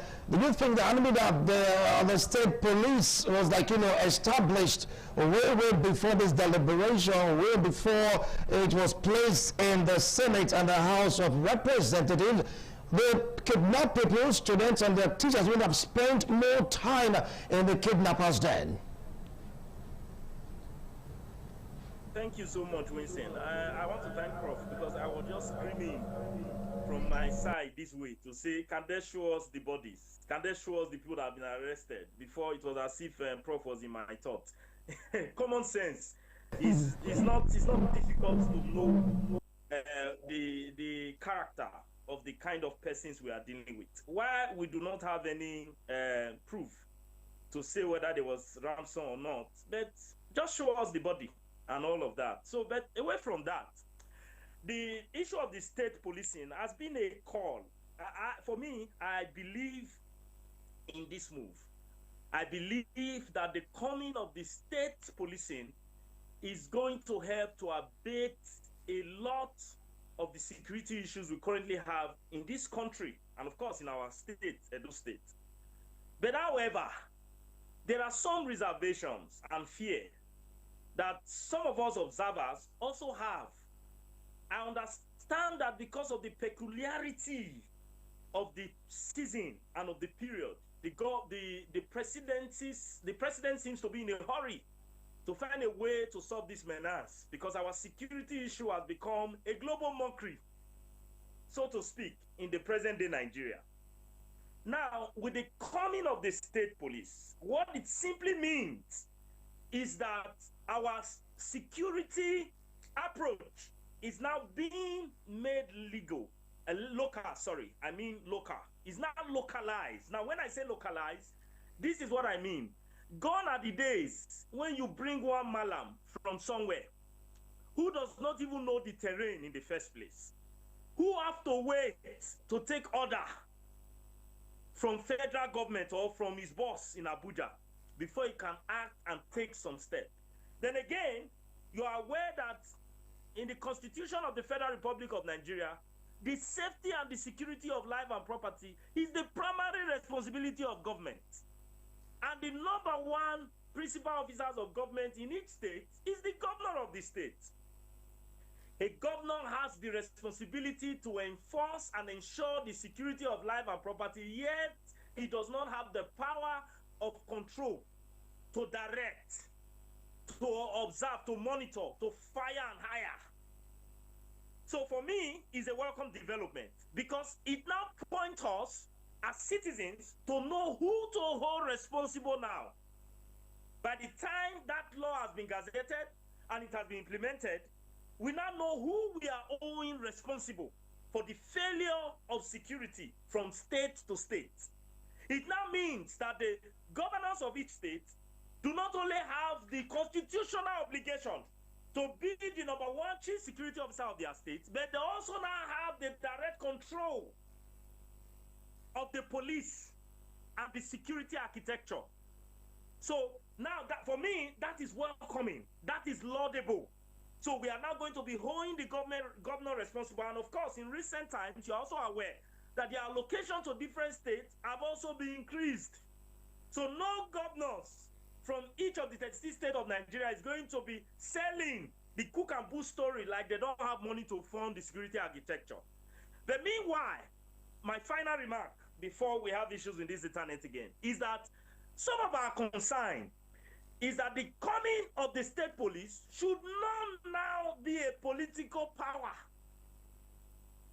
a political tool by the various state governments to influence elections in Nigeria. Those are some of the fears and the observations. My call to the federal government is that the nitty-gritty of that law should be attended to hasty the law is. For example, I am not aware that a public forum, there have been a forum organized to seek public interest. You know, public comment, public Let's take this call, God said, you just hold on. Let's take this call. I know you have so much to say. Let's take this call. Hello. Hello, good morning, sir. Yeah, good morning. Welcome to Politics Today. What's your name and where are you calling from? I'm JB Dennis, calling from Tapler Road now. All right, JB Dennis, from the three topics we have before us, what's your view? First of all, I want to quickly congratulate the children who have been in captivity for many days, for almost 2 months now, for them to come back. And I don't see the reason for us to say harmony, want to lose among the pay. The federal government told us that there was release on us. And if it is our children, we will not be happy of that. Now, the good thing is the guilty party, they have been released. And local government election is taking place in Edo State today. And it's a very peaceful one. And if you see, if you went to the field now, there's no war, there's no fighting. Everybody is voting for their choice. So everything is moving on well. That's just my tip this morning.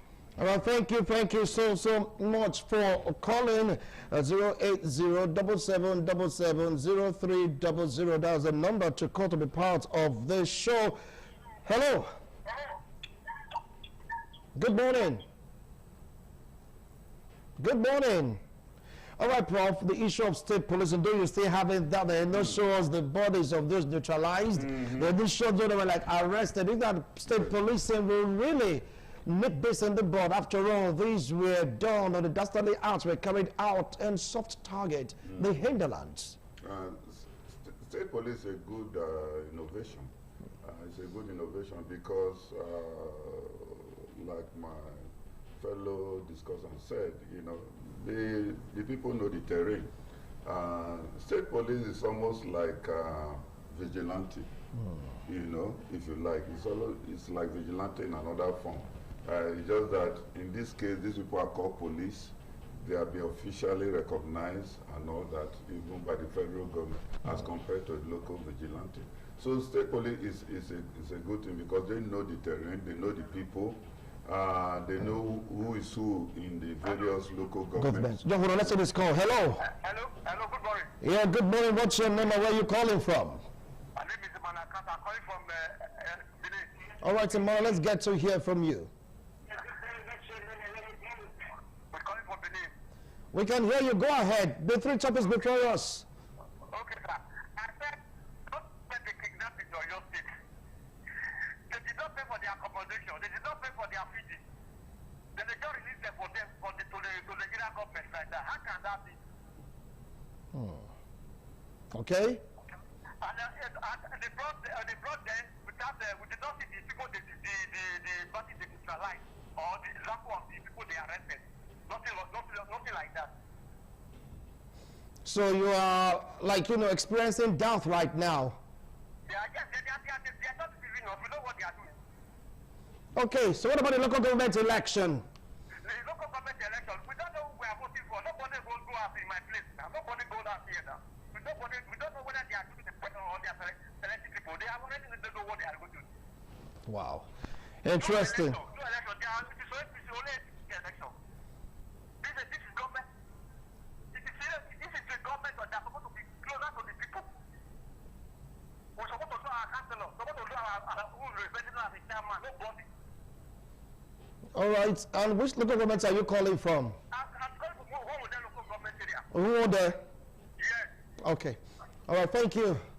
Thank you. But Comrade Kingsley said that, look, it is not an APC election as been opined by so many persons. It is a Edo State election. For what he also opined, he said people came out in mass, but you are saying from your own area, the story is different. Please continue. And there's a very big local government. Yeah, so there's a problem, fundamental. So, like I was saying, state police is a welcome development because the people know who is who in the various local government. So if a criminal knows that is well known in local government and there's state policing, you know, it will reduce the rate. It will reduce the rate of crime. Right. All right. But beyond that, you know, and beyond that, we are saying that some greedy, heartless politicians may use them against the electorate and against their political opponent. So that is where the problem is, you know, because as we know, even the national police, they are also being used as political tools to oppress political opponents. Right. Talk of they are now fully in charge of state police. What do you expect? So that is the problem. Kingsley, do you have a contrary opinion to their views about state policing? The state police is good. I encourage every state governor to access state police. It's a way to protect the people of the state. And the state police, they knows the terrain of the place and of the area. So I will encourage the states to put on an approved state police so that they can secure the security of life and people in every state. It's a good thing. It's a good thing. But I'm critical on the issue of the politicians or the governors who are had fear in that they might likely use the state police for other things. So we just have to checkmate to know the rules and regulations and the laws before we establish a state police. All right, thank you so much, gentlemen. As you can see, our time is up. The election is still ongoing. It's too early to really, you know, judge, or will I say to assess the election, because from now till about 3 o'clock, that's when we get to know from the views we've gotten from the fields we've shown on air. You get to see some people coming up, but from one of the calls we got, they're saying they didn't go out. They don't know what is happening. They don't know their chairman, their councillor. They don't know who they are voting for. So different opinions, different views. Let's see how all this will pan out. For the children released, their teachers also released. Though one lost his life, he was beheaded. May God rest his soul. May God give family the fortune to bear that irreparable loss. Kudos to them. After 56 days, they've been released. But lots of questions still need answers. 8 captured, others neutralized. According to prophets, modern Nigerians, no pictorial evidence, no visual evidence. Nigerians are still waiting to get to hear from these people. But the good news is that after 56 days, they have now regained their freedom. Is this going to be the norm? Or should preventive actions or measures be put in place to really prevent this from happening again? Only time will definitely tell. For the state police, 3 of them that are saying yes to it, but how long are we going to wait for the president to say yes? Start it off immediately. Only time will tell. God sent, appreciate you. Thank you so much for making our time to join us though visually. And of course, Kingsley, say having strong faith in your party, the APC, but you said is Edo that is voting, not the APC, right? Prof, thank you so much for your delightful opinions. Well, viewers and listeners of Radio, this will call it a wrap of this edition of Politics Today. Next week's holiday, Sonny Kokosu will be on the ground to take you on another ride of the program, Politics Today. Bye for now.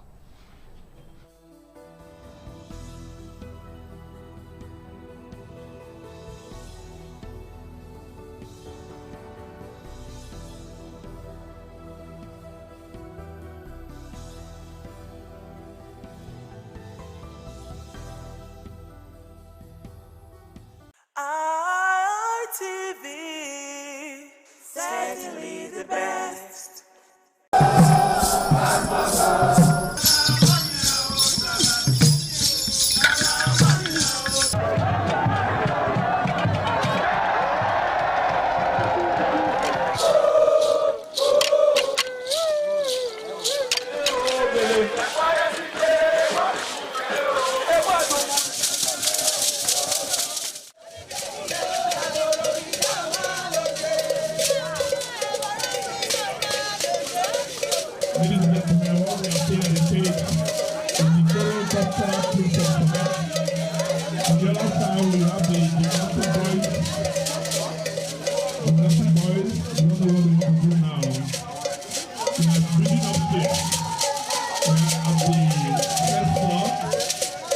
don't know if they are going to do it.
Thank you.